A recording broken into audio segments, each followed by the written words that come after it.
I got this picture in my closet.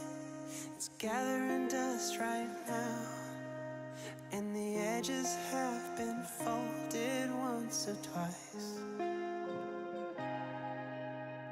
It doesn't look the same no more, 'cause the sun has made it pale. I used to have it hanging on my wall some time ago.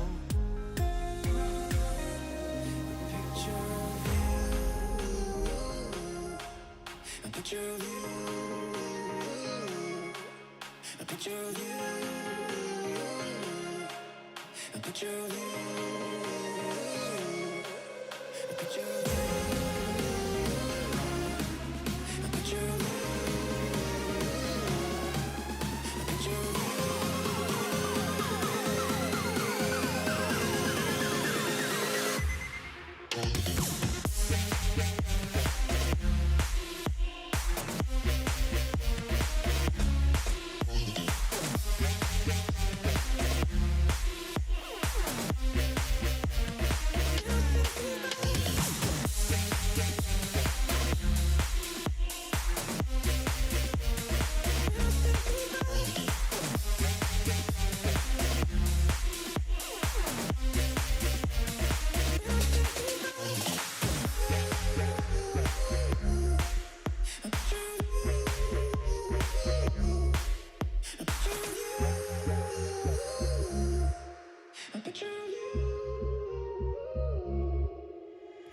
Talk to you for hours, and we stay up all night. And when morning came, we'd make breakfast in bed. I don't know why I threw away what we had. What's wrong with me? I don't know why I threw it all away. A picture of you, a picture of you, a picture of you, a picture of you, a picture of you.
Good morning, NLC! It is good to be back, baby. It is week 4, day 1, and it's the Northern League of Legends Championship. My name is Also Alexander. 5:30 p.m. Maya. I'll be your host, and I'm not alone. No. Together with me, I have Trouble, the 1 million point one-trick Katarina, and Nymeta, the 1 million point Ari. And my question to both of you is, what is wrong with you guys? Well, you know, if I He had to like, do us dirty, no? if I had a euro for every time, like I was on desk with like a 1 million point someone or other, I'd only have like 2, but it's kind of strange that it's happened twice. And it's kind of strange that you're champion on my champion. Yeah, it's a bit of a fun one, that. Yeah. So 2 assassins on a mid lane. What a lovely day it is. By the way, sign-ups for Division 3 to 5 are still open for the NLC. So if you want to be a hero, if you want to stop being a spectator and go to the big division, just risk it out, man. Doesn't matter what the yellow you are on, you can just go there and try it out. What's the worst that's going to happen? Lose Feeding? horribly. Lose horribly. Lose horribly. Good way to to pipe up everybody. That is a good one. Don't worry, guys, it's fine. So, it is time for recap. Week 3, day 2. What happened? Oh my God, it was actually an absolute bad bloodbath. And we're starting off with Eminem versus Noriki that we saw. And honestly, I'm just a little bit disappointed because I feel like the Noriki draft was so unplayable into what Eminem had drafted yet again with Sikana onto his Haiku. And I think the biggest disappointment for me was that Petoska wasn't the Cho'Gath. It wasn't necessarily a tank Cho'Gath. It wasn't a full AP Cho'Gath. It was that weird in-between where you're like, are you the front line? Are you the damage dealer? I felt like Noriki fell short. Yeah, but moving on to, of course, the next one as well. This one, maybe also... Say it as it is, Namera. This was over level 1. Singularity once again tried to do something a little bit off the cards, a little bit off meta. They went for a level 1 invade, but they were spotted doing it. They knew they were spotted doing it, and then, well, as you can see in this clip, I mean, dead to rights, they walk into it, and they get absolutely mullered. Yeah, I felt like a lot has to do, and we saw like sort of the communication that's coming through for Singularity. Muta did see MNS walking out of the mid lane bush, which means that MNS had spotted that invade happening, and then Danza secures a double kill. And whenever we've seen Dan secure 1 kill in the early game, he takes over the game, never mind 2. Now this game was actually pretty back and forth between Bifrost and Riddle, and it only came down to, I think, she carried like 1v9ing on that win. For sure, but then you can see what Riddle went for, right? They went for like this timer on their comp. They went for the Draven, they went for the Thrasher. It's like, okay, cool, smash through bot, smash the bot 3v3, and they did it for a while, but it wasn't enough. They didn't put the game to bed, and then they were put to bed. Yeah, and I feel like I've always been a fan of Fatty-chan because of the way he plays aggressively in lane, but I felt like the Draven here should have been utilized on the early to mid game. After that, it's a little bit difficult to play into the face of a Gwen and a Jinx. I feel like if we count how many auto attacks you would have in a team fight like this, that's it not would nearly be enough. it would barely be a 2-digit. Okay. Now Going into this one. Let the sun shine upon the peasants. Tell me about this one. I mean, this one was just an absolute masterclass from Kasing. I mean, we've talked about so many other star players. We talked about, I mean, we did the Takeover last week. We talked about MNS. We talked about all these great players. But then Kasing just puts his name right into contention. Do not forget about that player. Yeah, and then also we're going into Vanir versus Astralis, and I think, yeah, Astralis showed some really good showing, right? I felt like they came into the mid game, they were more decisive, they were more proactive, they actually pressed the buttons, they tried to create opportunities for themselves, but they fell short. And that was not necessarily a fault from Astralis. I think that Vanir showed up on the day and they were that much better. Now we can look at what the points means, because we're no longer at the beginning of the split. It's getting solidified. Like, teams need to solidify their positions. X7 still... Oh man, I'm so happy we have Gulborg back. I'm so happy. We'll get there. We have Bifrost and JDXL at second. These are the gatekeepers. They're doing so well. Vanir facing Eminem as well. Almost at this, like, fighting for the same place. Nobody thought about that at the beginning of the split. I did. Yeah, you did with Vanir. Yeah, we gotta give it to you. Astralis still looking a little bit rough with Dusty and Riddle. Everybody fighting on that spot. And then at the lower bracket, Noriki versus Team Singularity. They need to get those points. Like, they need to run away from that position. Now, looking into the schedule of today, it's going to be Noriki versus Dusty. Really spicy game. Followed up by Eminem Gaming versus Team Singularity. Will they pull like a weird stuff and maybe make it happen like for the first win of the split? Bifrost versus X7 is going to be a really good one. Followed up by Astralis Talent versus JDXL. And to finish it off, it is a banger. It is Vanir versus Riddle Esports. So where do you want to start with this? I mean, I guess I'd love to watch, to dive into a little bit more on this first matchup. We'll have pre-game for that as well. But Noriki versus Dusty, I think there's actually some inconsistencies that maybe Noriki can play upon there, particularly with their strengths in some roles, but we'll cover that later. Oh baby, I'm just down here. I'm seeing these 3 last games and I'm like, bam, banger. Bifrost are literally on the butt of X7. Only 1 loss behind, meaning that if Bifrost can pull the upset and beat X7, they're tied up for first place. Bifrost contention for going straight into our playoffs. Then Astralis versus JDXL. Astralis have been saying, we're going to work on our issues. We need to figure out what's happening. They've had an entire week. Can they pull it off against one of the strongest teams that we have? And of course, Vanir have the chance of pulling forward and chasing Bifrost and XL to reach that X7 spot. So I think the last 3 are sort of going to shake up the top side of the table. And now it is a new week, it is a new day, and it is a new patch as well. We just hit it, 12.2. So, see a Chemtech Dragon. No one misses you. Nope. But we also have a lot of changes like Jan and we have Tomcat. So tell me about that. I want to know more. Okay, so I guess the biggest one in terms of like shaking up some of the staleness of the meta is that Senna coming in. Senna has always had a way of just screwing with your bot lane comprehension because you get to have a lot of different champions unlocked. Also potentially unseat some of our draft priorities in terms of B1 Jinx, in terms of the Caitlyn being so far up there too. Because it's been so binary in this bot lane, Senna has a chance to really just wreck the whole preparation these teams have. And what I really like about Senna coming back into the meta is that Senna works sort of like an AD Seraphine. She creates that space, she creates healing for your team, she creates that huge aura where everybody's invisible, which means that melees really thrive playing with Senna because she gives them the distance, she gives them the slows, especially now that the Q is changed. If you hit the Q, somebody gets instant slow, so that means the sets come back, the Tamkentis might be coming back in the bot lane. We've seen Science come back. I mean, Duel was known when he was playing I think it was in the Italian league, he was playing Sion down the bot lane together with Senna when it was the meta. So we might see some weird stuff, some shaking up in the bot lane. We can talk a little bit more about the patch itself, like even Lich Bane. Will Lich Bane come back, for instance, Victor?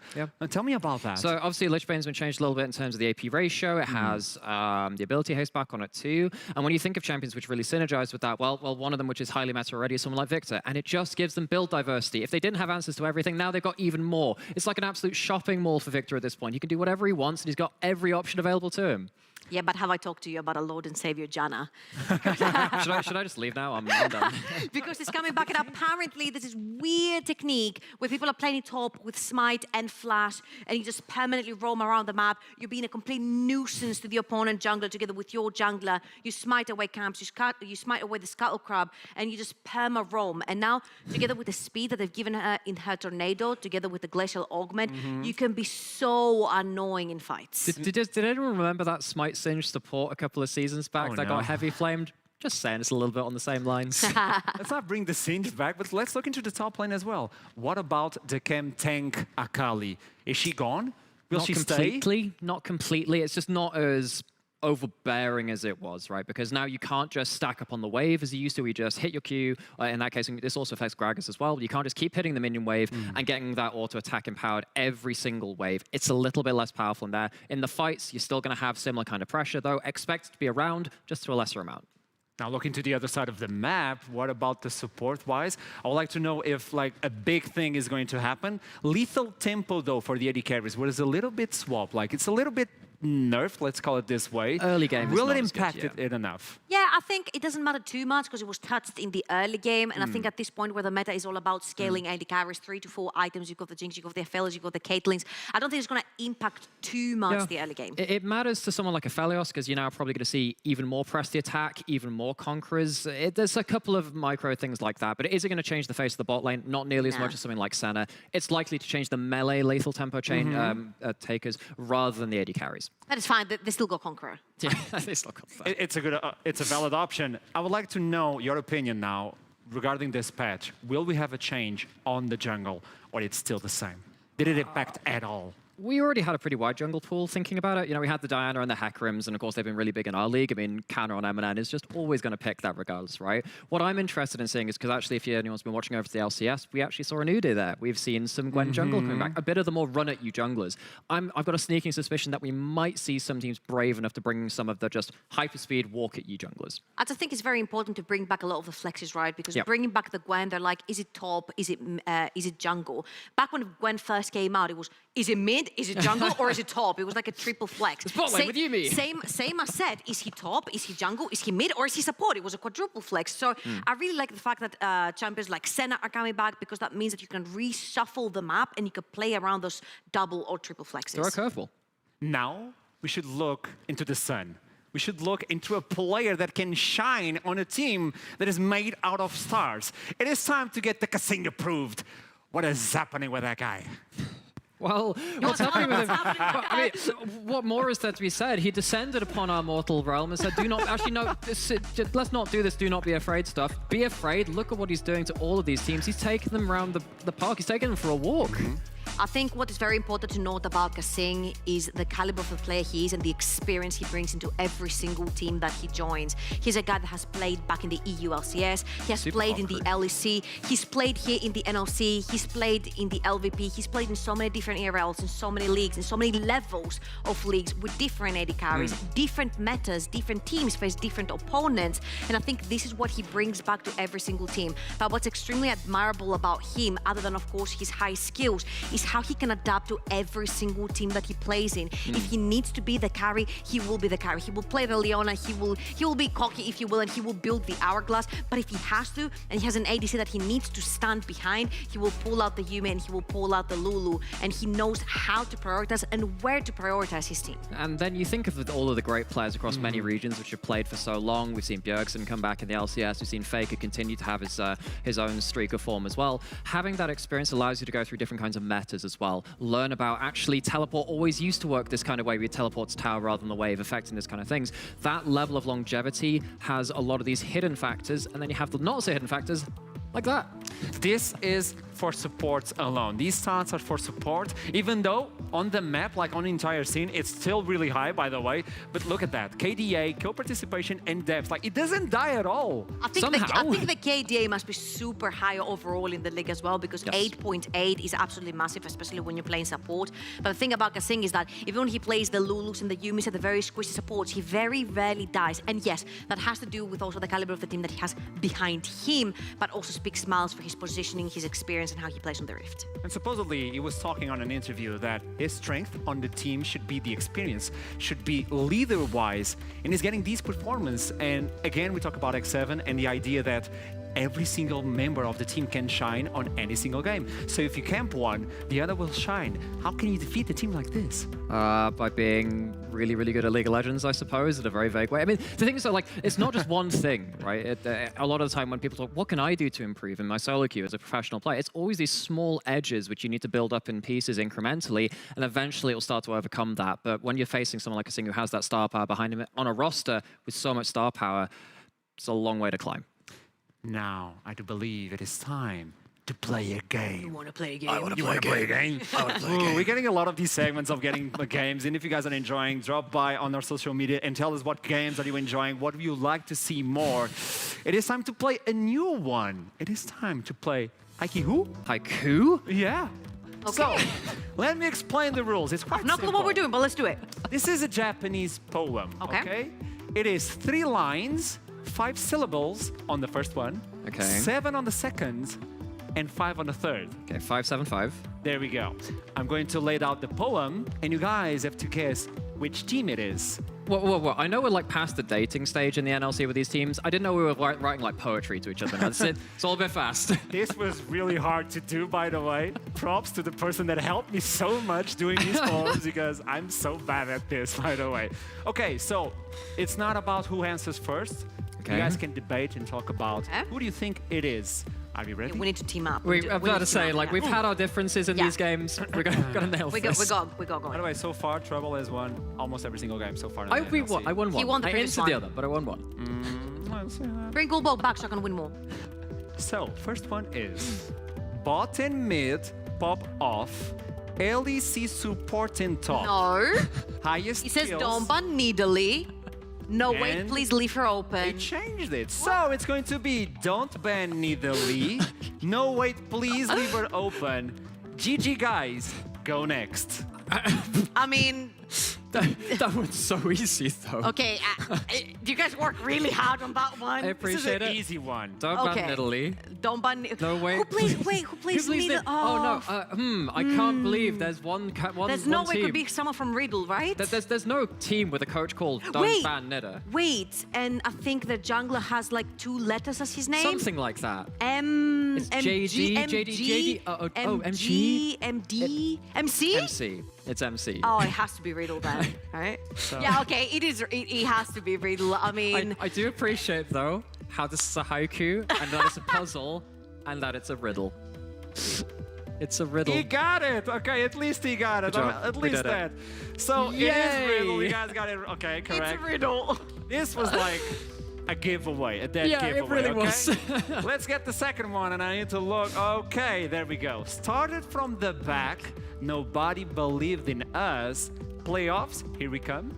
So this has got to be one that we underestimated. I'm thinking too. I'm thinking maybe either Vanir or Eminem. Eminem because Is they've there a been chan- relegated and come back, and Vanir because no one actually believed in Is the there a- team, right? So it's got to be someone that we kind of underestimated, and then we're kind of seeing that uprise now. So those two on there, maybe outside chance that they're trying to fool us with someone like Dusty as well, because they also had a couple of good games. I mean, playoffs here we go. Playoffs we come.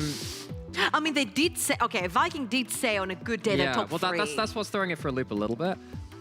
I would imagine Started from the because- back. They started from the back. So it's got to be. It's got to be Eminem. It's got to be them because Vanir had such a good start. They in had a good week start. one. They went undefeated for quite a while there. Yeah. Eminem. I think I'm gonna go for Eminem too. Final answer. Okay. Eminem. Don't give me that look. The answer Hey. is... There There we go.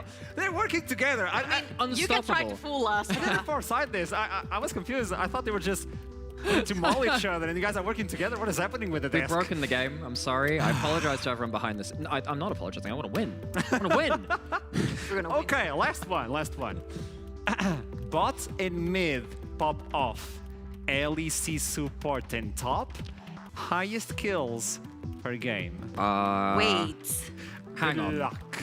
LEC LEC support and support I know top. who it is. I know who it is. Okay, but we They- actually have quite a few people No, that no, have no, been no, no, around. no. This is 100% Excel, and I'll explain why. Kreis has Okay, played in the tell me. LEC. Kikis has played in the LEC with Unicorns of Love, and now he support. The mid lane is popping off. Bottom mid are popping off because MNS is absolutely freaking Because Zamilek as unstoppable. well. And Zamilek is like popping. That If seems this to is be- not Excel, I quit Amanda, right now I now. want Okay. to listen Okay. to your side. Okay, but then If this is not Excel, I quit right now. bottom mid pop off. It's hard to argue against M&S being the one that pops off, but then you also have, Haru, and you've also got Come on, man. Nata in terms Come of on, no, bottom no, no, no, no. mid popping Yeah, but off. think of it, LEC support and top. Think about that. Okay, yeah, no, the thing is that, I was just trying to think if there's any way You it could say falls apart. LCS top, and then it could be, because it would be Kasing and Jaeger, who's played over in the net. True.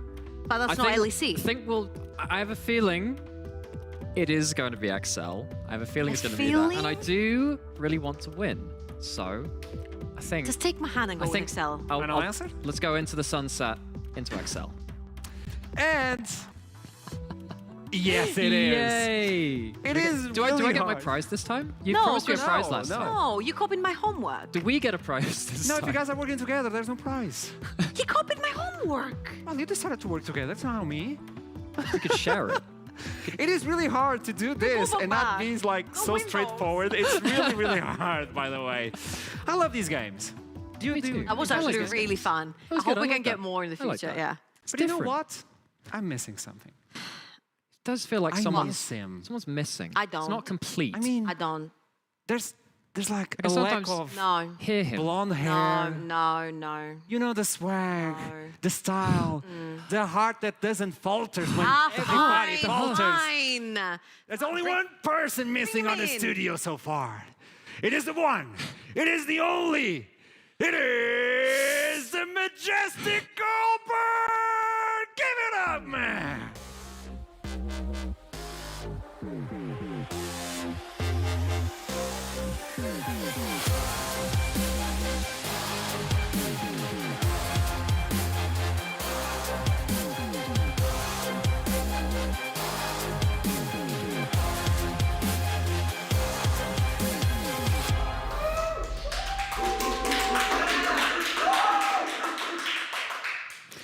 I don't know if I want to be back. I'm going to be honest with you. Thank you so much for that entrance. Yes, I'm back. And once again, production have forced me to go through with this segment. It is once again Professor Heimerberg, everyone. Yay! He's back. It's me. Yay. Okay, so first week of the NLC, I made a little tier list of the teams that we had off the bat to kind of power rank them to see where they were. I was quite mistaken with a bit of them, and therefore production have now forced me to go through those mistakes. But beforehand, I will go through the things I have right to start off a little bit successful. And that is, of course, with the top X7 Esports. This is, of course, the week 1 ranking we had. This is not the standings. They are number 1. They are still the top 2. JDXL, yeah, they're top 3 right now. They're tied with the likes of Bifrost, but you have the little alphabetical order that's changing it, but they are still a top 2 team. Now we come to a weakness. It breaks my Danish heart to say this, but Astralis has definitely not been a top 4 team here in the beginning as I previously thought they would be. They started out strong, and that was kind of the story of Astralis because they haven't picked up a win since then. So they have actually been, oh wait, yeah, thank you so much, production, over on the right side. Now I will say though, I was right about the bots, Noriki and Team Singularity. They haven't really found their footing yet, so they are still down here. Vanir has definitely been the biggest surprise. I thought they would be over towards the right side, but they have definitely showed up and showed that they reclaim a spot here in what we potentially call the Elite Four. Riddle, Dusty, I think they're still very close as a team, which we obviously will get to see later as well. But I think in general, Eminem has also been a really big factor in terms of showing up. I thought they were a team that was really struggling to get themselves together. But all in all, they have really come together as a team and had a lot of good upsets. And honestly, quite entertaining League of Legends. So there you have it, production, my mistakes. Okay, the power ranking didn't go fully through. I wasn't right 100% of the time. Can you blame me? I'm sorry, Vanir. I know you're blaming me on Twitter too. You know what? Let's throw it to the analyst desk. Let them have it break down the thing as well. I'm done here. I'm done. Thank you. I came back. I'm going now. I feel enlightened. I feel like I learned something from that. You know what we learned? What did we learn? Not to trust him when he does power rankings. I've learned that I'm allowed to make mistakes. And I'm never. I don't make mistakes. I don't know if you guys saw the Arcane, that popular show on television. You mean the hit TV show? The Arcane? hit love TV Arcane. show. Jinx, the idea is Heimerdinger was wrong once or twice. We gotta give it. And Victor I like was right. Heimerdinger. Yeah. Victor was right. I'll stand by that. Victor is right. I love it. Now, talking about the power rankings, do you guys agree? Do you guys disagree with anything that he said? I want the spiciness. I think we need to point at the elephant in the room, which is X7, Yes. right? It was my number 1 first week overreaction. Yes. Like, these guys are going to go undefeated all the way to EU Masters. And that actually seems to be the case so far. We've reached almost halfway, not almost, that will be like our halfway mark today.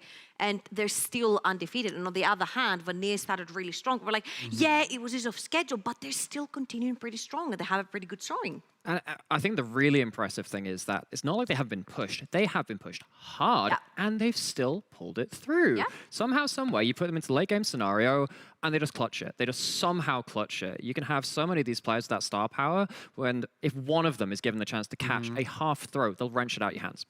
And my question to you, Treble, is you told me they're going to go undefeated until EU Masters. Does that include playoffs as well? Not a single game on playoffs. Okay, listen. No, you got. We've listened to Kasing. Yes. And he tends to get a little bit too happy in a few games. And especially when playoffs come along. And, you know, it's a series. It's not just the best of 1. It's like a best of 3 or a best of 5. That seems like a lot of... They might want to have like a happy game. This is a happy game to celebrate, you know, the series. So I'm saying that they're going to go undefeated in terms of the series is going to be won.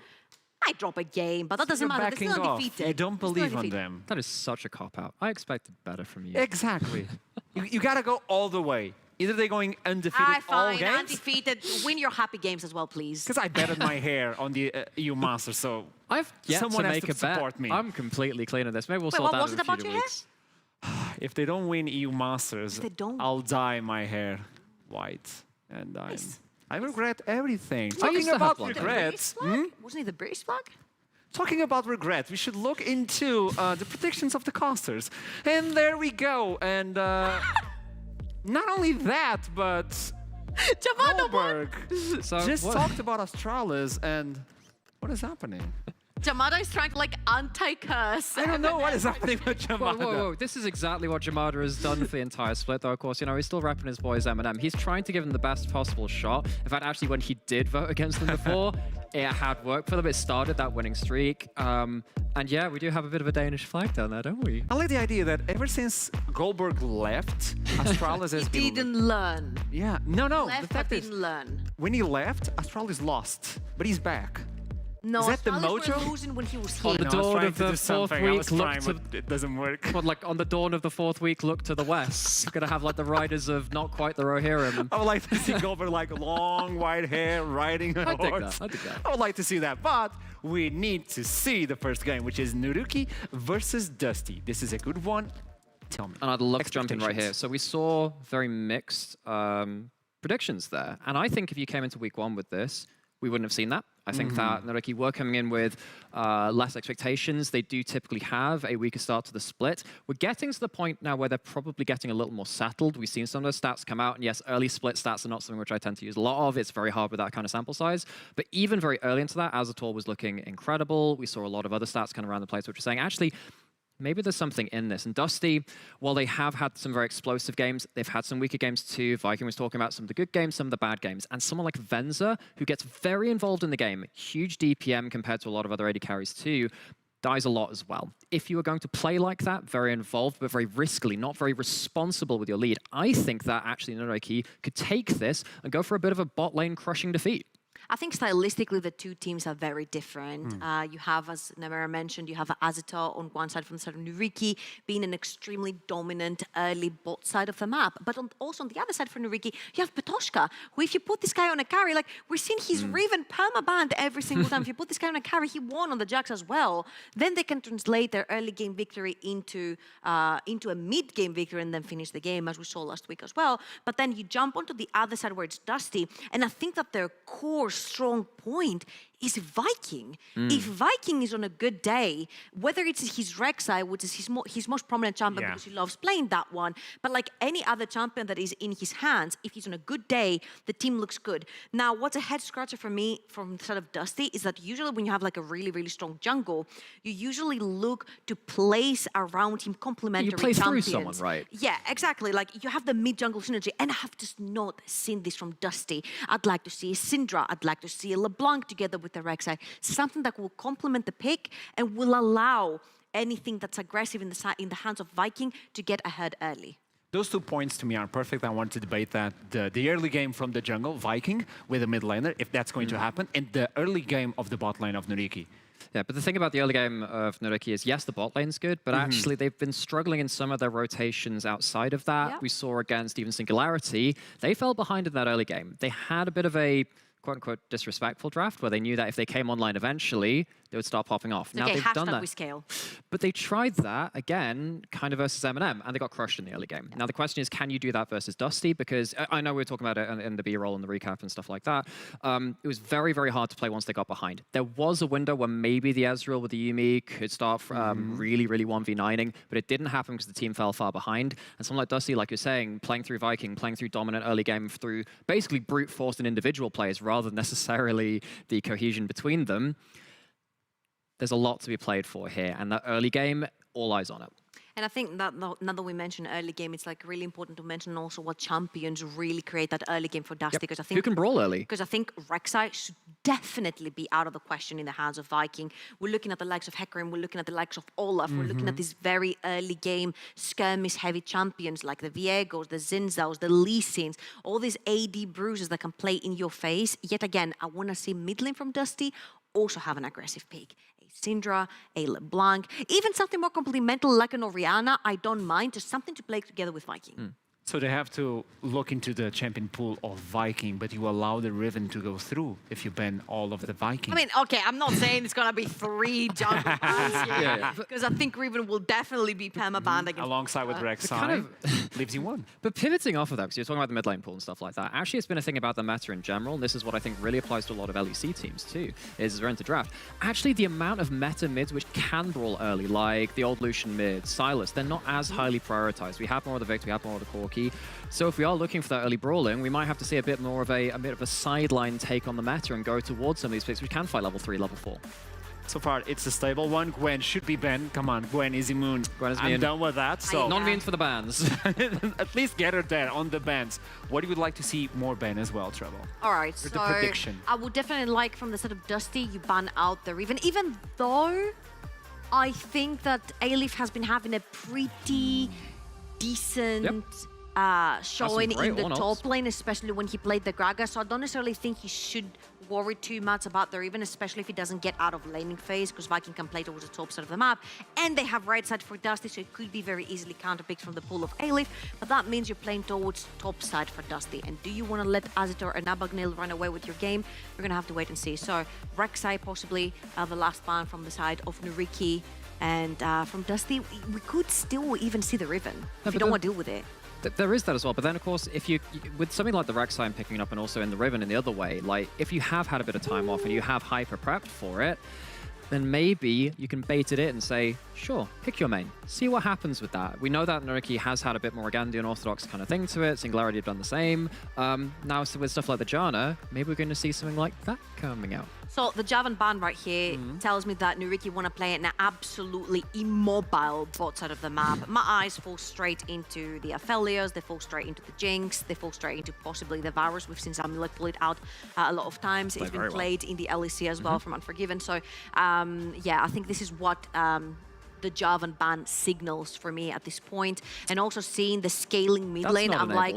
Yeah, that's not enabled Noriki yet. are definitely going for the hashtag we scale yet again, which is kind of scary considering our concerns with Noriki is like that a lot of the times they don't get there to get their advantage. But the thing with something like a Corki as well is that often you say, look, if you're going to play Corki, you need to have something to bridge you through into two items, because you can't play something like Corki Hackroom, right? Because you just cede all pressure there. You need winning side lanes or a winning jungle matchup.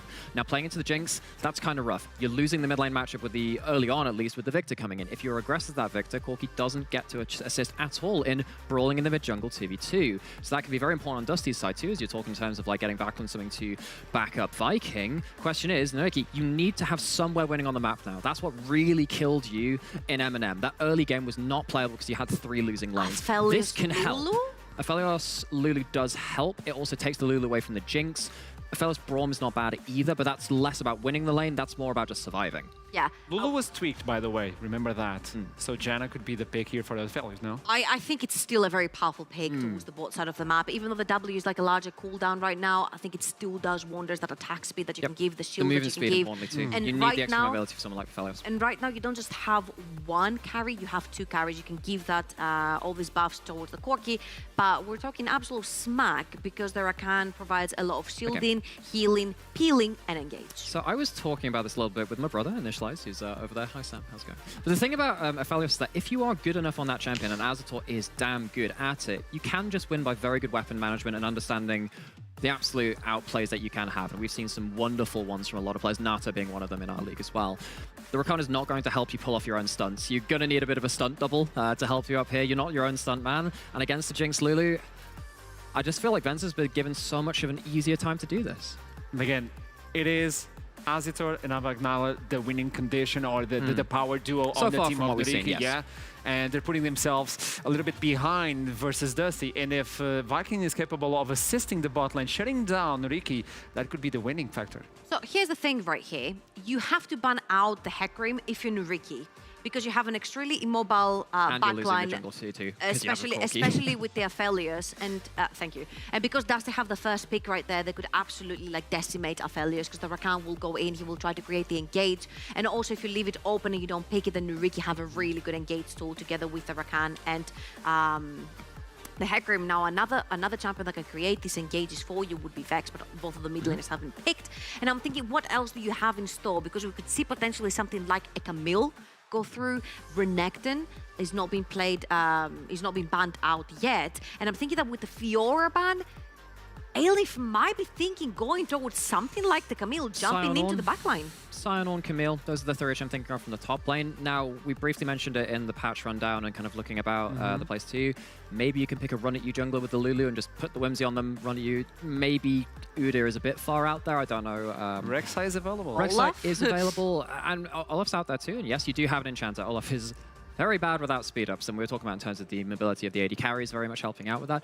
But how odd is it in general that we've got 3 to 4, 5, and we don't have any jungler picked? That's a very different kind of run at you jungler, but it does do the trick. Ooh, I love be a this. top laner as well? I love no. This is jungle. think it has to be. Malrank 100%? played it with Okay. Predator. I made my research on him, and I'm like, this guy is bringing spicy picks. And We've he seen it once in the NLC brought as well. out the Volibear with Predator. I think it's very clever because you've got the speed ups, you're gonna most likely have Predator if that's Viking on the jungle with the Volibear, and then you can just run over the Corki, you can just run towards the Aphelios. Now, Trundle really ruins the idea of Volibear being your frontliner, being invincible.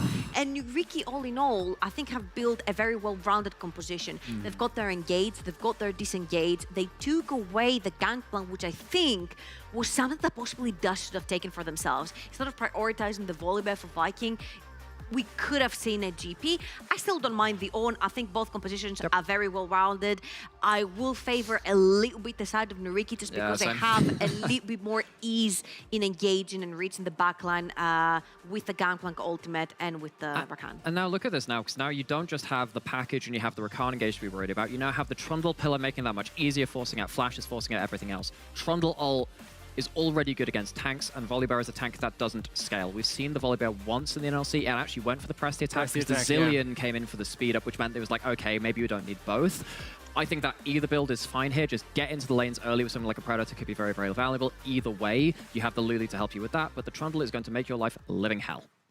But if you bring the Predator, you lose the pressy attack, just- and if You Trundle don't, gets maybe you don't win jungle, versus the Trundle anyway, Yeah. just get places quicker. Maybe that's I logic. just find it so difficult for Volibear to get anything. You go bot lane, Rakan is going to stop you. You go mid lane, Corki is going to have W. You go top lane, Gangplank has the orange. Like, who do you gank? It's going to be extremely difficult to play through. It's a big question, but that's up for the casters who are waiting for us. The champion select is done. It's the first game of week 4, day 1, and we have initialized alongside with Goldberg. Indeed, you do. 2 icons of style here. We chose these jackets independently. Look at this. It's amazing. I'm well impressed with our accidental coordination there, but enough of that. Pleasure to be here with you for the first time, but... Pleasure to be here with I you. know, it's so exciting. Isn't this great? I know. We're Wow. already in sync with the clothes. What are we going to do once we get in game? It's only getting better from here, guys. I promise you. Probably needs to, actually, because we did talk about those 2 drafts, and we were having this chat a little bit over here about ease of execution and where we're feeling with these 2 comps. At least halfway through the draft, maybe favoring Dusty. Has that changed? Now you've seen the rest of the picks to the desk? I think if I have to go down to it, I think we take a look at the bot lane in the beginning. You have a double range bot lane with the Jinx, with the Lulu.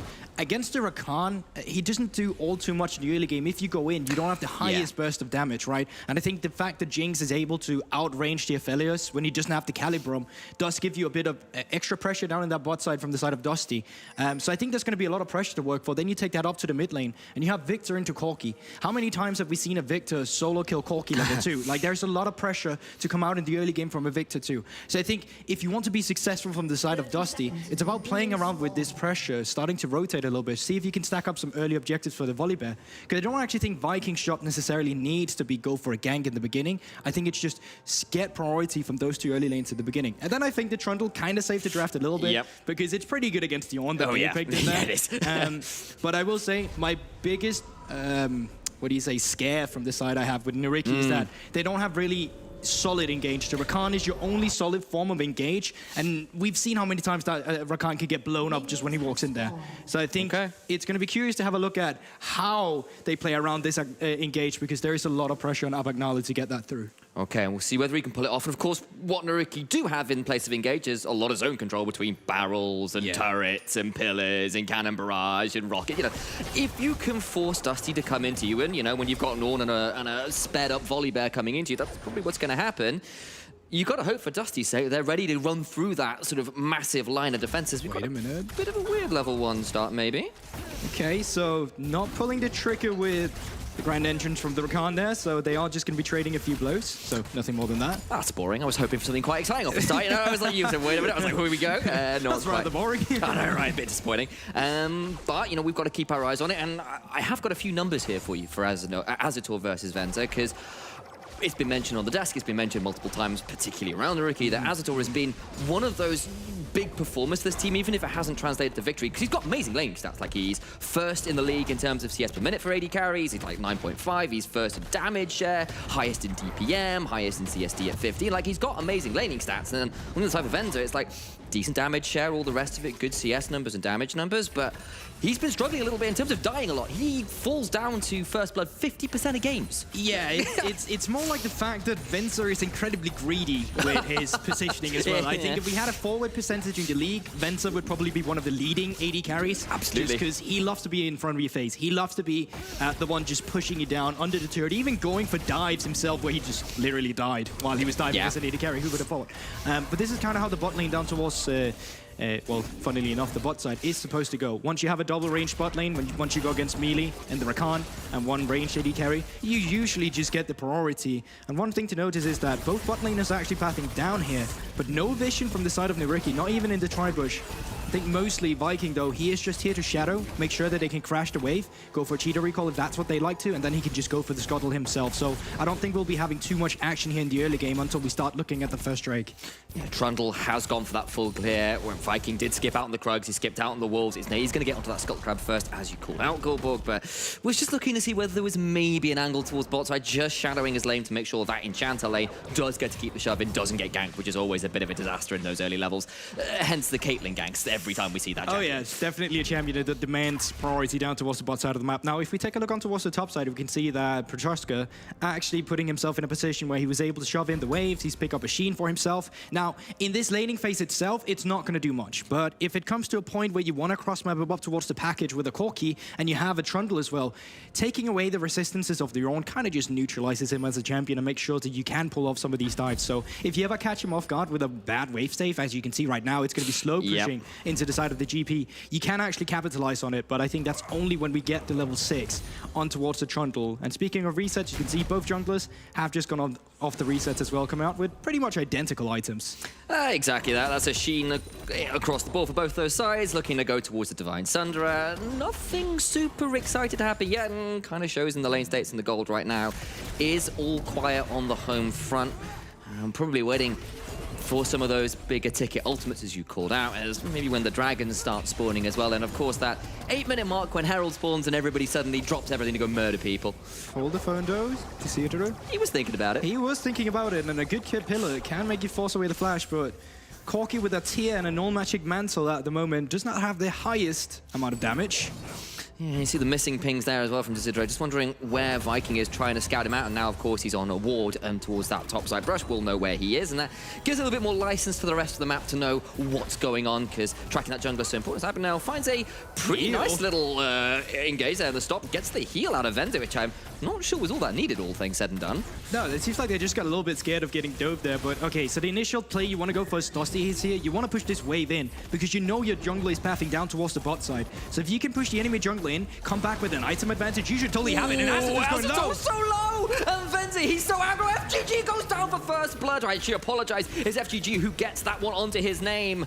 Support for AD carry, and I feel Dusty came out ahead of that one. Yeah, definitely. The AD carry can stay in the lane, farm up that extra gold, get that extra experience lead. So despite not getting the recall down before the Noriki bot lane, the Dusty bot lane is still able to find themselves a favorable trade-off there. Brilliant stuff from Dusty, and with this, they should be able to push in the bot side. Get a reset through top side, though. Elif had to flash over. It's a flash for the Brittle proc. And Patoska falls as well, and it's falling apart from Noriki here.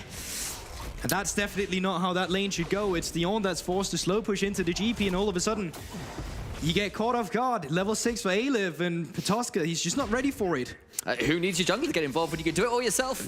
Pretty much it. Let's have a look at this replay here, because this is with the heal burn. Remember, Venzer burned it like moments before this play. But it also comes down to, once again, when you're playing against an Enchanter going under the Lulu here, like, you can see the amount of damage that she's able to pull through. And as soon as the W is flashed out away from Amagnale, a lot of that burst that comes through that kind of allows you to win the 2v2 is gone.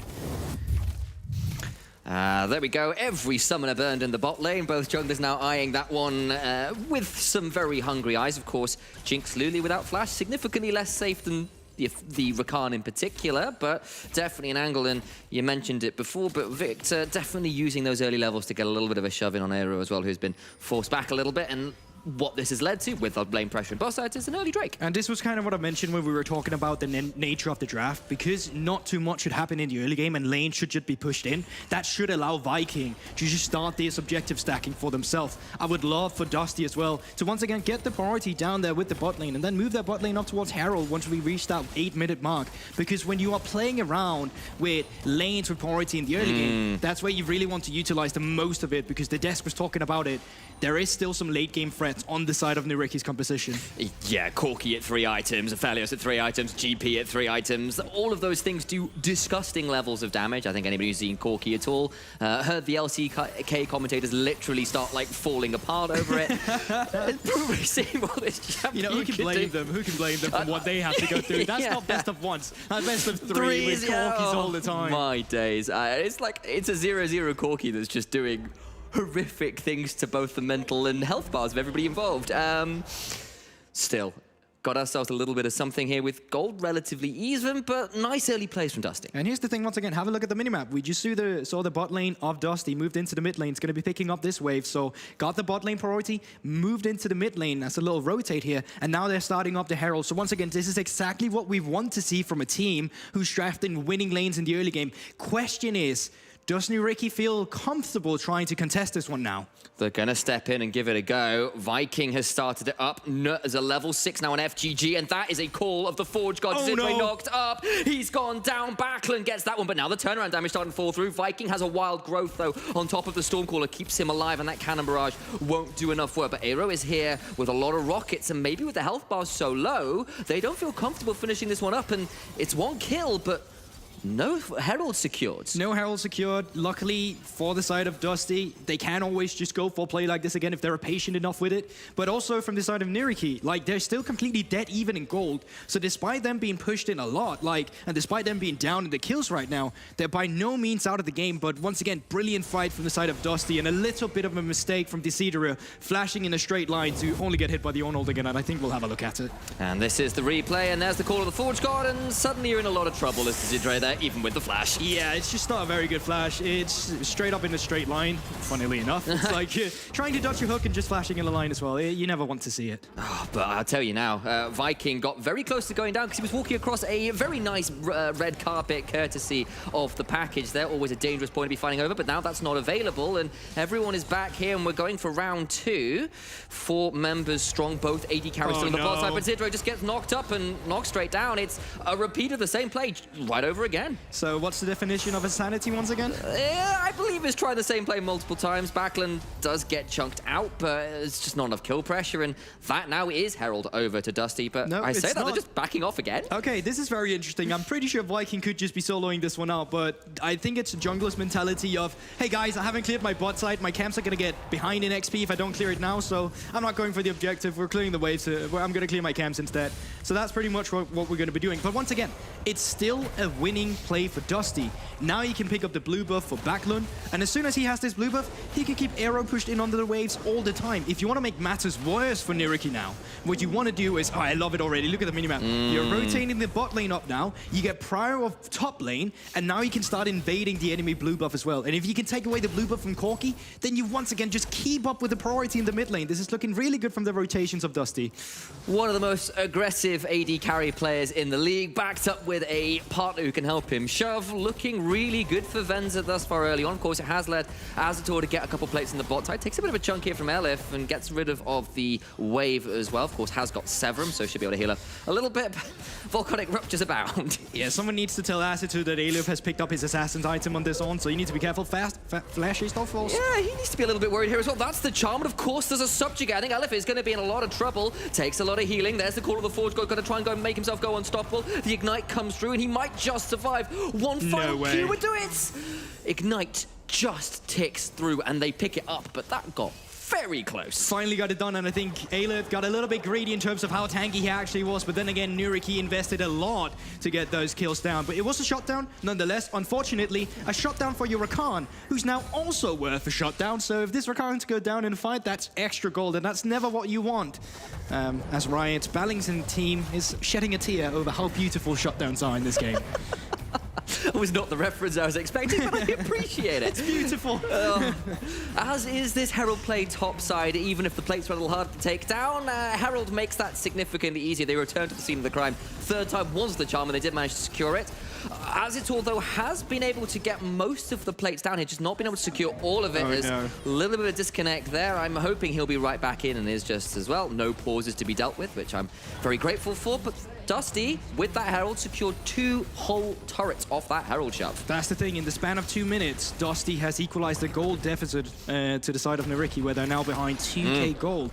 And that's just brilliant play. Over on the other side, Noriki, they are able to trade away the objective of the Drake for themselves, which can help them stall out the game a little longer in terms of the stacking is done for Dusty. They can't just go collect those 4 in a row Drakes, but obviously looking at the gold lead, you would assume that the game is still going to be very much in Dusty's favor. But I like the way Noriki is playing it out. Just have a look at the vision control. One is completely red, one is completely blue on the other side of the map.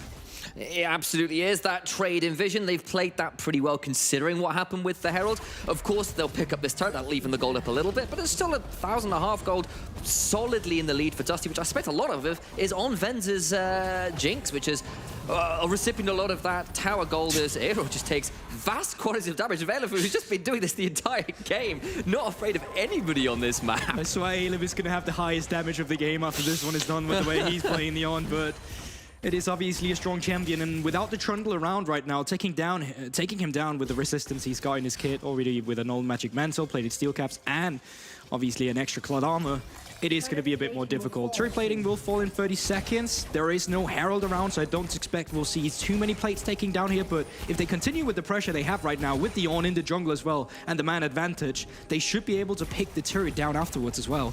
They're going to take a lot of this one. They've cleared out some of the vision. There are a few control wards behind them.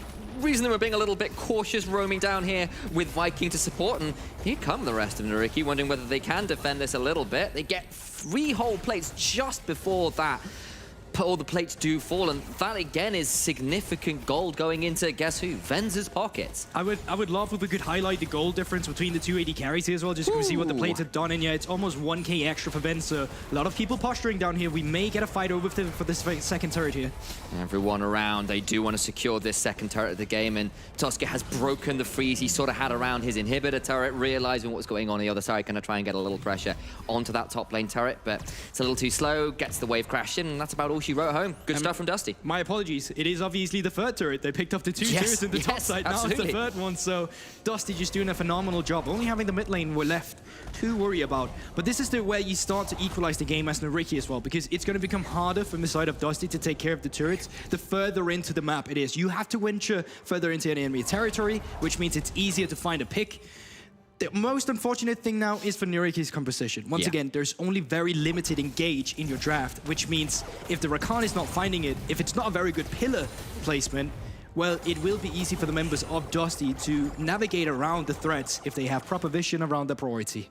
And that does mean that Noriki are going to want to be around those objectives before Dusty are. Make them come into all of that zone control, but that's easier said than done when we've just been talking about the vision control that was pretty heavily in Dusty's favor around the top side of the map. They've got control wards right down that river. I believe they'll have a little bit of pressure coming forwards as Aleph just looking to force Abagnale back away from these control wards here, and that's the aim of the game right now for Dusty. Control the vision, control the game. Yeah, I think for Dusty as well, what you really want to take a look at is camp respawn timers. As soon as the enemy buff starts spawning, even Raptors, you want to make that a little objective, something to starve your opponents off, because the thing is, when you're counter jungling enemy, Raptors, blue buff, whatever it is, not only are you gaining gold, but you're also stealing away gold from the enemy at the same time. So the value is double kind of when you do that. So you want to be able to just get priority of the mid lane, move into the enemy jungle, start shaking away some of their camps. See if they can pull that off. I do want to highlight, at least for a slight positive for Noriki, that while Venza has been gift-wrapped a lot of towers, gift-wrapped a lot of gold, Tosca kind of has been left alone as this GP to gain a lot of his own advantage, and GP does like to print money, and that looks... 2 crit cloaks. It looks like, did you see Bwippo's build last night? I did not, sorry. So he went triple crit cloak with a Trinity Force and an Infinity Edge. That way he gets the Infinity Edge active by building it that way. That's smart. It's basically Edna mode out there from Incredibles, that's what I was looking for. Completely mad. You know, like, no capes. There's 3 of them in the inventory, or at least 2 right now, and I wonder whether Patoska is looking to mirror some of what Whipper was doing. To give some extra context as to what Sam is saying is right now is that Infinity Edge as an item usually only works as a 3rd item because you get extra value of the crit percentage when you have 60% crit, which is why you can now skip out on 2 normal crit items and just build 2 crit or 3 crit clothes. Yeah, just build them. It's winter. Just wear the additional clothing. That's a very good point. Now, objectives, less than 1 minute on Drake and less than 1 minute on Herald. So it's going to be interesting to see if these teams are going to be handshaking these objectives and say, you get Herald, I get Drake, everyone's happy. Or if one team is going to get greedy and try and take control of them all. Obviously, Dusty is this team I'm talking about because they are the one in control at the moment. All of that vision in the river, very favored for Dusty. They're thinking about going up towards this Herald.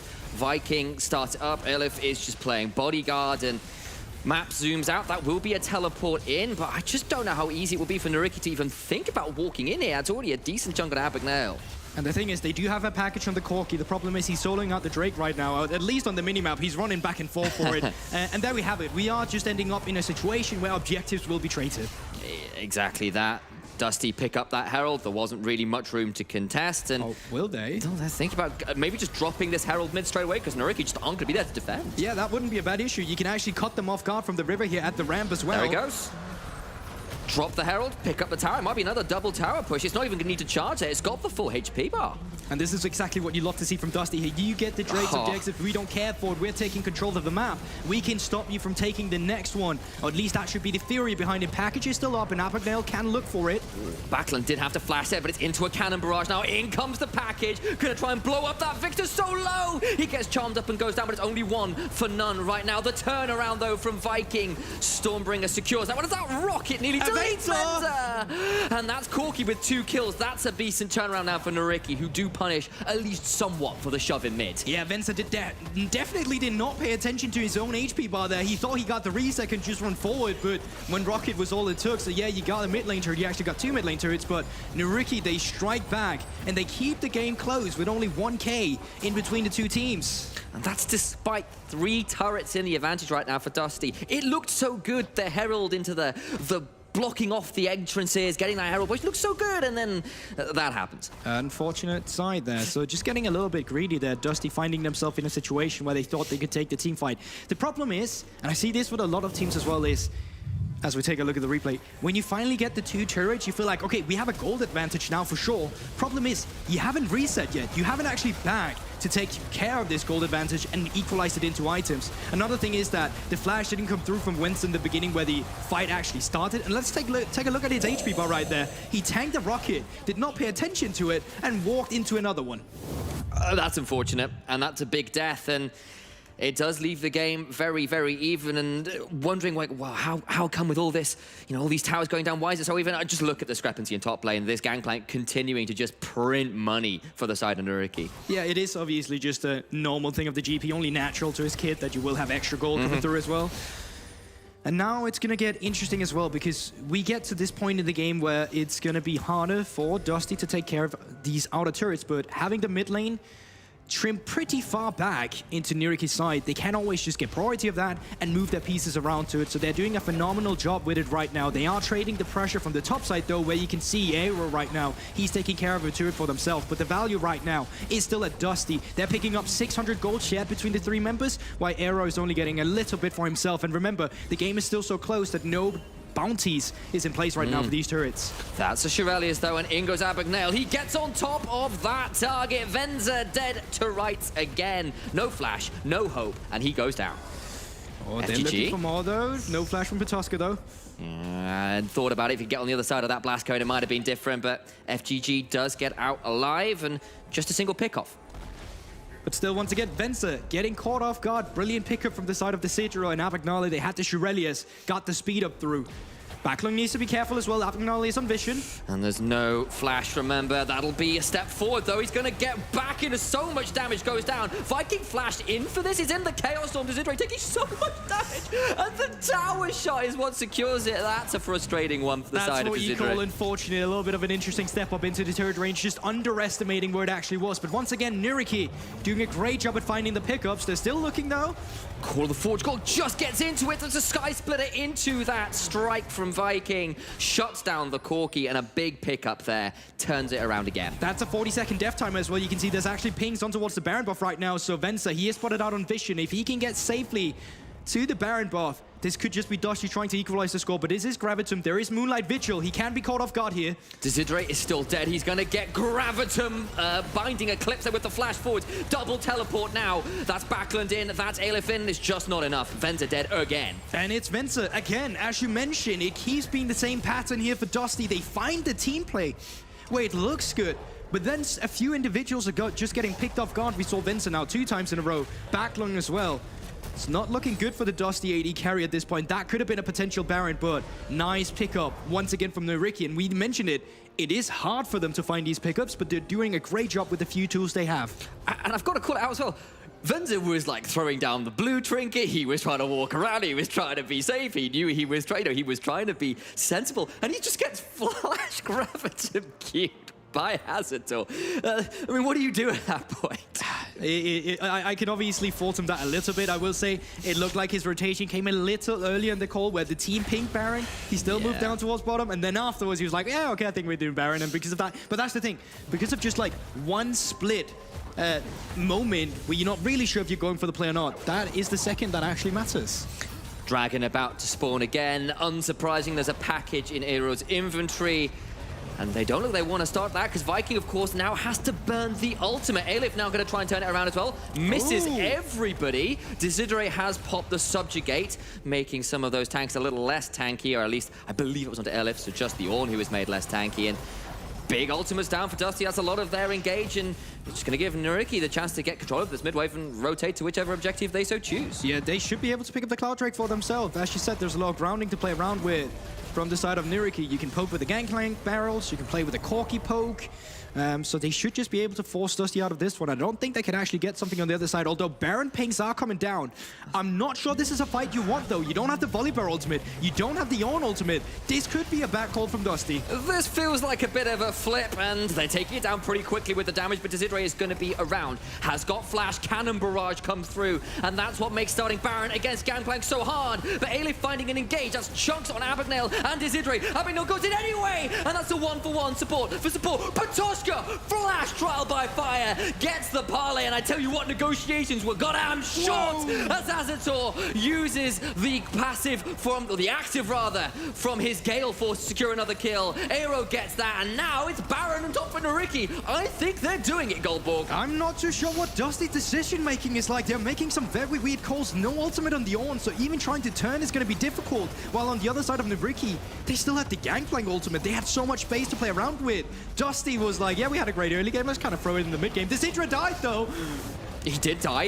No one around. He gets away with it. I just realized, wait, he's dead? I was too busy looking at you, mate. Let's see this replay one more time. And I was going to say, it's a great pickup by Aleph. The fact that they're able to push them away is nice to see. But then again, you're put in this position where there's Corki rockets to watch out for, Pitoshka flashing forward after a beautiful barrel chain, and then Hazardor finally showing why he's had so much damage in the first week of NLC too. Brilliant AD carry now, showing that the criticism we gave him of only being good at the laning phase kind of can vanish a little bit now that he's having his highlight moments here. And I'm just really happy to see someone like Patoshka doing so well as well. This is a guy from when he was back playing outside of the NLC, when he was playing with Noriki in the leagues, in the Finnish leagues, in the Telius Master Series over there. This guy was a monster, playing Riven, playing Fiora, crushing absolutely everybody. He's struggled to transition that kind of performance here into the NLC Division 1. And this game, his Jax game the other week, much better stuff. And that was some absolutely filthy damage coming out the GP. But now the game is also down to Noriki. They're the one who's finally picked up the lead for themselves. They're the one who's going to be dictating the game. And my main criticism for this roster in the beginning was the lack of team play. It always looked like they were on different pages and never followed the same game plan, playing to the individuality of the roster. This is something we want to see be cleared up now, and so far it's looking really good. They're playing on 2 lanes. Gravitum, Moonlight Vigil comes through to root, of course, onto Venza. The pillar comes comes through as well. That's going to be a attempted turnaround. Big Call of the Forge God teleport comes through from Aero. And actually, everyone stays alive, but Venza inches away from death as a big one comes through and forces the wild growth out of FGG.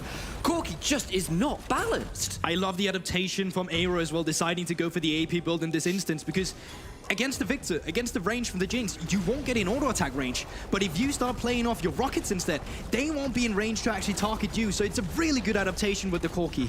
And let's be real, he's got a GP, he's got an Aphelios. They're not shy on AD damage either. He can absolutely index into that AP. Harder to itemize and hitting like a truck, or at least a large sort of like Corki biplane Well, thing. yeah, exactly. The fact is you have Shadow Flame as well. That's Yep. great against the Thimble Winter. It's great against the Victor Q. That also gives you a shield. It's great against Volibear. He gives him a shield. They have a Lulu on the roster. There's so much value in that item for the Corki too. Bloodthirster. That's just It's actually true. Like it procs every single member of the Dusty lineup at the moment. Now, Baron buff will be running out shortly in just 30 seconds, and so far they've been able to trim down the map a little bit from the side of Noriki, but no inhibitors has fallen.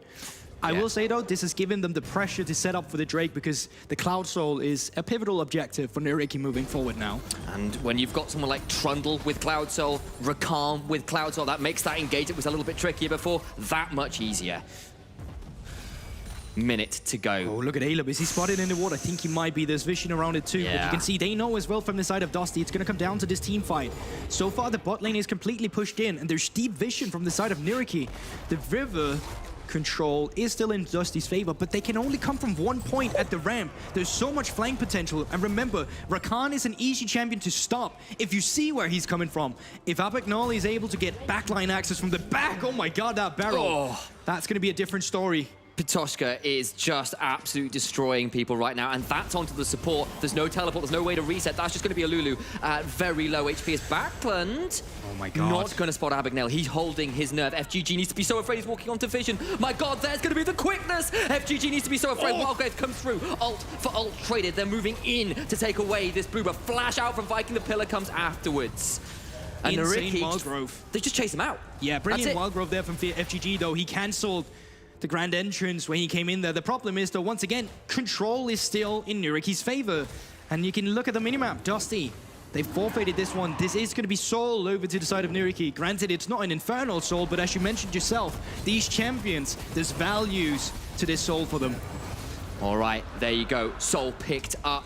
Noriki in firm control. 2 minutes till Baron, and I feel for Dusty, that's got to be the point. If they lose that Baron, it's pretty much all but doomed. Oh, Aero, he's actually looking for backline here. 2-level advantage. There comes the Chaos Storm. Valkyrie away. Ultimate down now for Backland, but now, while the Corki is gone, they're going to try and engage on to Dezidre, who goes down. Venza picks it up. My god, the damage from that GP nearly takes out Viking, but he does get out alive with some few key ultimates. Watch for Pitoshka. He's still got the barrel chains available. Azator still doing damage, but they're down a member, and maybe Dusty can get something off the back of this. Yeah, maybe, but they're still flashing the side of Azator as well. Finding the backline there is going to be really difficult, and you're playing into the poke of Aero, and you're playing into the poke of Pitoshka. Feels like it's just going to be a few resets, but you can see it. Dusty, they're hungry for it. They know they need to pick up some of these kills. Objective bounties live for them now as well, but there's not too many turrets to pick up anyway. There's only the 3 turrets left for you to grasp in front of the inhibitors, and let's be real, if you finally get to touch them, it's probably because you put yourself back in the lead. I think that's fair, as that big one, even through the Bloodthirster shield, takes half of Venza's HP. I'm not sure whether we're allowed to broadcast that. It's not 9 PM yet. That's definitely post-watershed stuff. 30 seconds until Baron spawns. That turret in mid lane on inches of HP, and Aero's going to just tank it. Can't quite take it. He was definitely thinking about it. I was going to say, don't worry, the rules for national televisions is different here in Scandinavian. What is the rules here, actually? Well, I don't actually suppose it's as strict as the British television, because you're allowed to curse at least in Danish television as well, during broad daylight as well. I don't know if that's a thing, but it has to be. It tends to be after 9 PM, and I think Dusty were potentially wishing it was a little bit later at this point, because Baron's about to spawn, and they wish they could stall a bit longer, and might be some curses due, as I might need you to come over here, because your poor screen is back. That's fine. I'm a bit worried for my co-cast there, who was suddenly staring at a very blank monitor. He's alive, so is the Baron, and I think we're about to see a very apocalyptic fight. Oh, Aleph looking for it. He's done that so often this game. He's going to be forced to flash this time, down to half HP. Oh my God! Force goal comes through. In goes Viking and Azator, down to 20% HP. Viking takes a barrel chain and regrets that one as Petoska also takes a chunk from the death ray. Abigail now looking to maybe turn this one around. Those are some big ultimates down. Those are some low health bars. Aero is back though with the teleport. No package to his name though. Means he's less of a threat than he might be in a few minutes. Yeah, they're not too sure if they started up, but the E from Volibear will give the vision once again. It looks like they're just going to be backing off. There's no need to flip it from Noriki here. We already saw what happened once when Dusty tried to do that. Question is, will Dusty force it once they realize that Noriki has backed himself? And it seems like the answer will be no. Few key things. Aleph late enough into the game now to have got a few of those Ornn upgrades through. That is that turbocharged experiment in his own inventory, but that is a Wormfallen Sacrifice. There we go. Remember I'm that actually quite Kraken impressed. I was Thank like, you. wow, he remembered the Chemtang Yeah, item? Who knows that item? Roughly, there's one or two I remember. But the Wormfallen Sacrifice in for Venzo, who has got the 3 items, not quite at the Infedge yet. So if they can stall for that, suddenly maybe they can start continuing to do some of the poke that forced Noriki off that of Baron the last time. The thing is, being first on objective will also be pivotal because the Victor is struggling to get the damage down once that Noriki is the one deciding the fight, the one dancing first, if you may. So if you can get in first, that would definitely be worth it. But you can see on the map right now, the map state is just favoring Noriki. The vision state is favoring Noriki, and they've started up the Baron here, forcing a TP out from Backlund. Granted, it's not the furthest. Here come Aleph too.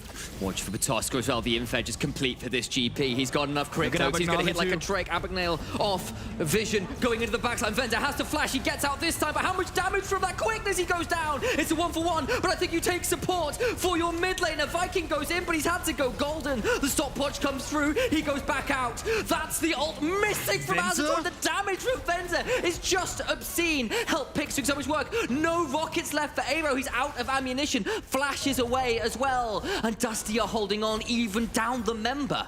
You can see how close these fights become. It's 2 team competitions that kind of wants to do the same. Aero, watch out here. Oh my God. Venza takes so much damage, and watch for the GP. He can get a barrel chain. He murders FGG. He's gone. The Lulu is dead. The damage. My God. My God, the double. He might go for the triple as well. Viking finally shuts him down, but it's just not enough. Petoska once again showing up on this gangplank. What have we just witnessed? What a beautiful TP on the pink ward. Then into the fuck-off wall. Taking care of the Lulu. Venza missing the last auto on towards the barrel and completely exploding. If you walk into your own jungle today, you're in for a big surprise, because Gangplank had a goddamn picnic there, murders them all. It's char-grilled AD carry support there from one barrel chain. Foul stuff. And this is going to be brilliant from Noriki as well, because what's that? 50 seconds on the Elder Drake with the Baron buff. They should be able to keep the mid lane and bot lane pushed up. They should be able to gain a lot of control of the enemy jungle. And the problem for Dusty right now is they're still facing a super fed Corki, a super fed Gangplank. We just saw what they're able to pull off in these team fights. So the fact you have to face check now to move in is incredibly scary. That it is.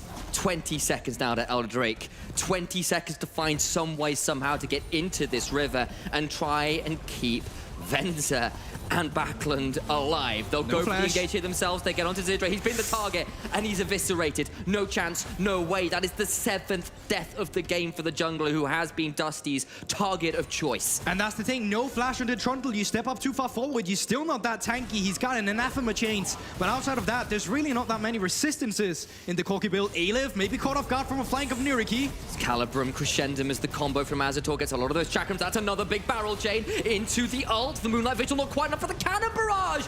Nearly secures Aleph. Into the backline goes Aero. Back over the wall. So much damage. Abigail gets the charm, but not quite the kill. Does get FGG. Goes golden. Viking off to the side. Azator, Gale forcing forwards. Who needs a goddamn jungler when you win 4v5? And Noriki, they are just better right now. We were talking about the ease of execution from Dusty's early game. They were the one rotating all the objectives. Now in this late game, Noriki is just playing better than Dusty. Dusty is crumpling to the team fighting capabilities of Azator and the rest of Noriki. Just so much damage, so much ability to blow up whoever dares walk into range. They've got themselves the Baron, they've got themselves the inhibitor shove, they've got themselves a wave and Goldborg. I think it's time to speak some last rites. Yorick's not in the game, but the game's ending anyway. I think so too. You can see he's doing his best Viking to keep the Nexus cleared off the enemies, but there's just nothing to do. Noriki settles what many will be an upset, except you UK casters, you called it. Sam, you called it. We're just bigger brain than the rest of you, apparently. Noriki with a beautiful win. It was a little bit messy, but there were some superstar moments there. Pitoska on that gangplank, I want to shout it out again. My days, the damage was unreal. I think what makes this game even more incredible from the side of Noriki was the fact that the early game was just not going in that way. Yeah. Mid lane pushed in, bot lane pushed in, lose out on the first Drake, lose on 2 turrets on the top side with the Heralds as well, and then Dusty. You have to acknowledge that decision-making in the mid-game was horrible. They literally made game-losing calls that allowed Noriki to come back into it. But once Noriki was finally there, they did never let go of their lead. They did not, and in that mid and late game, they come out victorious. But we have got so many more games today to go through, so we're going to toss to a break. And when we come back, we'll have some more NLC action. Don't you guys go anywhere.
Welcome back after this game, Noriki versus Dusty. Who would have thought? Well, Nightmare did.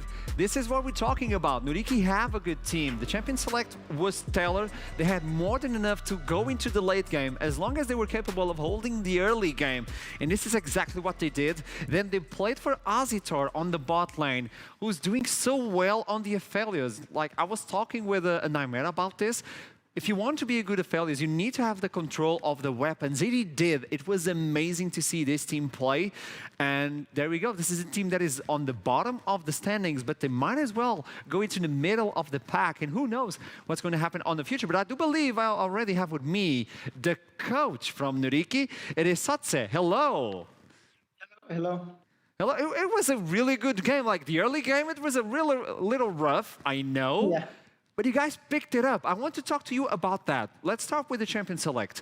Why Rakan on the bot lane and not something like the Braum or the Nautilus?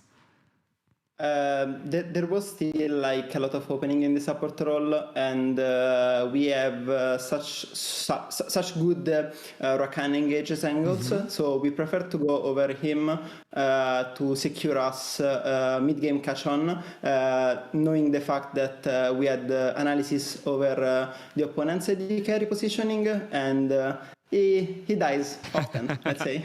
So Rakan is definitely a good champion to do that. And he did pull it off. It was amazing to see that Rakan. And then you have the Gangplank, and then you have the Corki. So 2 late-game champions, and the team knows that Azitor is one of the carries. Was it like troublesome to get like something that needs to scale into the late game while Azitor needs to get the early game? I mean, that depends on the opponents. Against Dusty, we had good analysis over what their structure, and we knew that they would play for the late game, for the heady carry, for the scaling, this tank top lane. That's where it counts like the Trundle blinds. It was very open and easy to find their issues and punish them in the draft.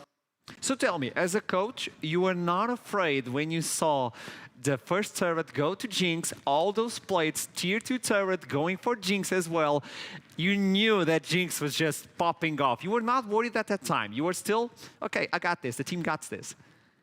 I was confident that that was a really good shutdown in the hands of my team. I know that Jinx will get fed and give a lot of gold to my team. Okay. Now, looking into the Corki, as soon as he got the first package, it was a little bit off timing. Don't you agree? Like, there was no objective, there was nothing to use that package on. Were you a little bit worried, or was that like a pre-planned package?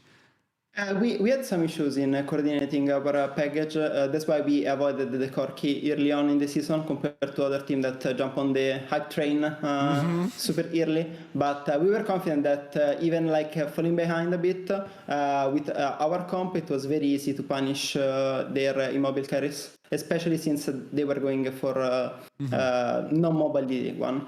It was a stellar game. Like, the 2 games that you guys won have been amazing to watch, and even on those games that you guys lose, most of the times we see a lot of promise on this team. And Azitor, to me, is like a godlike AD carry at this point. His positioning and all of that is amazing.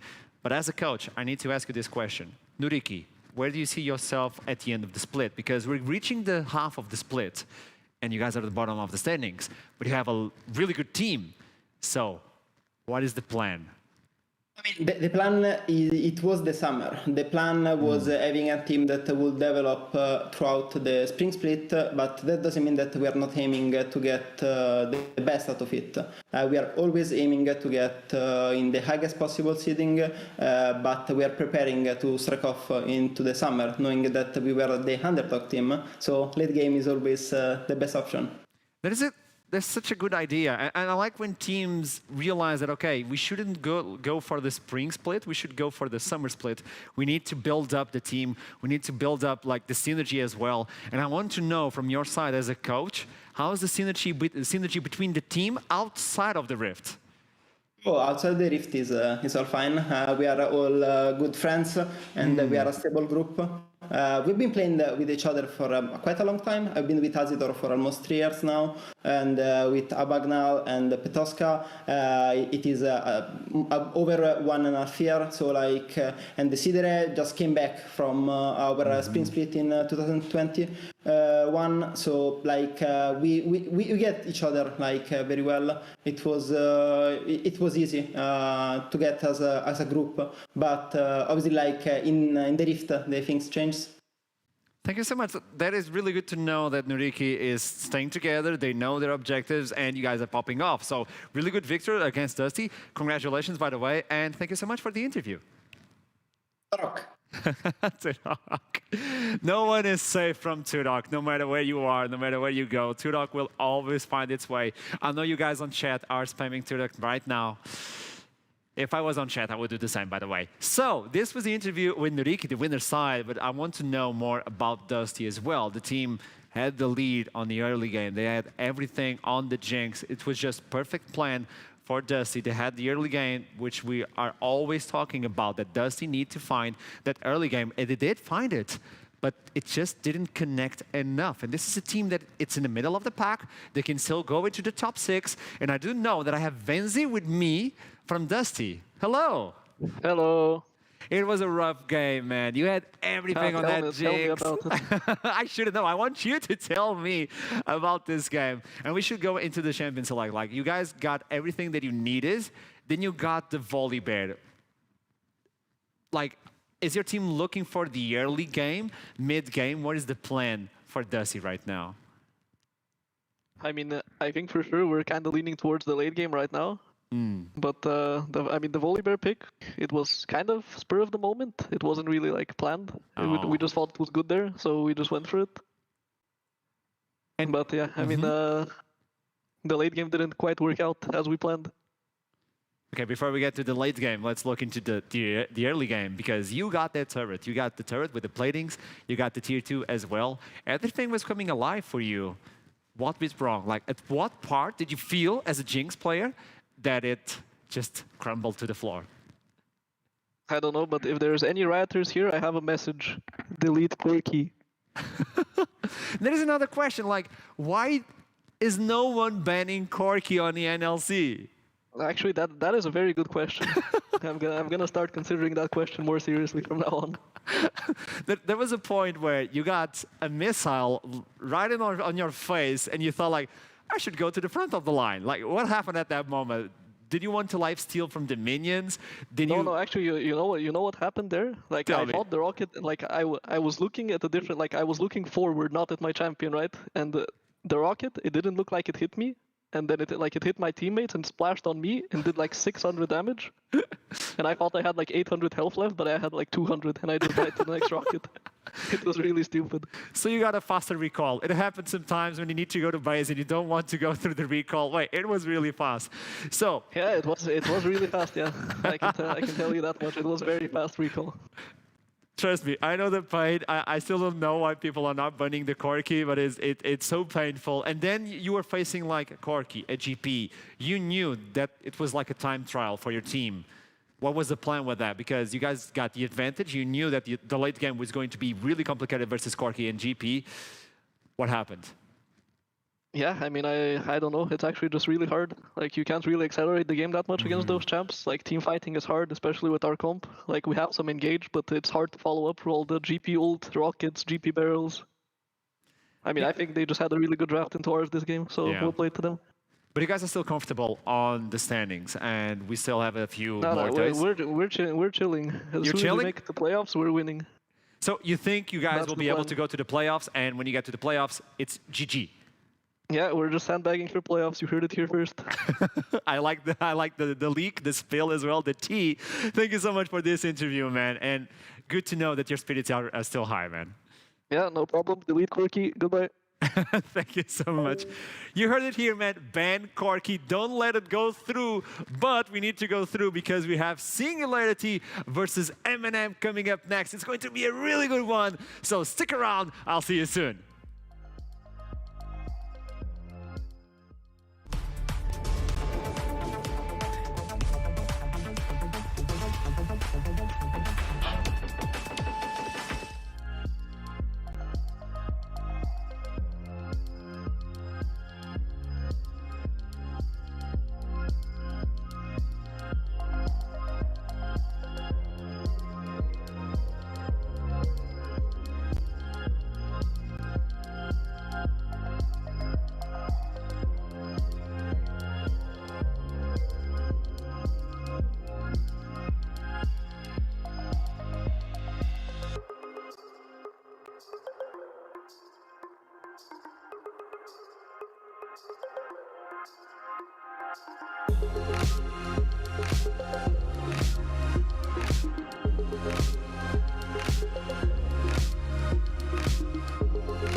Welcome back to the NLC, and there we go. I'm together with the usual suspects, and it's going to be Singularity versus Eminem. Are we that I was suspect? getting distracted by Gulbok dancing in the background. It so is, suspect. isn't it? It's like, your eyes go to that It's all the spot. but okay. TikToks. He says he doesn't like it, but he does like it. You know, deep So- down. Such a tsundere.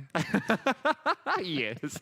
But now, looking into Singularity versus Eminem, like Singularity obviously on the back foot on this one, what do they need to do to win versus Eminem? Right? That's a large part of it, because you know that every game that Singularity coming into... that, He got really mad. He's like, come on. Like, we know at this point that Singularity are going to be underdogs. They are a team that is looking to try and build on something. It's not at a great bedrock state right now. You're looking to stabilize, try and get that first win. I think mentally that'd be really big for them. How do they do that? Well, they already were going towards stuff like the center before. They played a game of it. That was before the buffs. Maybe they go towards something like that. And also the thing about Eminem is that they do have their comfort champions. Maybe just strip all of them away in the first phase and say, okay, you've performed very well on these. Let's try and rock the boat there. Pick something which will rock it even more. Maybe we can capsize this into a win. So what I think is really important to mention here is the players that are performing really, really well for the side of Singularity and give a little bit of a shining light on them. And I think one of them has been Muta in the mid lane. Now, the thing is or problem rather for Muta is that Royal Cannon has also been the shining star for the side of Eminem. But the thing is, even though I'm seeing Pop on all these hard scaling farming champions where his team is supposed to play for him, I'd like a 180. Well, he had played the Jinzao last week, 2 games. He did, yeah. Wow, 2 games out of 6. Sure, Namera, you That is a third. persuaded me. No. It's a third, yeah. No, It's a that- third of them. Okay, the Master Yi is like legitimately stuck into It's my head. PTSD, and I'm like, yeah, I know. I would just like to see that mid-jungle synergy coming in from the side of Singularity if you want to break Eminem. Because I felt like Kana and Royal Cannon together, possibly one stars. of the top mid-jungle duos that we have in the NLC in terms of synergy. They need to take away the Hecarim. It has to be removed. We know that Kana is just smurfing on that one. Royal Cannon, though, being the player of the week from the previous week. By the way, he was actually the player of the week with Action and Vex.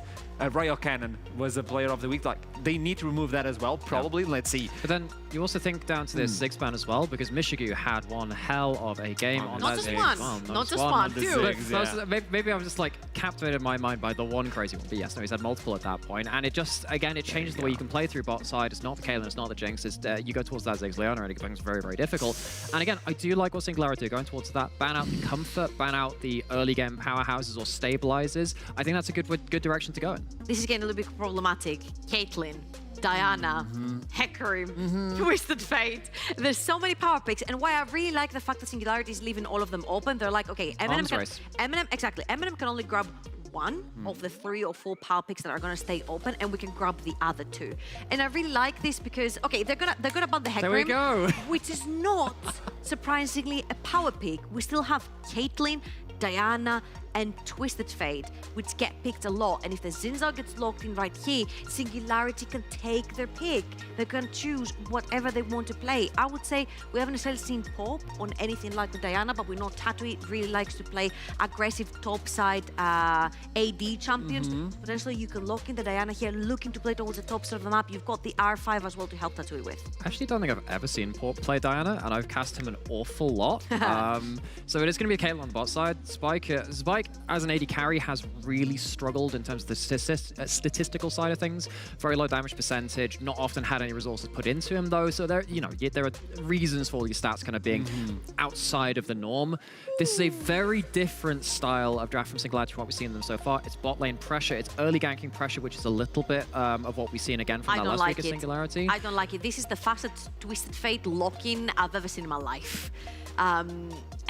I'm surprised if they're not going to do it right here, because a Caitlyn lane, you usually play Caitlyn Karma, Caitlyn Lux, you want to be pushing on the bottom of the map permanently, and Twisted Fate is such a block on your mood, because if you play Twisted Fate, it's like you cannot push, because he always has the pressure, and he has it from level 6.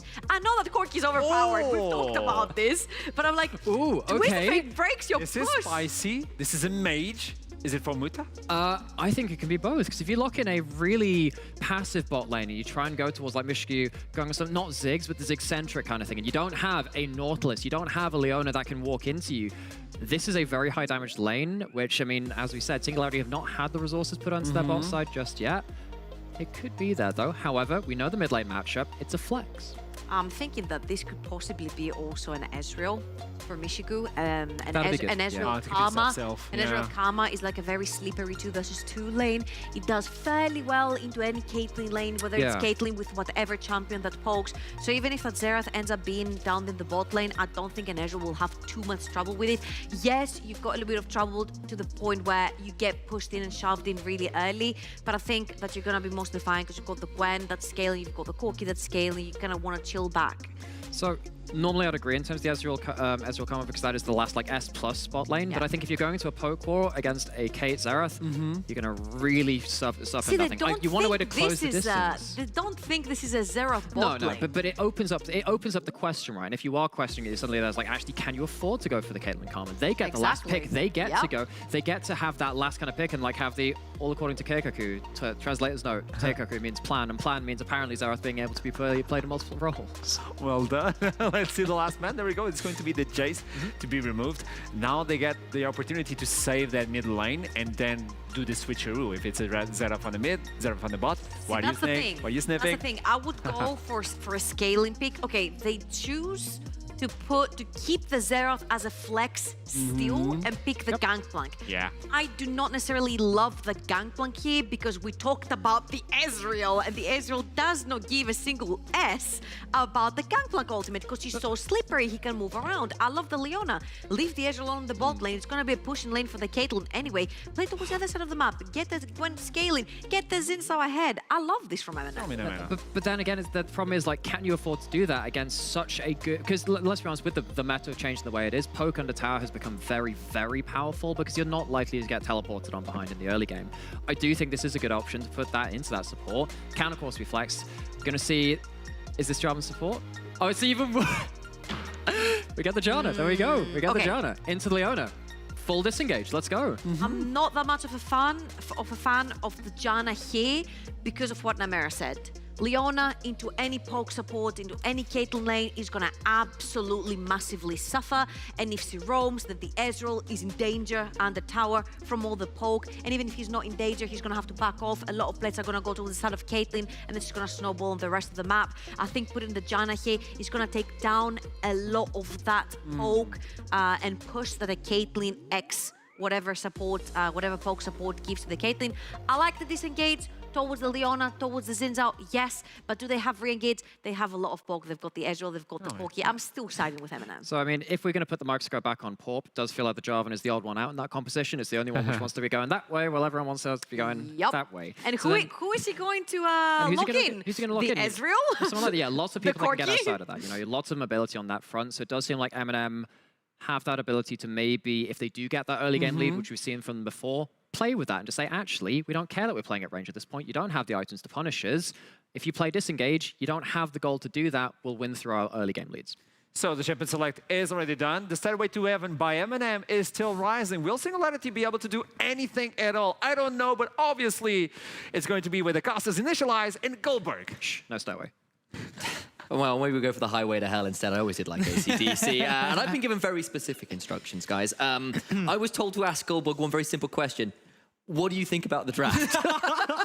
You're not supposed to tell him that we were talking before. We're coming in. We were talking before. No. We're talking before. That's not how it's supposed to work. Okay, look. Shock horror, guys. Casters do, in fact, talk about what's happening off screen as well as on. We're all doing it in the moment. Nothing in prepared. We're just improv. that It's entire improv. That's exactly. Ignore what I said. But no, I do agree with what the desk is saying a little bit here, because Janna to me is a pick I hone on in immediately, because it's paired up with a Caitlyn. Whenever you have a Caitlyn, the entire map becomes about the Caitlyn, at least for the team that has it, because you want to be able to take away the plates, get a gold lead, and rotate her around the map to just always have priority, because she outranges everyone and she pokes everyone down.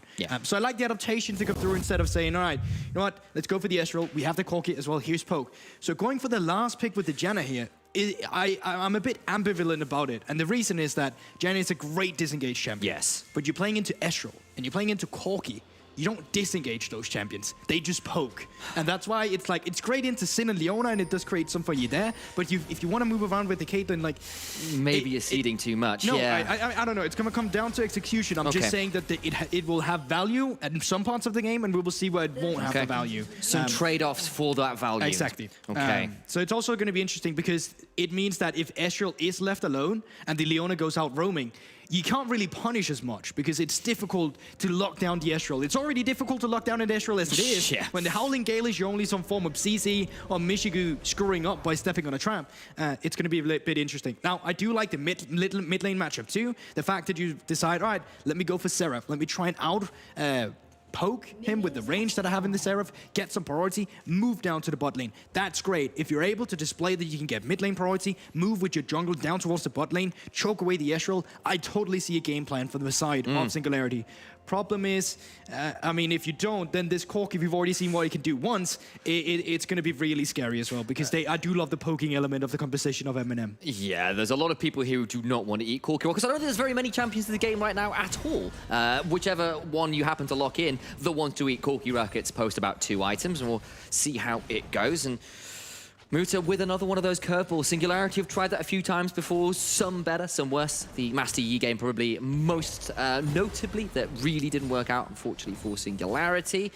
On the side though, for Eminem, it's been a remarkable rise for this team, who went from a pretty mediocre start to being one of the strongest teams we've seen right now, who've pushed X7 a massive way, as Yepe with this Glacial Janna just being obnoxious. And I did want to pick your brain about this a little bit, that you look like you've got something you want to talk about right now. I know, it's completely fine. I would just say that this is once again just the nature of a double range into only one range bot lane. We saw it last game with the Lulu into the Rakan, now we see it with the Janna into the Leona. It's just how it goes. This Leona is not supposed to function in lane, she's supposed to function outside of lane, so that's just how it goes. So, I do want to pick your brain a little bit about this. There's another nice Howling Gale there does land onto both members of Eminem's bot lane. I saw a few sort of threads hanging around Twitter, on Reddit, around some of the Janna changes that came through, and a few of these support mains going, look, people aren't playing Janna the way they used to. It's not so much about the disengages we've kind of been talking about a little bit. It's actually about being really obnoxious with the W, with the Q, and trying to just actually be just trading with your health bar and being really irritating. Listen, I've been playing this champion a bit for myself, and she's hilarious now. I can't tell you how boring Janna was to play in the in the past. Or I would say that, but Bista. Took a bit of a trade there. Of course, the barrel slow did come through, and does get to eat an orange and do away with some of those injuries. It's going to be interesting because it is a slow push from Tatooine, no junglers around, so this is only going to be between the two top laners. But if nothing's happened, it's going to happen something down towards the bot side, where we just mentioned they have pathed here. Priority is pretty much even in the bot lane, I think. So Kana, he's going to see if he can... Oh, it's just going to be gone. Okay, yeah, no, never mind about a fight. Pop just smites it and it's done with the whole deal. And I mean, both junglers were around, kind of aware that maybe there'll be some attention to the bot lane, and Pop just gets that Scuttle Crab a little earlier. Have you ever watched baseball? Limited, but yes. Okay, see, I haven't, but I recently started watching... All right, continue, yes. But I recently started watching a baseball anime. Now, enough about that. So, are you okay? You good? It's just like, I haven't watched baseball, but I have watched the anime. That's one of the best statements I've heard all day. Thank you for that. I'll give you the element of the new Janna. So, I'll give it in a moment. Okay, at a moment as Yepe has to flash away. New Janna about to have a horrible time of it. It's looking like we might need an anime redemption arc right now for Singularity's bot lane, who do get flashed on. A summon is burnt for Eminem, but they get away with first blood onto Michigu's Ezreal. Absolutely illegal as a Janna to die like that. But again, Dr. Chaos and Michigu finding a great punish of Yepe just being too far forward, feeling a little too confident on the new Janna.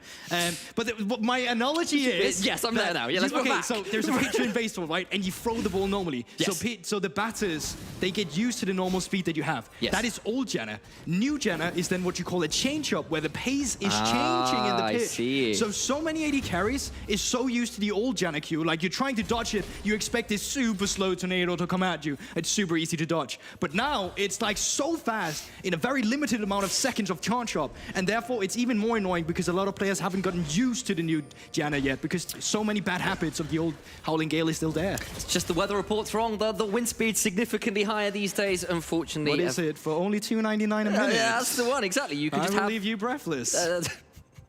What a reference. Janna with some incredible voice lines out there, and you leave me breathless, Goldenborg. Oh, Great no, reference. do you leave me breathless? You're breathtaking. You're breathtaking. So is Yepe, who had his breath taken away in that lane.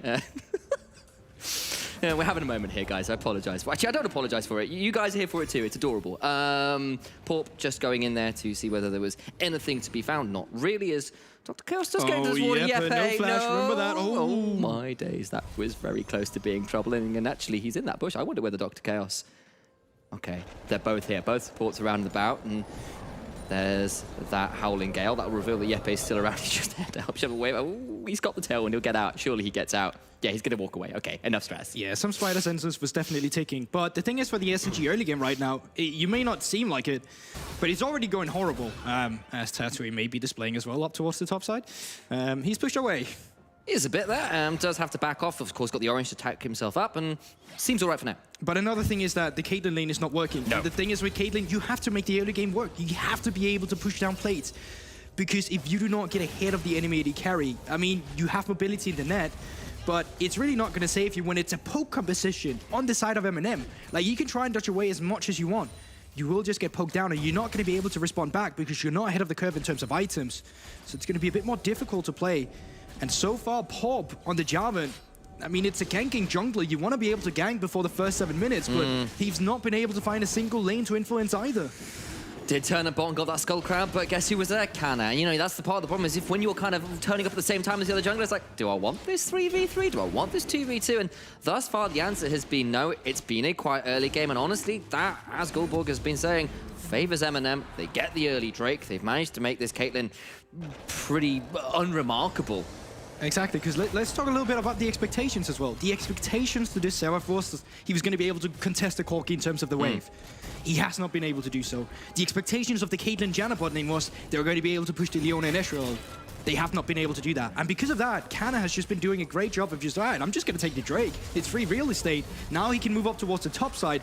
Herald is spawning in less than 1 minute. So you can see the Eminem bot lane right now, the reason why they're influencing so many ultimates is because they want to get the reset through now. They want to move up towards the top side, and they want to exponentially grow their lead in this game. Now the question will be, what does Singularity do? Do they stick in this lane and try and get plates onto the Caitlyn and just not contest the Herald? Feel like that's probably got to be the option at this point. That's the thing, right? Because even if you go for the team fight, I just don't think they have fairly good chances, but even them have to go for a reset here, so not even able to pick up a single plate. You can see right now Dr. Chaos is out moving first, and if they go for a Herald respawn here, where they're setting Spiky up as well, well, then they'll just be losing plates with the Astral. So far, the game is just going in favor of Eminem, and here you can have it. They're starting it up. Let's look at the rotations from the side of SNG. Muta moving up the mid lane. Spiky moving down towards the bottom side. So it is just going to be 4v4, and you would think that's going to favor Eminem. As I say that, Royal Cannon is actually back for a package. Needlework comes out. Tatui has to flash away as the Ignite comes through. One last ultimate comes through. The Cannon Barrage comes through. It's just not enough. Wait, Tatui getting a warp flash forward from Cannon secures it. Porps over the back, but now he's kind of caught in an awkward position. The ults come down, and that's just a pickup, and Tatui, a little bit wrong place, wrong time. Yeah, once again, and now Royal Cannon is here with the package, which is just like, it's over. You can't go for anything now. 3 versus 4 is already a bad deal. Try to do it with a package online. But the thing is, now Eminem can save this package for roaming instead. They can move down towards the bot side if they want to punish a Caitlyn. They can try and catch out Yeppe if they spot him here. Yeppe needs to be really careful of his position, because if he's spotted out, he's just going to die to that package. I'm not sure what he's doing here exactly. He was just having a wand to see whether there was anything in that mid lane that maybe he'd get a hold of, and answer honestly was very much no, as there go Dr. Chaos and Royal Cannon gonna try and catch out Porpia. Muta is around though. They might be able to get onto Cannon, who's had the package run out. He's in a bit of a difficult position. No! He's gone so deep. There comes the ace in the hole. He gets taken out, and that's just bad, Eminem. You go way too far, and now you might end up punished here as well. Here comes Mishigu though, and there's Spiky, there we go, mispronounced that name briefly. And they get out just with the one death, but a little overeager there from Eminem. Yeah, that's the thing. You don't have a level 16 Corki diving in with package here. You still haven't finished your first item, so you're really not that scary just yet.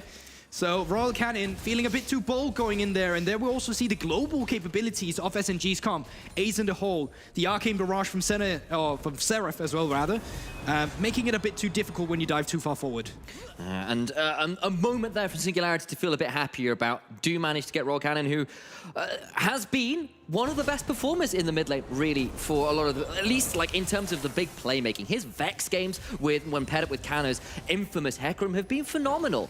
And never mind that, as Yeppe does get Solar Flare, level 6 advantage, just too much, flash away. Mishigu can't quite get it. The shield comes through, and now Michigu's in trouble. Porp is here, gonna try and get it. The heal comes through, and it's a 1-for-1.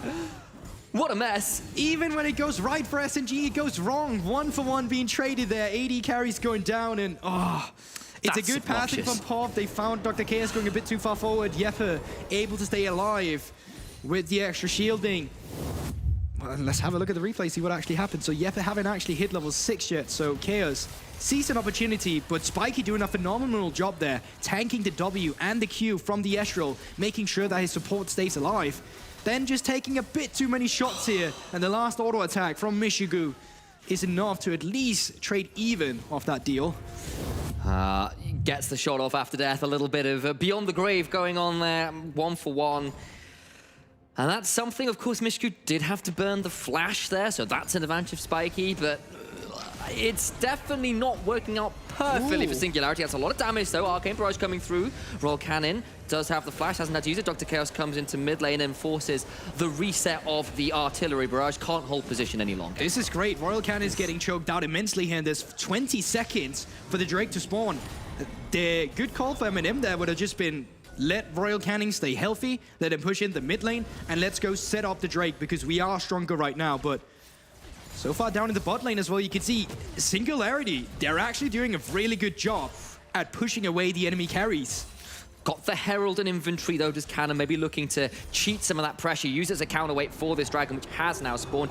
Hex Drake Dragon on the Rift. Neither team quite willing to start it as yet. Remember, Royal Cannon, as it stands, no package in inventory or available in the base. That won't be around for this fight as it stands. Herald is down, gonna try and get some plates onto Mishigu. Wondering now whether Singularity still want to fight this. Never mind that. Fight in the top side. Tatui gonna get run down there with the Ignite and just gets cut to pieces. That's it. Really good job by Babista. He's taking care of the barrels. The timing was a little bit better than Tatui's, and just like that, a solo bolo in the top lane for Babista himself. Really knowing the matchup of Gangplank as well. If you don't know Babista, he's a Gangplank connoisseur. So him being able to have the Gwen in this matchup, I mean, he knows the right times to go in the GP, and it shows in the solo kill. Does indeed, and that's the Herald in mid lane. That was they tried to get the chunks out with both the ultimates from Caitlyn and Xerath, and still don't manage to get a hold of the Drake. That's a second one inventory for Eminem, and outside of a couple slightly sloppy moments, with that 1-for-1 on the bot side and the overdrive in jungle, they have managed to earn themselves a lead, and they're feeling pretty content in this game. They are. I mean, 2K gold lead for Eminem, and I mean, Singularity did a decent job at the setup before that, Drake, but once again, you mentioned it yourself. The fact that Eminem still had a Herald in the inventory meant that they could cheat around the pressure and gain instant pressure in the bot side, despite Spiky doing a good job of out-trading Mishigu. At least Yepe now has got that Monsoon available. Should hopefully keep him a little bit more alive. Does have the exhaust, so still playing with fire a little bit, but feeling happier to do so, stepping forwards there. I mean, it's still a difficult situation, right? Because as we've already talked about, Caitlyn did not get the ground that she wanted to against the Ezreal. Usually, Ezreal should not be able to contest the wave. So I'd actually be curious to see later how much gold she's actually gotten. But this time around, we mentioned it. Royal Cannon, Canna, as a duo, has been doing a phenomenal job so far in the victories of Eminem, and it's even easier with a package on the Corki here to just push in the wave, then move up towards the top side for your jungler or for your top laner. But Yepe, actually having a good read on the map, is up here as well. I'm just not sure how much he can do to the situation. And of course, with that package available, it's going to make contest for this spawning Herald pretty difficult. Over the wall he goes, and that's Cannon going very deep. There's an exhaust, and now the turnaround. He's put in a shot glass. Cannon flashes out though, and Port flashing away has got the shield on, still not enough, and Yepe gets absolutely deleted, poked full of holes courtesy of Gwen's needlework, and that's two. He has to go under the tower. He's in a 2, make that 3v1, just nowhere to stay alive. A double for Babista's Gwen. Cannon tanks the tower, and what looked like an okay turnaround just falls apart in Eminem's favor. Once again, and Yepe, he had the read, but they're just so far behind. Dr. Chaos was also behind as well, so as soon as that Cataclysm came down, well, so did the Solar Flare. And Singularity, they were just not able to get anything of the map elsewhere, because Mishigu was matching Spiky's roam as well.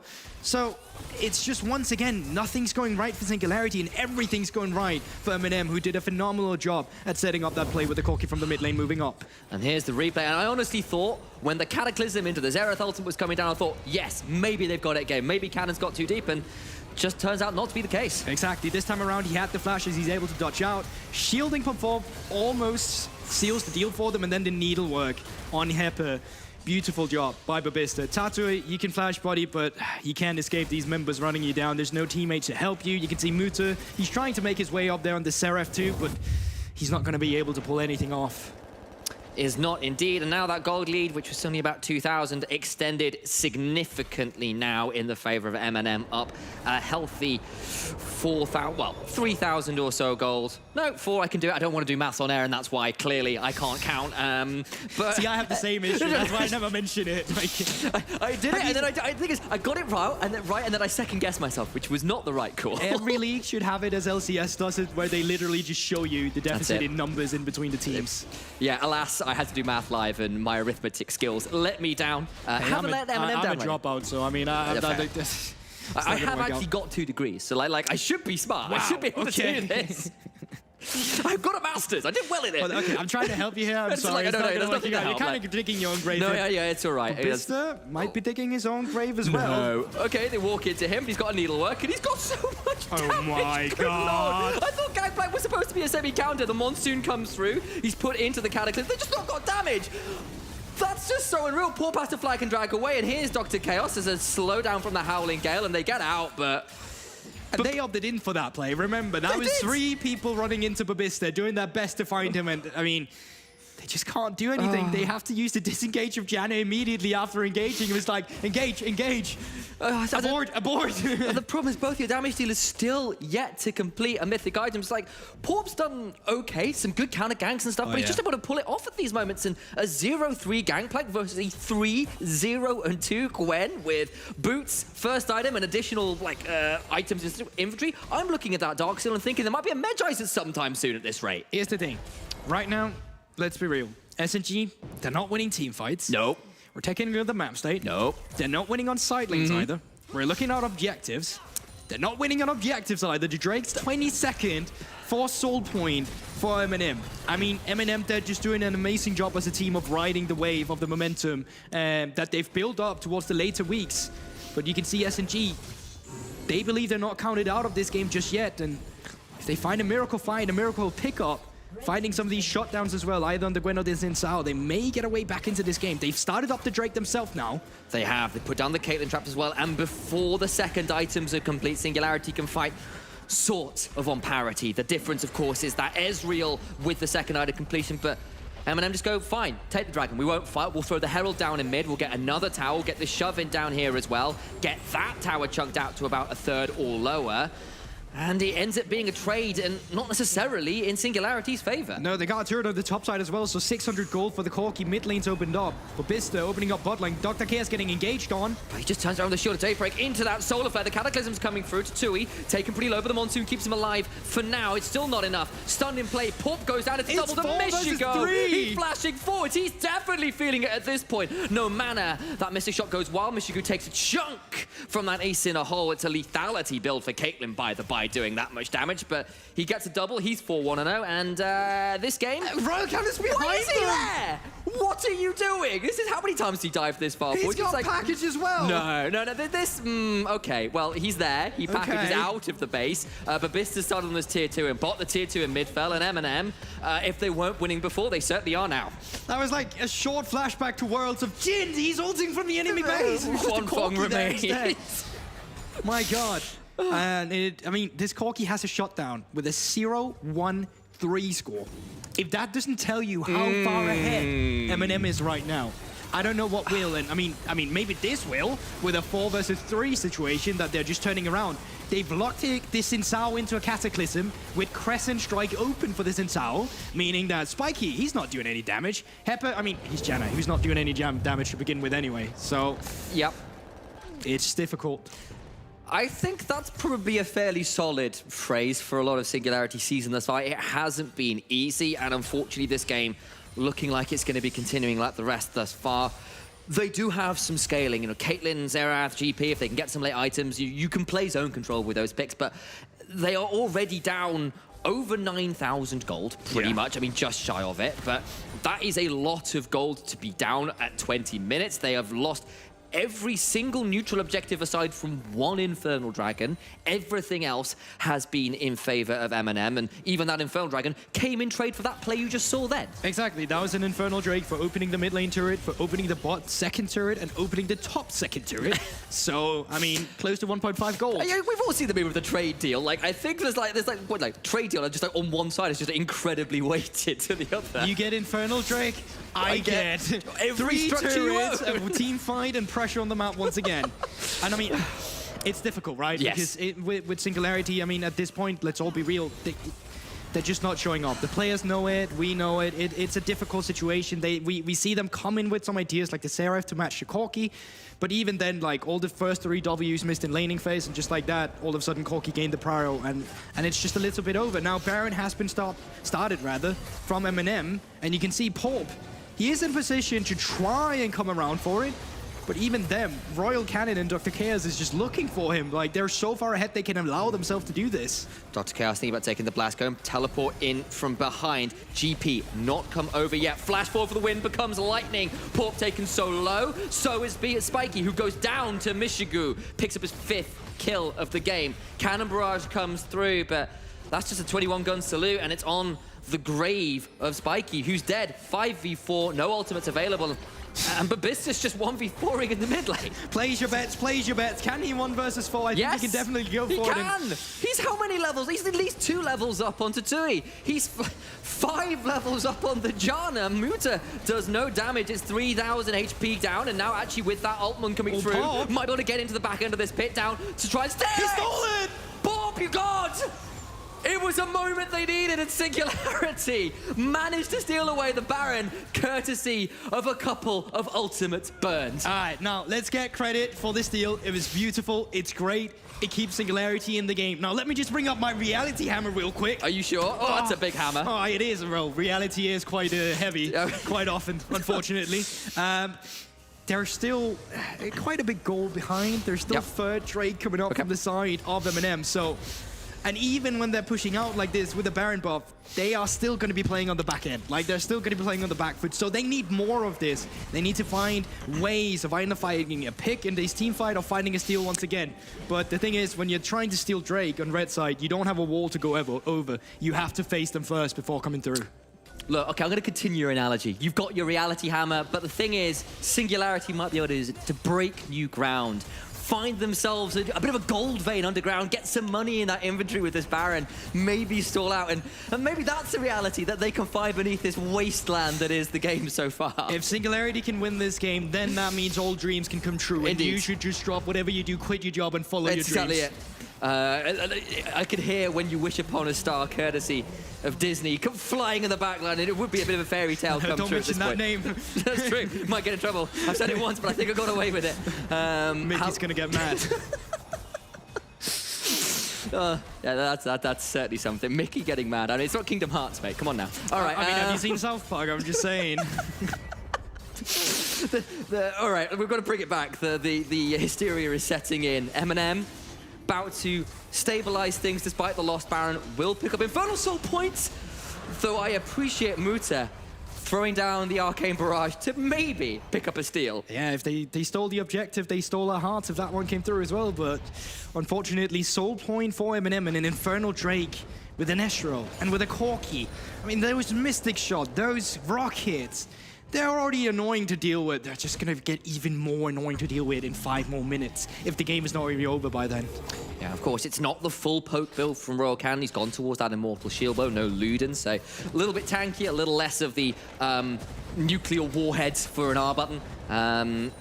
But still pretty dangerous, still heading towards a lot of items. Like, the one to be really afraid of right now is Mishiku, who is 3 items complete, including a Muramada transformation, which is unkind levels of poke. And usually you would see Ezreal go for, you know, Crown of the Shattered Queen as a 3rd item just to get that extra defensive spike in there, get a little bit of AP.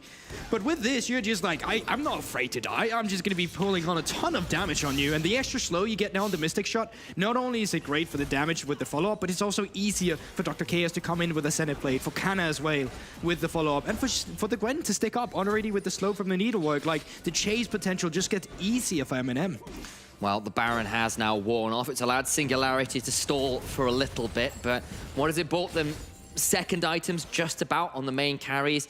Tattoo is still waiting to pick that one up, has been put under the cosh a lot this game. 0-4-0, not the performance I think he was looking for on the GP, but can't even get to the Wolf camp. And you don't blame Port for going over there. You don't blame him for trying to get something, but it's so difficult. And even if you do go in as this Jarvan at this point, I think you're just signing your own death warrant. That's the thing. The only thing that Singularity own of the map at this point is their base. As soon as you go out of those base wall, that is Eminem territory, and that's a reality you'll have to get comfortable with. I'm not sure they will.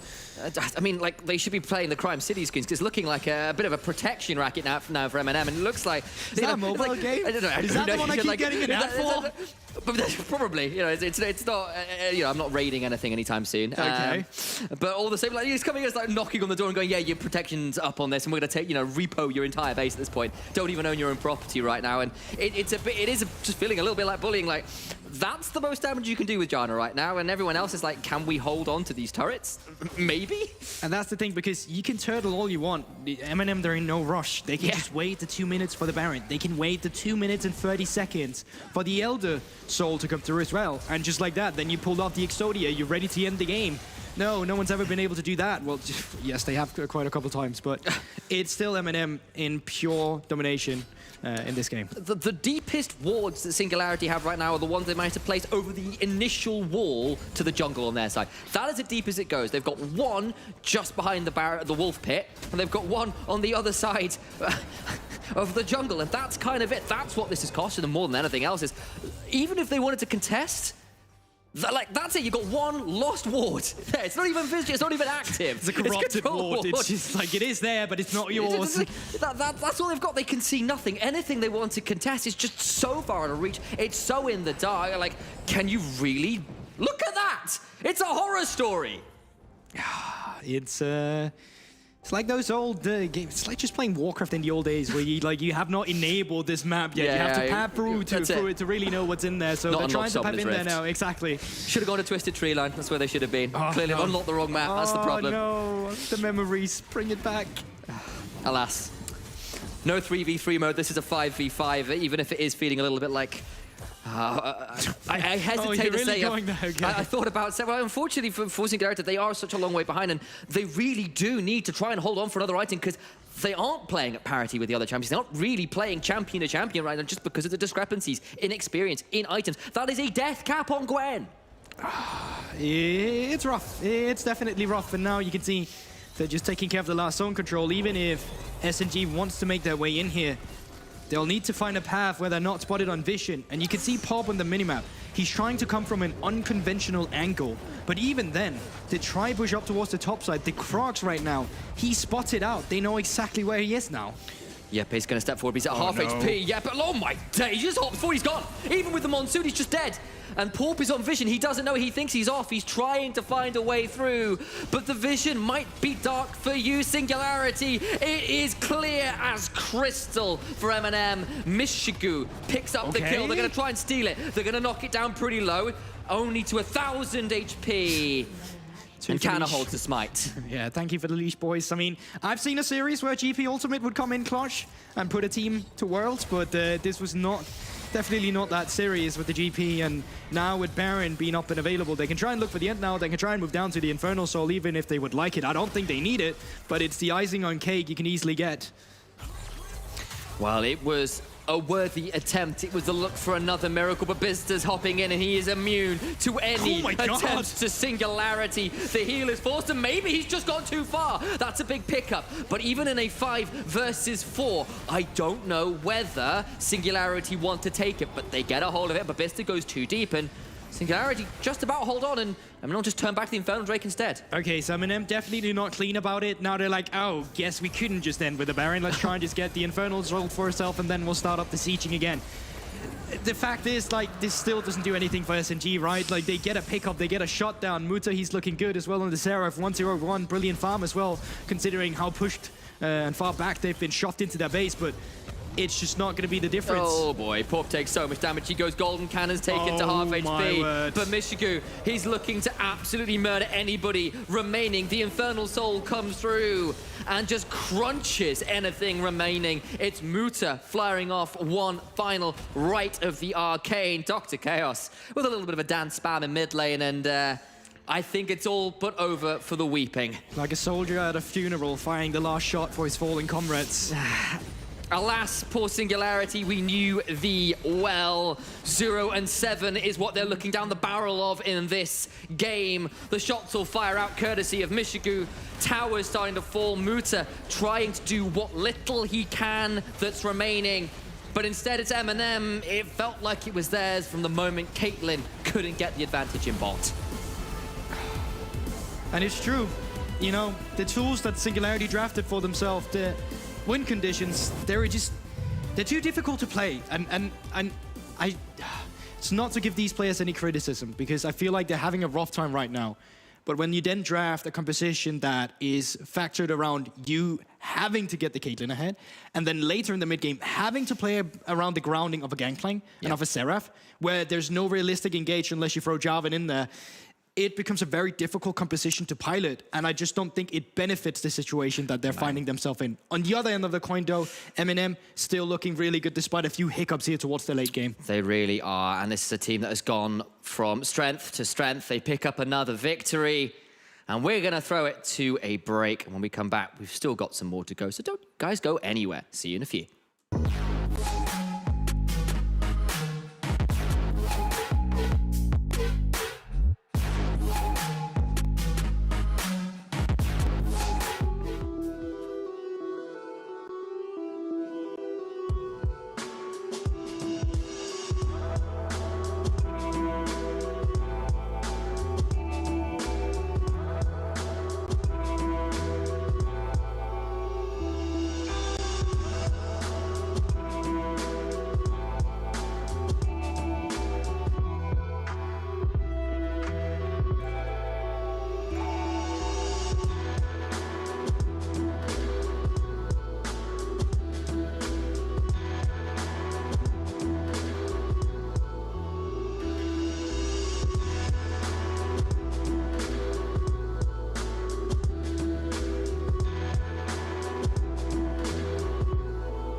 to the NLC. I guess Stairway to Heaven is still a thing for Eminem. They're just sticking with the wins. They don't care. They're playing for the late game. They're getting the early game as well. They're just a really good team nowadays. Singularity, though, lacking a little bit on the execution, the team composition. We were talking about that on the green room. It was quite funky, but they just didn't got the groove going on for that bot lane, for the Caitlyn as well. And I do have with me on the Eminem side, Royal Cannon. Hello. Hello. How do you feel? I mean, we feel decent, I guess. You were Player of the Week. Congratulations. Yeah. How do you feel about that? I feel good, of course. I felt like I played well, so it's nice to see a reward for it as well. So, yeah. And on different champions, I mean, you picked the Vex, you picked the Akshan. It was not like the Corki, the Victor. Were you like kind of forced or inclined to play the Corki, or do you feel better playing other champions where you can make like big plays and not just press R win game? I kind of hate playing Corki, I won't lie. I'm more of the like Akali, Sylas type of player, honestly. But this was a Corki angle, so we picked Corki. I guess I can't always play fun champs, you know? So one of the questions for the Corki was the first package, where you got into the wolves on the other side of the map. What happened? Like, what was the idea? Were you just running wild, no one can stop me? Well, laning phase was boring as shit, so I got impatient and I saw Jarvan and maybe that I could cancel his EQ, so yeah, my greed came ahead of me, so I jumped into 5 people, kind of. So, not my finest move. Okay, it happens, it happens. You got the win, none the better. And talking about the lane versus a Xerath, that is not something that is usual. Did you suffer a little bit with the Corki, or were you always comfortable that you got the late game? I mean, late game is kind of even, I guess. We both have our like win conditions. I have my package, and he has his just general poke obnoxiousity or whatever. So, I don't know, late game was fine, and in lane, I feel like I auto-spaced him. I played better in lane as well. Like, yeah, I don't know, it wasn't an issue. I wasn't scared. And we're about almost hitting the half of the split. How is Eminem feeling so far? We're feeling good. Yeah, like we started like shit, then we went a little bit better, and now we're even better. So, yeah, we're feeling good. I like it, Royal Cannon. Thank you so much for the interview, and good job, and congratulations on another victory for Eminem. I'd like to see you next game. Yeah, thank you so much. I'm looking forward. Royal Cannon just popping it off. Doesn't like the Corki, but sometimes you gotta give those games for the team. It was a really, really good pick for this composition. It made sense. It would fight off versus the Xerath as well.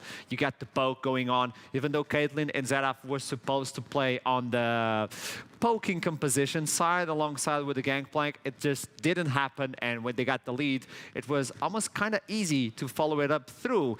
But now I would like to talk to the other side with Singularity, because Jeppe is with me, the Janna. It's the first Janna on the split. How you doing, Jeppe? Not too good. It's a tough loss, but happens. Okay, the team composition was poke, poke, poke, poke, poke. What happened? Like, the early game didn't fall through. I noticed, like, on that first, I don't think it was the first blood, where you were caught by Leona when you guys were trying to freeze the lane. Tell me about that situation, because I know what you guys were trying to do, but explain to the viewers, what was the idea?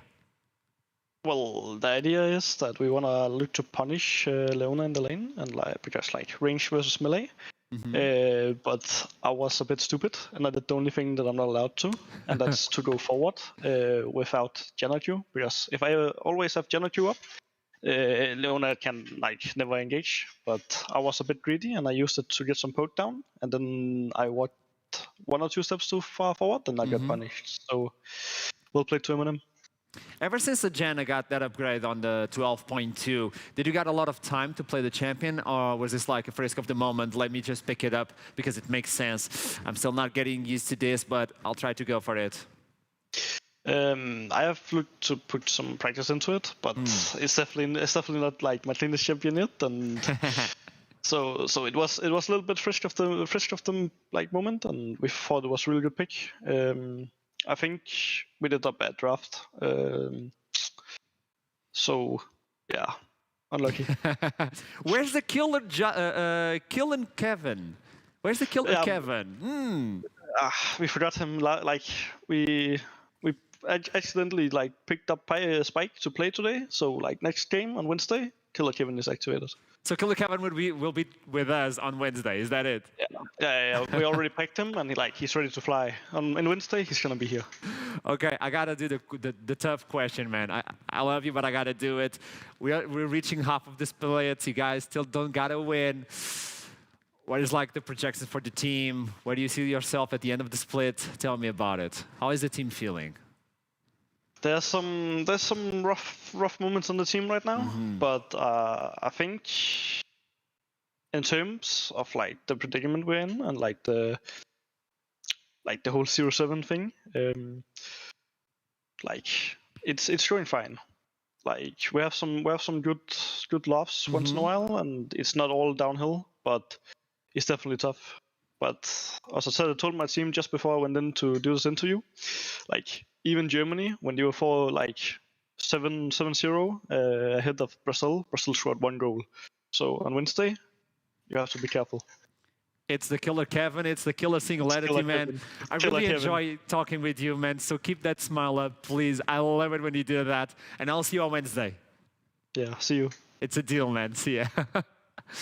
And there we go. This was the last interview of this game. Obviously, it's a little bit rough for the Singularity composition, but who knows on Wednesday if we get the killer Kevin. Now what we're going to have is Bifrost versus X7. The Gatekeepers versus the Kings. This is going to be a good one, so don't leave that place. Don't touch the browser. We'll be back soon. See ya.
are back on the NLC. It's going to be X7 versus Bifrost, the Gatekeepers versus the Kings.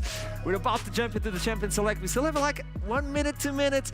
I want to talk about this, especially the supports, because Kasing is a fine support. That's exactly what Duel told us. He's okay.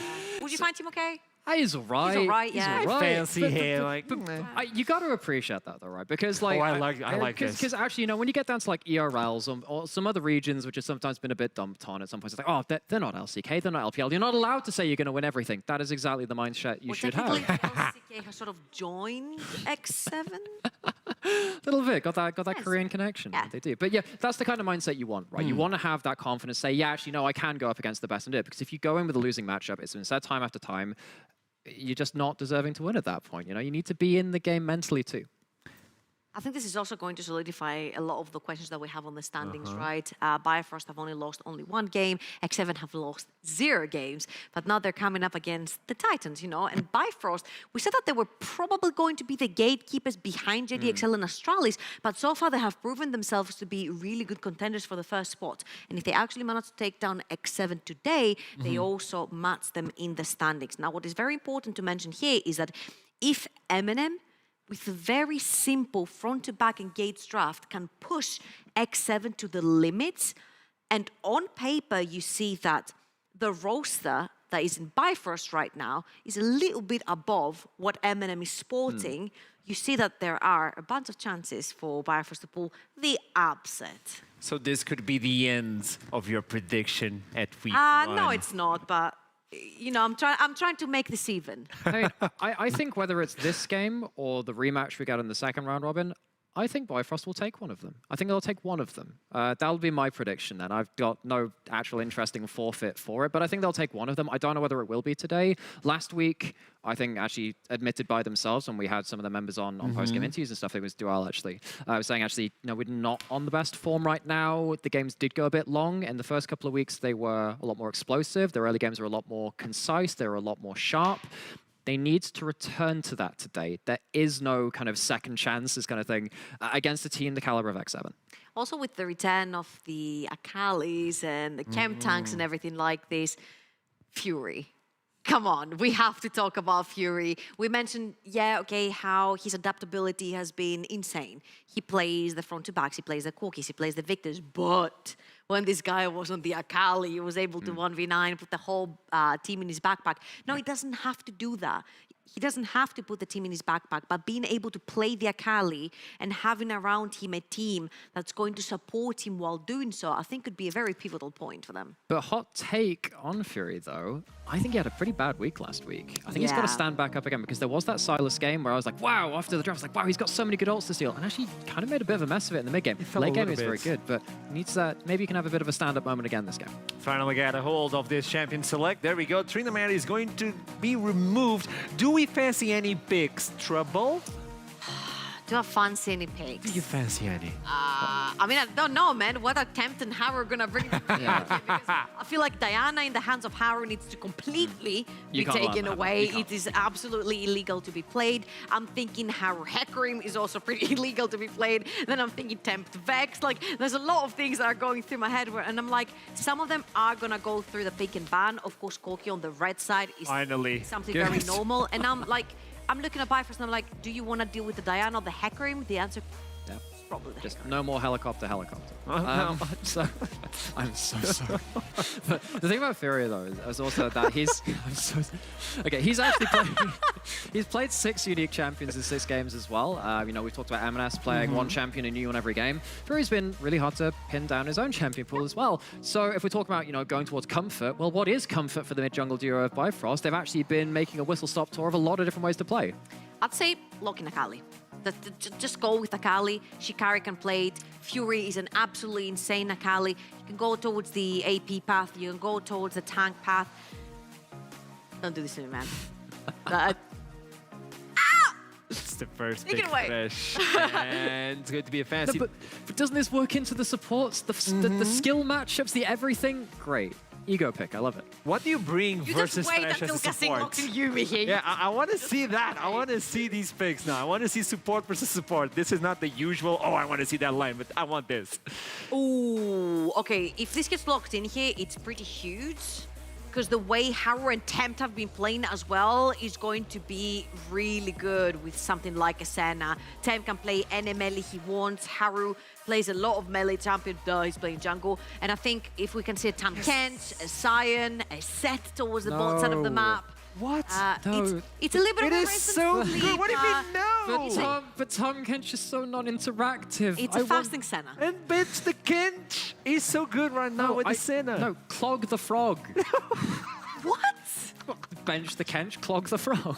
There's a Gwen coming in through, but it it's going for rhymes. Shikari. But it rhymes. And now we got the Aphelios as well, so we got the Hypercarry on the bot lane as well, the top lane as well, which means that C-Boy won't be able to get that AP jungle. Well, it's better than unleash the catfish.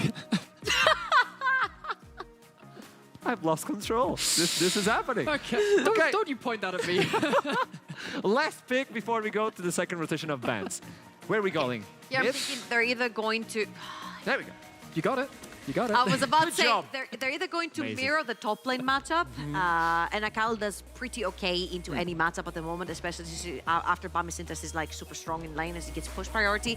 But it can also be flexed from top lane to mid lane, so you get the double flex right here with the Akali. You don't know if she's going to be AP or if she's going to go towards the tank build, but I think when you have a Senna behind you, you 100% go towards a tank build. Once again, flavor of the day, it seems like, is junglers not picked in first rotation. We've grown so used to seeing junglers picked very, very early on. You'd have jungler plus AD carry in your first rotation as red side. You can finish up your duo lane in whatever way you picked it on that second rotation, depending on what the first pick is. You can leave yourself a lot of options. So I actually don't know if these junglers are as prepared to have as many bans thrown in the second phase. Of course, we're seeing the Hecarim banned away. We know a lot of teams have relied on that, having that ease of execution, the dive threat, and all this other stuff. But now you're going to have multiple people having their pool stretched more than we have seen in the first couple of weeks. Okay, so I feel like with X7 having the Senatam Kent, it's so much easier to pull things like Udyr, That's true. Diego, That's true. Lee Sin, any melee, you name it, you can play it when you have the Senna because it can create so many opportunities for you. She also keeps you safe.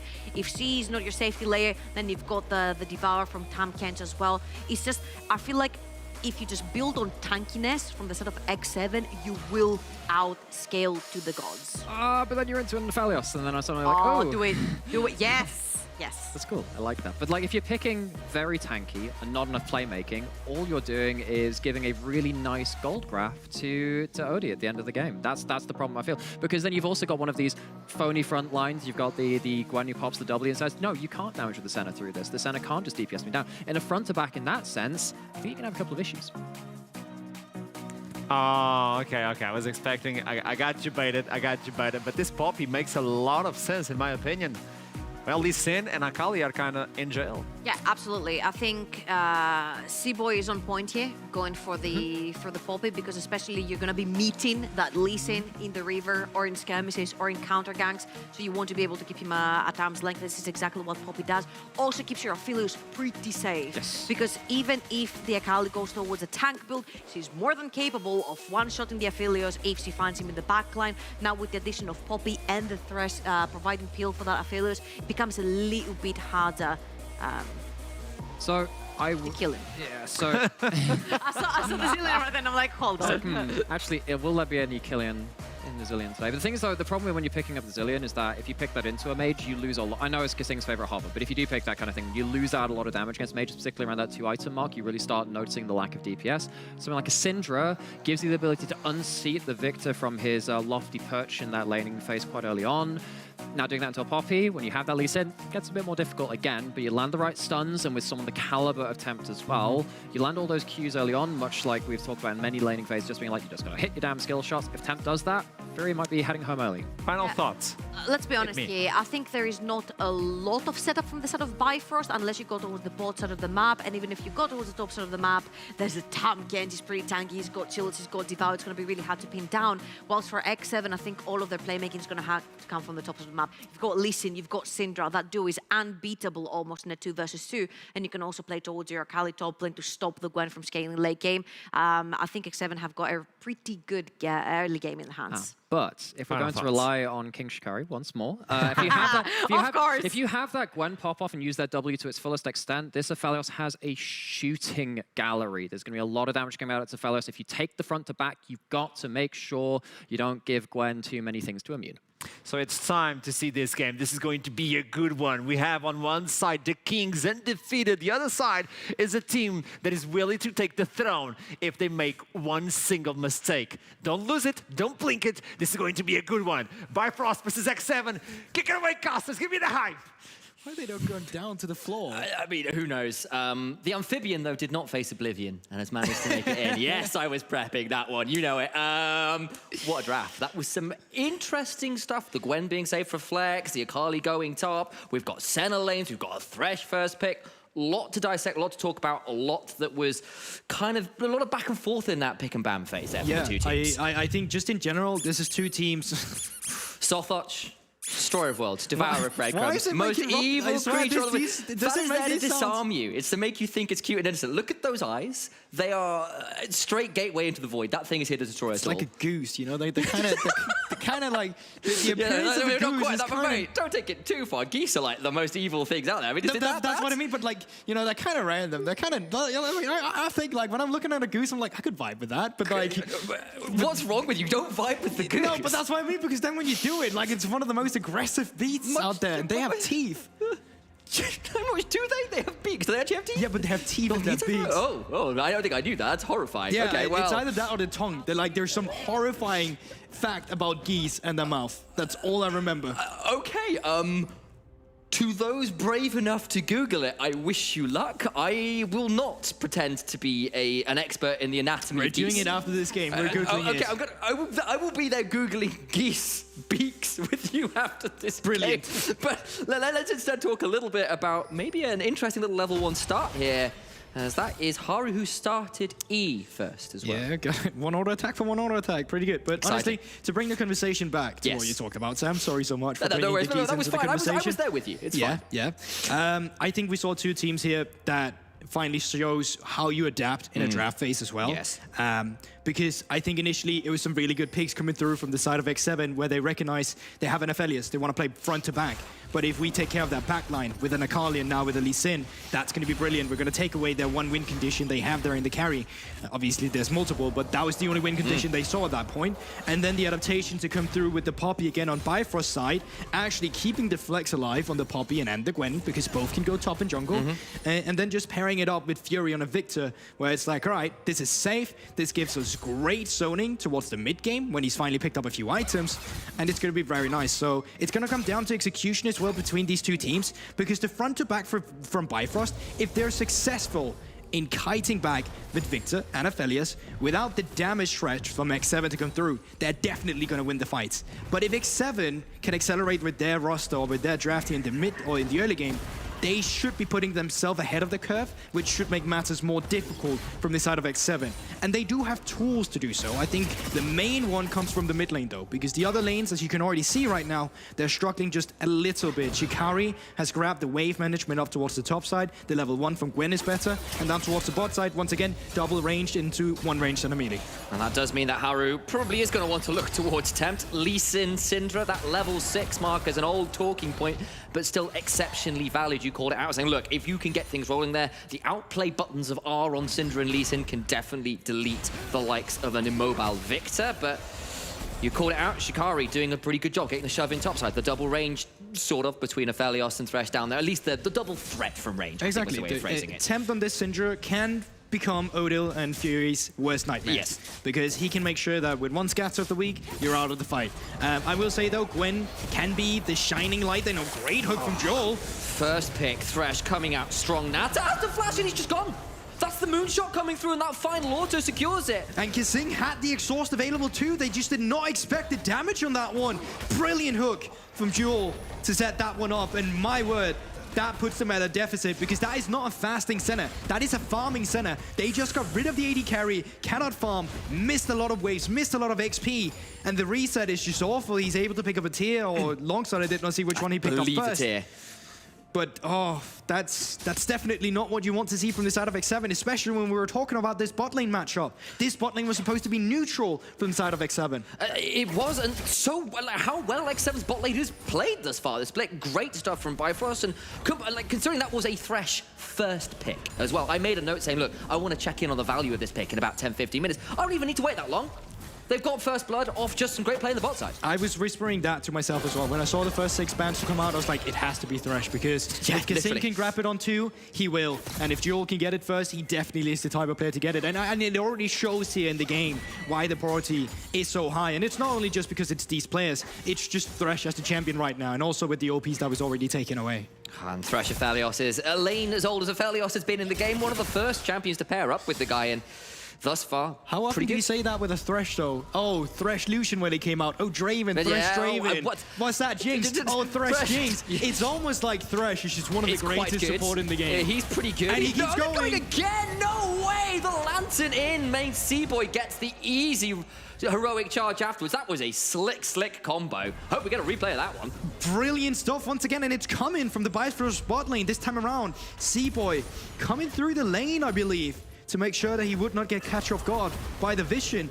Brilliant job once again from the bot side of Bifrost. And, you know, we had a lot of questions marked for Bifrost as well. Can they fare when they play the top teams? Because last time they played JDXL, they got demolished. And yeah, they just bringing in with the Lantern. They know there's no flash. Flash again from C-Boy to make sure he's punished up against the wall. He's got Hex Flash on the Poppy, so it won't matter too much in the grand screen. Brilliant stuff. Haru, though. I think they've got it. Surely they do, and that's a hook afterwards, though. Maybe they can get him under tower for long enough. Haru flashes away. There is no additional tower shot, and he gets the level up as well. Jewel will be around, and maybe now he's actually in trouble. Remember, there's no flash on the Thresh, but nearly finds himself a third kill to his name, well, third kill involvement to his name there, but they do, X7 do rather, manage to pick up a final turnaround in the mid lane. Needed it. It was getting a bit rougher there. Definitely, and it came from the one highlight we talked about in the early game from X7 as well. The Syndra on the mid lane. She's able to gain priority from the matchup into the Victor, just due to the scatter, keeping Victor at bay. It's making it difficult, despite his long lasers, to walk forward. And Haru doing a great job to follow up with a Sonic Wave. And Fury, once again, caught a little lacking. We've had a questions mark towards his early and mid game, but historically has always shown up in the late game, so it's not lights out for him just yet. Yeah, well played there from X7 to get a hold of that. I mean, nearly exceptionally well played from Duel, as we called it out. As it stands, though, a much better early game from Bifrost. It was really proactive in their early weeks. They managed to get a lot rolling last week. Got a little sloppy. You heard Nightmare talking about it on the desk, saying he wanted to see some more proactivity in the early game. Thus far, so good, but I do need to see the likes of Fury, as you mentioned, not give away too many of those, especially into the likes of Tempt and Haru. I mean, the thing is as well, like, proactive Victor in the early game doesn't really exist. When you're sure, I grant you. So let's give him that one. Exactly, that is the one instead, right? So it's more like just playing the matchup. And now, bot lane has gained priority, mid lane has just gained priority as well from the side of Bifrost. I wonder, are they going for Drake, or are they trying to set up a dive here? Because Tahm Kench is still only level 5, which means they cannot get anything. And this is brilliant, because they don't even need to get kills. They just once again need to zone Nata and Kasing away from the bot lane. Look at the amount of plates that Odie has already picked up. It's the red and white gun. He's got 3,200 compared to Kasing's 2,000. Here we go again, try to get a pick in mid lane. Now C-Boy, though, is there to try and turn it around. That's the back of it in terms of the damage from that scout of the week. In goes Haru, there is no steadfast presence. Haru dies to tower. No, he doesn't. He gets alive. What's the HP? Somebody tell me the HP. And if there's one duo you can always count on X7, it's the world champion and his body in the mid lane Tempt, keeping the game alive. It's a disastrous early game, or at least that feels like it for X7, but look at the gold. It's almost that even, despite Odie getting so far ahead. lands another hook. There's the flay. Oh, no. Nata gonna have to flash out. Does land the last embrace, but that's another summoner burn. And Duel just heat-seeking with these death sentences. And that's what's keeping this game close right now. It is only a few hundred apart, but the mid-jungle of Bifrost fell short again in the mid lane, whereas X7, that bot side, Duel and Odie doing so well to keep the pressure on there. Oh, this is a brilliant game already. We've only passed 8 minutes, but it always feels like the action is intense. No objectives have been taken in the early game. We have reached the 8-minute mark, so Herald has just spawned. So you can see on the minimap right now, Sam, Duel is finally roaming up. Seems like he's teaming up with C-Boy, trying to see if they can gain some control of the top side. But this could be good for X7, because without Aphelios, they still have the duo of Haru and Tempt, which is the strength of X7 and their weakness over in the side of Bifrost, with Fury and C-Boy not being able to equalize against them. But with this priority from Jaeger, with the priority from Tempt, it is X7 who's starting up the objective first. They have brought in Nata as well, so I think this Herald will just go over to the side of X7, but at what cost over on the opposite side of the map? Remember, Aphelios already took 3 plates with Severum, Crescendi, Muthro, Onslaught on courtesy of Severum. With all the chakrams flying, towers disappear. I think he's going to get the easy shove in here. Look at how low that is. He hasn't got either Severum or Crescendo, but he'll at least be able to get another plate here, and that is 4 pre-10 minutes. He might even get the whole tower here, honestly. Yeah, get the wave clear with the Gravitum, can just prop the Q. Next wave should be coming in, and I wonder if Nata can stop him here. You can take a look at the minimap. Duel levels. is making his way back, and as you said, 2 levels. Okay. Finally takes over to 6. I was thinking, like, that's a bit nerve. Like, you walk up there wrong, you get in a lot of trouble. Observers, can we once again just highlight the goal real quick? Because that is 4,700 for the Aphelios against the 2,600 on Nata. 10 minutes into the game, it's a 2k advantage for Aphelios. Up towards the top side, though. Gonna try to dive in, but C-Boy's in and turn it around. So much damage, and Shikari's That's alive. Brilliant. No way, he doesn't even burn down. That's 2 near-miss escapes. Dawning Shadow sticks him straight in the grave, though. Man, the king almost stood tall in his top lane castle, but Nata able to equalize the score a little bit, hitting up 6, picking up that Dawning Shadow. But despite that, with Herald going over to X7, they did not manage to pick up a turret. Haru got shot down, and it was a kill over to the Gwen as well for Shikari. So gold lead has just grown in the favor of Bifrost now. And while Haru and Tempt have done well, the fact is coming at the expense of C-Boy now with a couple, one excellent gank, one excellent counter gank. You've got that Aphelios that is monstrously far ahead. Monstrously far ahead. Like, the gold is in the right places for Bifrost. They've got the ability to continue snowballing. They just need to make sure that this Lee Sin and Syndra can't continue to be a thorn in their side. Okay, so let's get into the decision-making of both teams right here, because Bifrost has opted in to push their top lane, or their bot lane up towards the top lane, because they want to get more plates. They want to funnel as much as possible into this Aphelios. This does leave the Drake open on the other side of the map, so they're trading away objectives, but look at how favorable the trade has already been. And here's C-Boy, he's channeling the Hex Flash. He's going to come straight on over. That's the heal, though. That's the Moonlight Visual to boost 1-for-1 right now. It's actually Haru taking the dragon that made me a little bit confused. Nata's still alive inside the Black Mist, staying alive for now. The teleport, I believe, got cancelled from Tempt. That must have been Victor, and they get the kills without any support being able to turn up. Red and white, how much can Odie get here? Here's the turret down. Turret. Oh my god, this is just going to be disastrous. We're 11 minutes into the game, and Odie, he's going to be able to pick up 10 plates for himself. The gold lead is going to absolutely blow up. Look at that gold lead. That's without the tower falling. He is a solid 3,000 gold before picking up this final turret. Severum Crescendum turns up at the right moment to make it even worse. Haru picks up a plate in bot side, but that is a minuscule silver lining, though. C-Boy may have gone too deep on this Raptor cap, though. Takes a lot of damage, knocks people out with the Keeper's Verdict, but a scout of the week after an unleashed power means that Tempt picks up a kill on the over-eager jungler. Yeah, C-Boy, he saw the Haru was down towards the bot side. He thought to himself, I can easily pick up the Raptors. But there is also the decision that X7 decided to go for C-Boy and the Raptors. Oh, Haru just comes in straight behind him. Fury puts down the gravity field. It's just not going to be enough. Abyssal Dive gets stopped by the gravity field. Jaeger gets over the wall with a perfect execution. There's action all over the map, but somehow no one is dead from those plays. What a brilliant game. Already delivering to the two names, X7 and Bifrost, in this round of NLC. And it finally feels like we can catch our breath a little bit while there's no objectives on the map.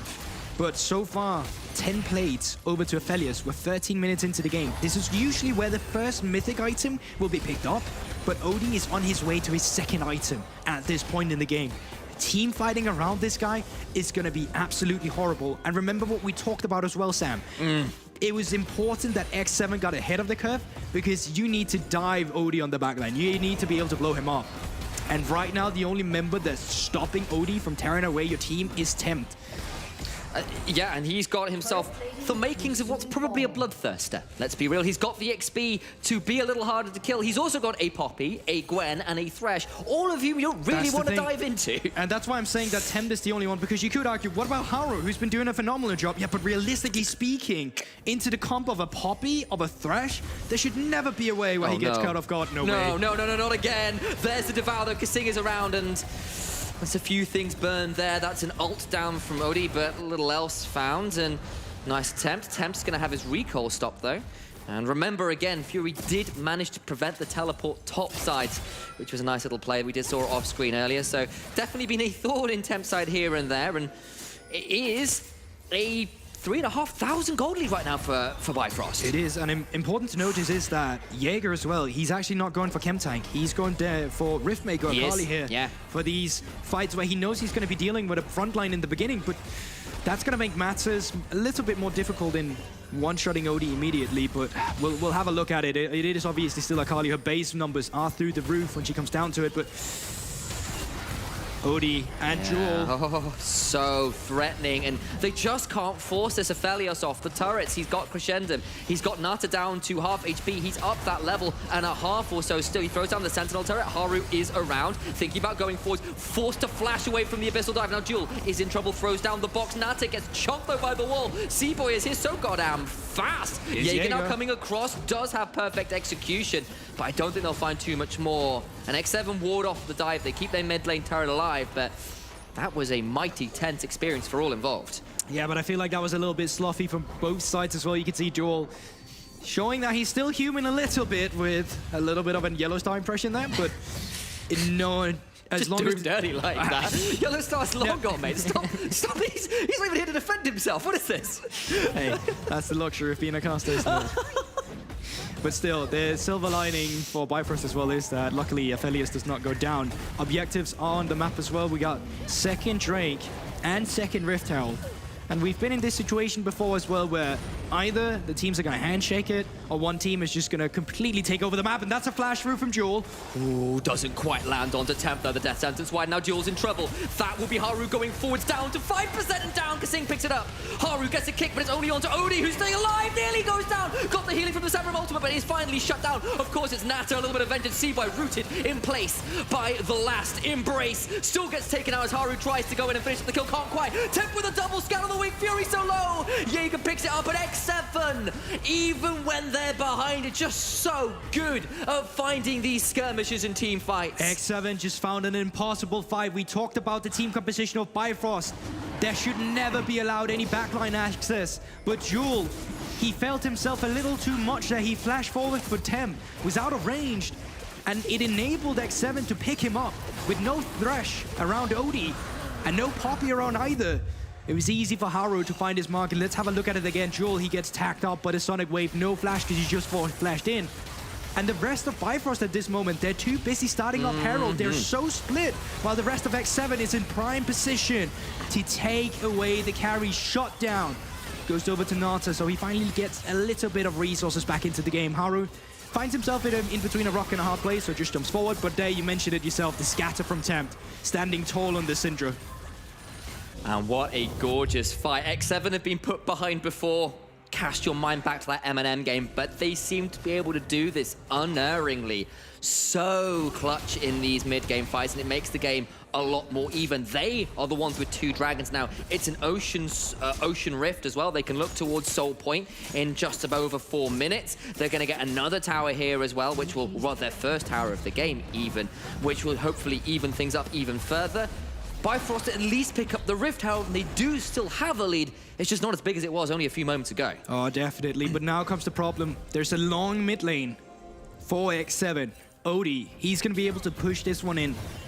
put it up towards the enemy tower, and once the minion wave is so far forward, you can rotate him around with the Poppy, with the Thresh, and play for the second turret in the side lane to enable 600 gold for Odie as well once again. And when you finally move around with these rotations, you know you're going to have your bodyguards by your side. You're not going to be caught in a split situation. At least that's what you're hoping for Bifrost. Yes. And for X7, you're looking to catch them off guard in these rotations. They managed to get Odie in that last engage. The flash kick from Haru pulling off an insec to get a hold of him. Did finally manage to shut him down. Look at the CS lead. Look at the amount of plates he's got. He is a monstrously fed Aphelios. Just waiting on that second item completion. Just no room in inventory to buy anything more right now. That is the thing. And I think they might have done these rotations maybe a wave too early. You can see down towards the bot side, Shikari is still stacking up a wave. So what they're going to be looking for, either reset with Odie soon to pick up the second turret, the second item for himself, or now that you spot all these members of X7, push in this mid lane wave, crash the wave that Shikari is currently pushing, and then deploy the Rift Herald. So Senna just completed the second item ahead even of Odie because of the inventory blockage. That's the shutdown. That's the slightly cheaper items as well, but has got the Eclipse. It's got a Transform Muramana. Is feeling pretty okay at this point despite how far behind she's ended up.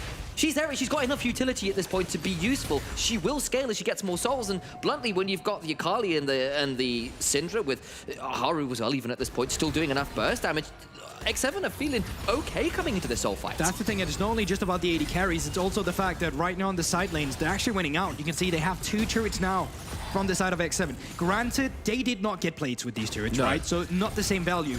But my conclusion is that you are still able to commit plays on the map as XX7 right now, and you're still able to play towards your strength, which is Tempt and Haru teaming up towards the side lane.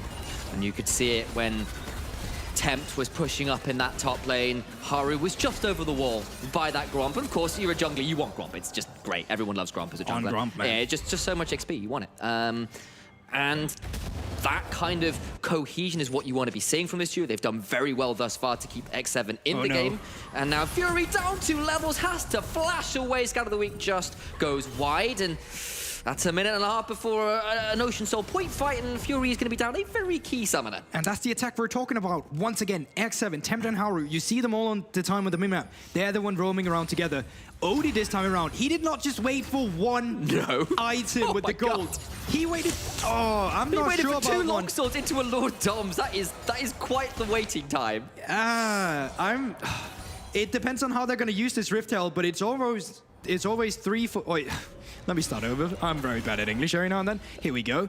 It's almost 3/4 of the Rift Herald time are gone already. And you need to play this towards the mid lane or side lane. And right now, X7, they're able to keep up. Ooh, that is potentially Shikari taken pretty low. That's the use of the Hallowed Mist. Taken very low. Tries to get the perfect execution. But the Stand United. It's the W from Poppy. I can't remember off the top of my head. Steadfast Presence. Steadfast Presence. Thank you, my color caster. Saving my Baker much as Seaboy saved Shikari. And Jaeger will now be dead as this dragon spawns. How far can you trade this though? Because on the side of X7, they can easily continue push down this mid lane turret. On the other side of the map towards the bottom, they have a Rift Herald. So they can play towards the inhibitors at this point. So I think X7, they have to be forced to leave after the mid lane, or at least go for the Drake, because it's soul point for them as well. So there's a lot of objectives on the map, and a lot of decisions to be made. And they go for the Rift Herald charge. They want to contest for the Drake, but they're so split right now. Remember, Fury still has no flash. Tempt, they're dueling it out with Shikari at the same time. Over the wall with the Scout of the Week. Long range uses the wall to extend the Q range, and that is the mid laner dead. Jaeger has teleported in, he's around, and suddenly it's X7 with the man advantage. It's so incredibly well played by Haru and Tempt once again as a duo. They just find these picks, and Fury, he's not been able to play this game now. 4 versus 5. Soul point for X7 if they can secure this Drake. Bifrost, what is your decision going to be? Watch Seaboy over the wall. Watch Odie here, who's got Gravitum and Infernum duel taken out by an unleashed power. Now Jaeger into the backline. Got perfect execution just available. Can't quite get forward enough.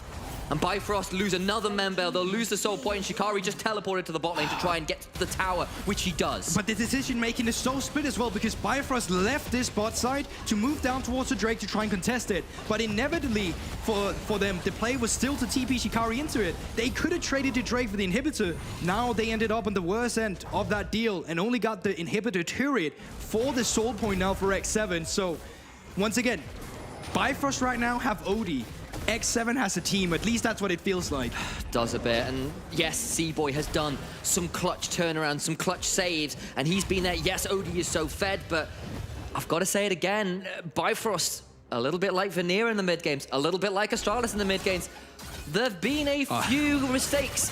Let me be the one to say don't compare them with Astralis. They've shown better. What I am trying to say is there have been some mid-game mistakes which have been plaguing certain teams in this Division 1 of the NLC to better or to greater or lesser extents. And Bifrost now 3 games in a row, I feel, have been a little sloppy in the mid-games, and it's costing them, especially against X7, where they have been so willing to pounce on things in the mid-game. But the thing is, at this point, if Bifrost is able to get just one pick, their Baron, it shreds. You have a Gwen, you have a Aphelios already on 3 items. Like, you can already see they're investing the center ultimate just for vision at that Baron, because that is how dangerous an Aphelios is with the Purple Worm at this point. I mean, OD had a little bit, went a bit on the Antique Roadshow earlier, had all these kind of smaller items in his inventory. He's traded them in now, and he has gone from just a bargain sale to those 3 items you completed, and that is a big shift.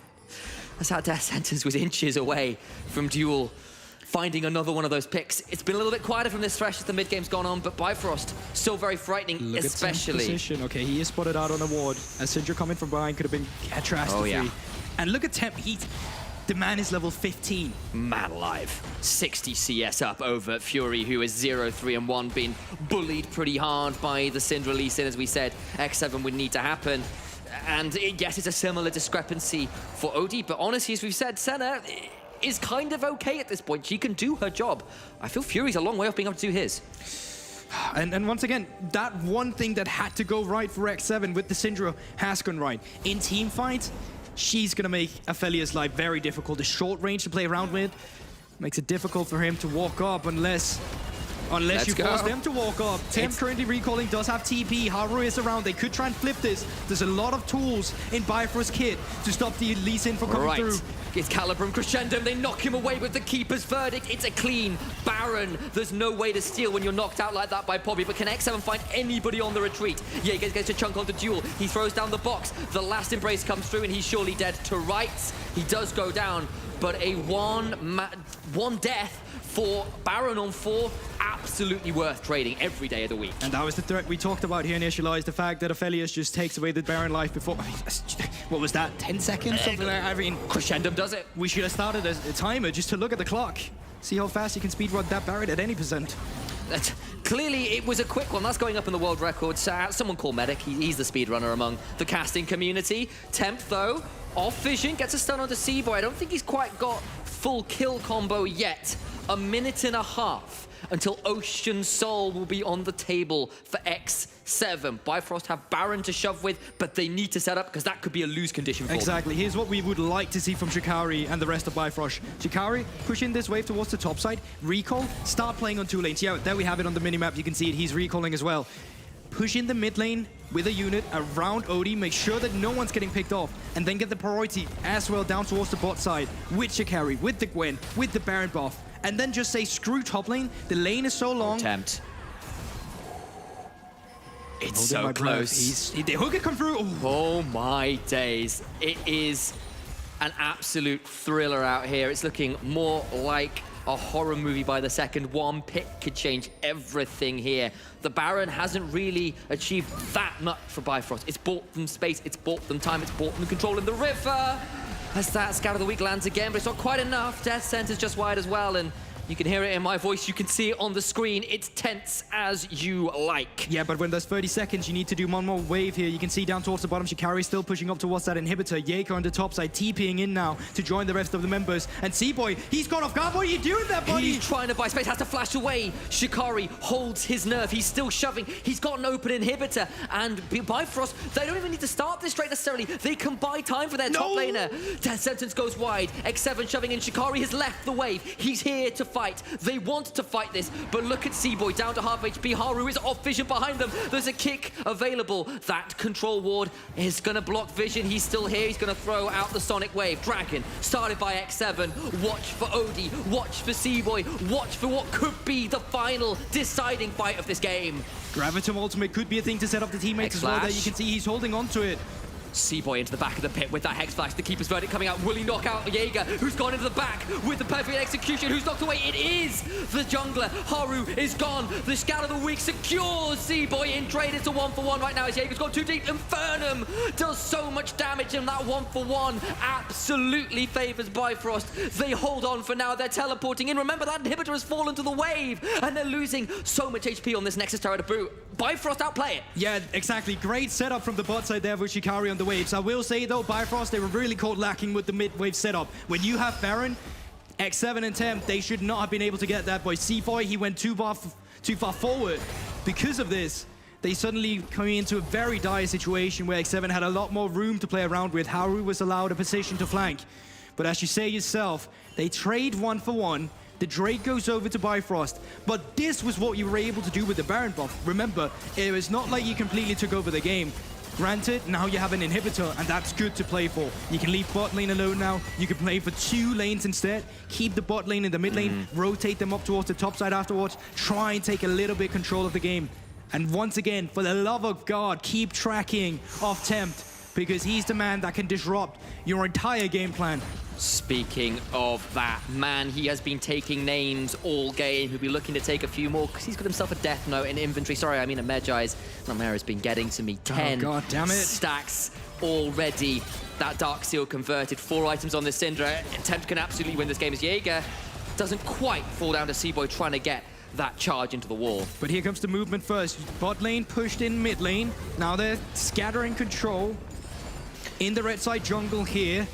You still need to be careful. We can see it's Bifrost making the moves first, and they should be able to take care of this turret as the Klein goes a little bit back and forth. A little bit skew-if. There's a PowerPoint montage. Yeah, it's feeling like those LCS montages. Sonic Wave That connects. is some unusual stuff. That's I'm the going to hook. try and... This is like, you Red know, those... turret's destroyed. This is someone dying, there's fights going on. Okay, and Nato in the back line. Yeah, this is exciting. I feel like people are probably dying here, Great but... zoning here from the side of them. This is great. We've got ourselves a beautiful freeze frame and no idea who's dead or not. This is certainly an exciting freeze frame. Oh. Oh. No. Oh. No. Oh. We're not lagging, we're just watching the game lagging. We're kind of like interpretive casting. This is... this is an artwork right now. What you're witnessing... It's a pastiche. Exactly. This is like a, what would you call this? Like a... Stop motion League of Legends. Stop motion League. Look, I knew there's a new Wallace and Gromit movie coming out, but I didn't need to have this at the NLC Div 1. They got the tower. I don't believe anybody died, so we'll take that as that was all that happened, and we're okay now. Okay, Odie by himself in the mid lane. Watch out, buddy. Your Thresh is on a reset timer. Boy. Your Poppy's resetting too. Don't do it. Tempt is level Odie, 17. don't do it. He's looking for more names in that book. He's just around the corner. He's playing it respectfully. Fury and Duel just hanging around down that wave. They wanted to see whether they can catch someone overdiving for Odie, but no one picks up the bait, and we are left once again with a very tense state of affairs. Do check the top left corner of your screen. 2 minutes, just sub that until another Ocean Soul fight. Let me take your attention to the right and top left corner also as well. important. Yeah, no, that's because fair. Baron is spawning right now as well. And while I do agree, Soul is a No, brilliant that's fair. objective as well. The Purple Worm might be gathering these players' attention just 2 minutes before the Drake. Absolutely, the call to battle is being sounded, and we do need to do check-in on some of those items. 3 items on Gwen, 3 items on Jaeger's Akali. 4 items, though, on Odie. We've talked about the 4 look at the position items. of Haru and Jaeger. They're trying to catch up Fury. They're going to try and get it. The purple worm has spawned. Baron is there. Kasing is there to slow people down. It's going to prevent an easy follow-up. Teleport coming in for Shikori. Fury stays alive for now. The Ignite on Jaeger does get a hold of that one. He's now into the mist, trying to stay alive with that Shroud, but he'll go down, but not before using the stopwatch. It will be a solo laner for solo laner trade. But still, there's not much vision here, so Tempt, he can look for something. He just have to flash at the Syndra. Gonna step forward. Flashes it, but he's gonna get flayed anyway. Tempt, he's dead. He's gone too far. He's too over-eager, and Kasing dies as well. X7, over-eager, over-aggressive, try to overplay their hand. And now with Crescendum Severum, Odie is completely alive and available to try and start this Baron. They don't even think about that. They've got, remember, the inhibitor down on a wave. They might try and end it even, but they're going back to the Baron. Is completely flabbergasted. He thought he was in EU, but no, you're back in Korea, mate, against Mad Life himself on the Thresh. Jewel, that was brilliant. First pick Thresh. It won them the lane. It might win them the game. It's down to 3,000 HP. Haru's not even going to try and fight this one. He's going to stick around 15 seconds until that dragon. Just fast forwarded. Just fast forwarded. We know what we're waiting for. It's here. Boom. Oh my. How does that connect? How does that connect? I'm caught attaching Riot Sport. That is illegal. Can we get VAR? I need a VAR in right now. What is it? Right, August on Twitter, at him. It's got to happen. What is this? That cannot be legal. I've seen it from Nautilus, looks a bit Thresh. Apparently the death sentence was exceptionally large for Tempt. The book is gone from inventory. He's got 2 needlessly large rods, but he's now down a Baron. And the Ocean Drake did go over to Bifrost in the meantime. No soul either. We're still here. We're still going. Bifrost in the lead. And it's late game. They've done this for the last two weeks running. This is absolutely incredible. Already from the first 10 minutes, we were saying this game was delivering, but that's an understatement to what we've been witnessing right now. Because this is just absolutely brilliant. There were some very extravagant statements made by the casting team here in Division 1. A lot of people were saying X7 might not even drop a game. Trouble was adamant about it. Bifrost looking to do it. Artrum is going to lose his hair. I mean, he's going to have to color his hair. He said they would go undefeated until European Masters, even at European Masters, but buddy, they might be dropping their first game before they even get there. They'll be sweating in the green room right now, I can tell you that. Baron on, Bifrost in the advantage. Final outer tower goes down. You have to hold your breath every time you see Jewel charging up that death sentence. It's been that all game. A little bit in the mid game where it got a little bit alarming for Bifrost, but they're back in command now. It's not over yet. X7, so scary, so strong. The moment a death cap comes through from Syndra, Odie gets hit by, he's done. There is no cleanse, there is no Mikhails. He will just die. But they've got to hold on. They've got to try and find something. Haru is off vision. He's behind them all. To get C-Boy once again, and you know, they can try and force in the bot wave here. Play 2 waves. You can see they know Haru's not around. They know he's behind somewhere. Jewel's trying to face check for him or fish for him with the lantern. Got to call it out as well to production while we've got a second. We have not even looked at center stacks all game because they was put so far behind. I need to know. I need to see where it's at. 82 stacks. That's pretty scary. It's not quite at 100. I've seen better. I've seen better. Precisely, it's the farming center, but it's still at this point. It is an additional factor. Inhibitor falls. Shikari immunes the stun with a good hallowed mist. Haru's still hunting. Haru's still looking. He's so good. He is a former world champion. He has a skin in the game. And he might be falling here to Bifrost, just maybe. But you can still see how difficult it is, even with the Baron of minions. Whenever Tempt is around level 18 on the Syndra, it becomes difficult, but he's not the only member level 18. Shikari has reached it as well on the Gwen. Fury has caught up on the Victor as well. And they're keeping up the siege. Shikari, he's just not afraid. No fear in this man. Wait, he's lost out on that hallowed mist. Look at Haru. He can find a potential angle. Will not take the sonic wave just yet. Odie is slowed. That is from, of course, Natu, who's doing so much damage. He gets rooted in the place. So much damage. But look at that W from Poppy. It does it again. The steadfast present forces out the GA. He Over lives. the wall goes Haru. He's going to get charged up by C-Boy. The Keeper's verdict secures 2. Tempt is dead as well. I think they've done it. Jaeger is the last man standing and he falls as well. Where were you when Bifrost brought down X7? Nymera wondered about it on the desk. He said, I think they'll do it once. They'll do it today. X7 undefeated no longer. I'm lost for words. I am happy to have been able to witness this game. I'll tell you that this is ERL League of Legends at its best. We're blessed to be having these two teams in our league because they fought their heart out. They had small win conditions at X7. They played towards them. They had the Aphelios in the bot lane and Jewel on the Thresh. Bifrost plays towards them, and while there were hiccups, this game was, once again, indescribable. They've been pushed close before, have X7. They've been pushed very close. But finally, someone has taken them down. Bifrost tie with X7 at the top of the standings. JDXL could maybe tie later on. We could have a three-way tie for first at the end of today. This is one of the best Mondays of my life. I am incredibly excited. In fact, you see it on the bottom of the screen. JDXL up next versus Astralis, no less. We'll see you after this. Don't you go anywhere.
Welcome back to the NLC. What an amazing game this was. X7 versus Bifrost. Bifrost finally, the gatekeepers take the throne away of X7, the undefeated Trouble's prediction just goes out of the window. How can you follow even this game today? This was probably the game of the split. This is like having Tony Stark's kids going to a science fair and like presenting a massive volcano.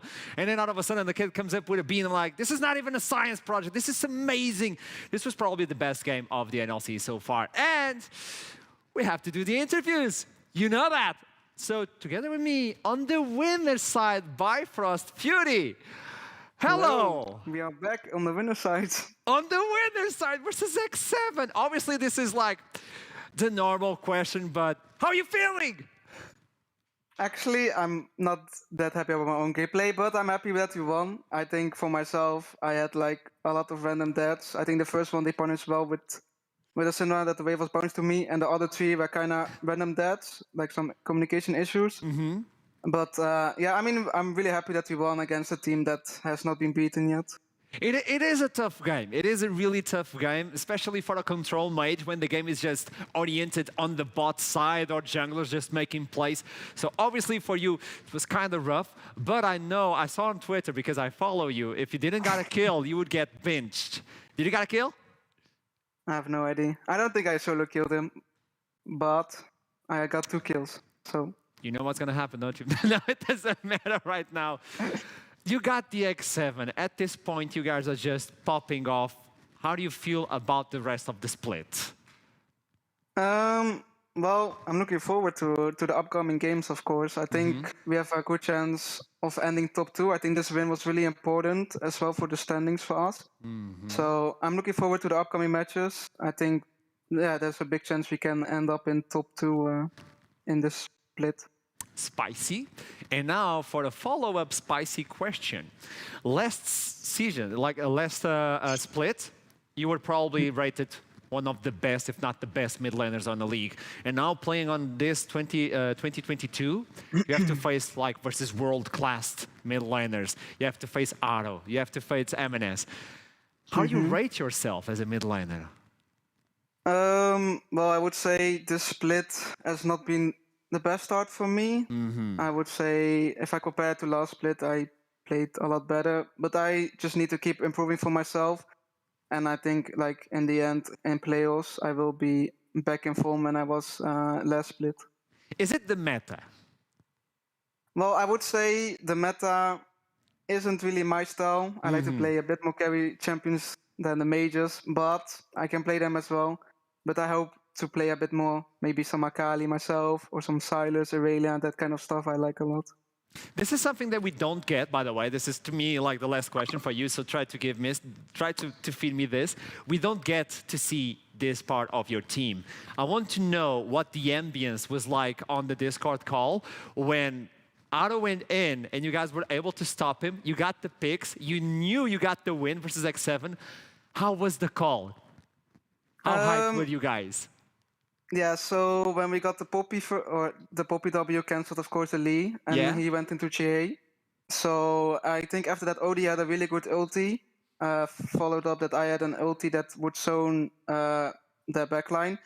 After that, it was really well that we killed Lee Sin, and then Duo just hit a insane hook on the Syndra, and I think everyone went screaming there. And I think after that, we just ended like on a scream. So these are the things that I love knowing about the team just going wild mental, because this is such a good victory for you guys. What is the next team that you guys want to play against? Well, I only lost against XL, right? So I want to beat the man, the Torok. So I'm coming for him. I like it, man. Fury, thank you so much for the interview. What a banger game. Thank you so much for the show. This was beautiful. You guys are amazing. Thank you so much. Thank you so. And there we go, Bifrost taking a win, taking the W versus X7. This was such a hype moment. Obviously, I would like to be on that Discord call just to know how the players were just reacting to that moment. The specific moment where Otto wasn't able to get the Lee Sin kick. And that was, at that specific moment, they knew that Bifrost would take the win. Obviously, we need to talk about the supports as well, because I know the rivalry, well, healthy rivalry between Kasing also versus Duel. We were talking about that in the previous week, where Duel was saying like, oh, I'm the better support. So I want to know more about that, but all in due time, because now I have the pleasure to talk with the X7 jungler, Haru. Hello, Haru. Hello. Pleasure. How you doing? Good. Okay, first question. So far, you guys have almost been undefeated. Like, you guys won pretty much every single game. Were you expecting this good of a split so far? Well, I was not sure how NLC players will play. So I didn't expect anything. But I'm happy my team play well. I want to focus on myself and make sure we have more good games. Okay, second question. We did a questionnaire for you guys where we asked you what lane would you like to see nerfed. You picked top, middle, and bot, but not jungle. Why? Jungle is very, very balanced because I'm jungle player. Yeah, Lion, please do not nerf my jungle. Lion, top and ADC very unbalanced. Please nerf Simidi and Nata. I love it. Okay, last one. You have been to Worlds. You've seen it all as a player. What is your dream now, your goal as a player? First, my dream will be to play Worlds again. And I want to show everyone that I can still do it. And I'm still one of the best. But at first, my focus is to make sure we win NLC and play well with my team at EU Masters. Nice, nice. Haru, it is a pleasure to see you play. It was an amazing game, by the way. And I hope to see you in EU Masters. I bet that my hair would go white if you guys didn't win. So I trust you so much, and I love you as a player. Thank you so much for the interview. Yeah, thank you so much. Thank you so much, man. Have a nice one. What a blessing, by the way. And talking about blessings, there we go. Trouble joins me on the post game. That's the most awesome thing I've seen in a long time. So cool, man. I love him, man. Ah, what a banger of a game. Okay, we needed this interview so we can sort of like unfold what happened, because so many things went down in this game. Explain to me. Right, so production, if you can also play the B-roll that we have prepared and also pause it a little bit so we can look a little bit at the drafts, because I felt like they were very instrumental on how the entire game sort of played out. Both of these teams had completely different scenarios on how they wanted to play the early game, of course, and that came down to their drafting. So, thank you very much. Down here are the drafts. I hope you guys can see them. So on the side of X7, we've got an Akali top side, Lee Sin, and Syndra, an extremely dominant top side of the map. The Lee Sin with the Syndra is a very insane duo, and of course Tempt and Haru are an insane duo themselves, so they've paired this up really well. Now if you look on the other side of the map, you've got a Poppy, a Gwen, and a Victor pushing lanes, peeling lanes. We scale towards the late game, but on the bottom side of the map, you've got an Aphelios and a Thresh that you want to play towards. So both teams play towards their win conditions. We saw Haru and Temp play towards the top side of the map, and then we saw Bifrost absolutely demolish Nata and Kasing on the bottom side of the map. So if for all the clips, I'm pretty sure this is going to be the setup for the Baron, if I'm not wrong. So basically what Bifrost really likes to do with this composition is team fight. They like buckling up as 5 and playing the front to back. It's not going to be the Baron, that was my bad here, but that is Haru absolutely smurfing like he did the entire game.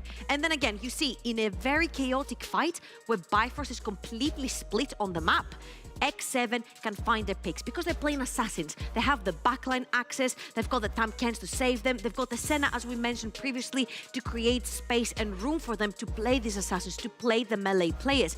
Now, what Bifrost did really, really well is that they saw that X7 had no setup, they had no flanks on the map, so they chose to go towards the Baron and sneak it really quickly.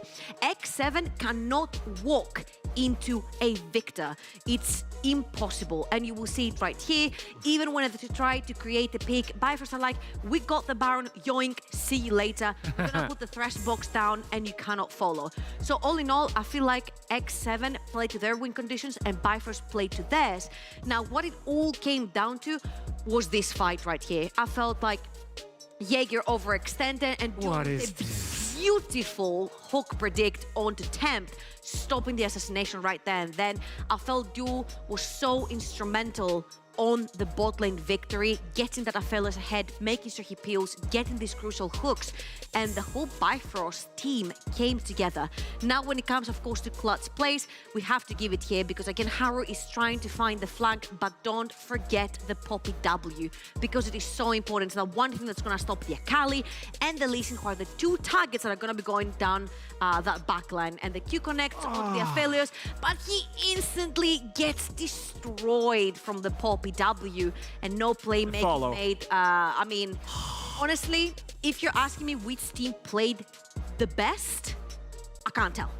Because I feel like they both played really well to their win conditions, but the later the stages of the game, the Aphelios pops off, you've got the Victor. When it comes to team fighting, when it comes to scaling, it goes to the side of Bifrost. What also goes to the side of Bifrost is the #1 place in the standings, even though they're tied, of course, with X7. They've got the head-to-head, so Bifrost are taking the first place. And of course, we have to wait and see what's going to happen with JDXL in our next game, because they might win as well, and that would be a 3-way tie.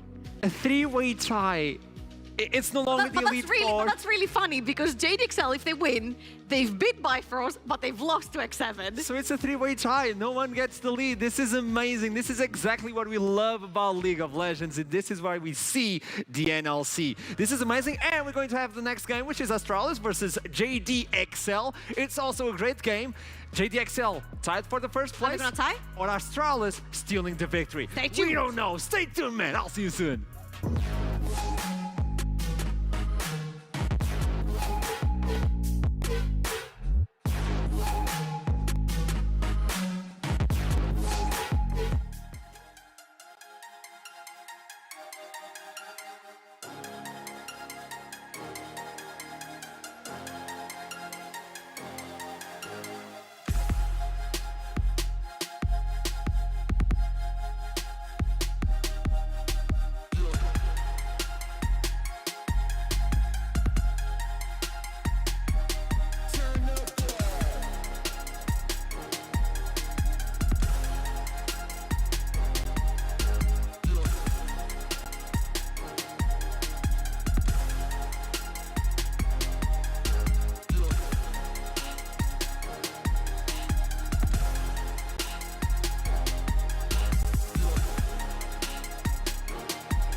Welcome back to the NLC. We're back on the desk. I have trouble and...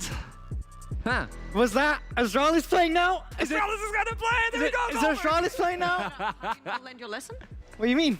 Have you not learned your lesson? What lesson? What are we talking about? Astralis is not playing. Last Astralis is playing. They're not last. That's fine. This is not DLEC. We can deal with it. I'm here for the Astralis game. What are we looking at? Who they're playing against? Astralis versus JDXL. What are they playing against? He came in like a kid. He's like, who are they playing against? Give it to me, baby. Let's go. Welcome back to the desk, by the way. It's a much. pleasure to have you here. And being I'll back. give it to you. Like, Astralis versus JDXL. What do you think about it? Well, well, obviously I'm not feeling good in terms of my prediction already, but I was speaking to the coaching staff a little bit, and they did say they were promising me a win. So obviously, I mean, that's all the analysis I can give you, because if I analyze previous gameplay of Astralis into previous gameplay of JDXL, they're just not the better team. but now I'm going off words. I was promised. So yeah, there you have it. I feel like JDXL are a team that's very proactive. I think we're in a completely different phase when it comes to Dan. Like Dan has been in the league and he wasn't as proactive as he is right now. He's fired up. He wants to get back into the LEC. He wants to show what he's made of. And I think this meta is very fitting for someone to do that when you play the likes of Zinza, Viego, Lee Sin, the more aggressive junglers where they make plays, where they play in your face. It shows how confident you are in being able to carry your team. And I think it shows with Dan. And obviously, don't stop him. I'm about to talk about MNS. I was just going to say as well, I think those are the individuals on JDXL that has just shown more up than the individuals on Astralis, because that is the factor. Astralis showed their individual strength a little bit at the first week of NLC, where we're like, okay, they're slow, but they're looking good.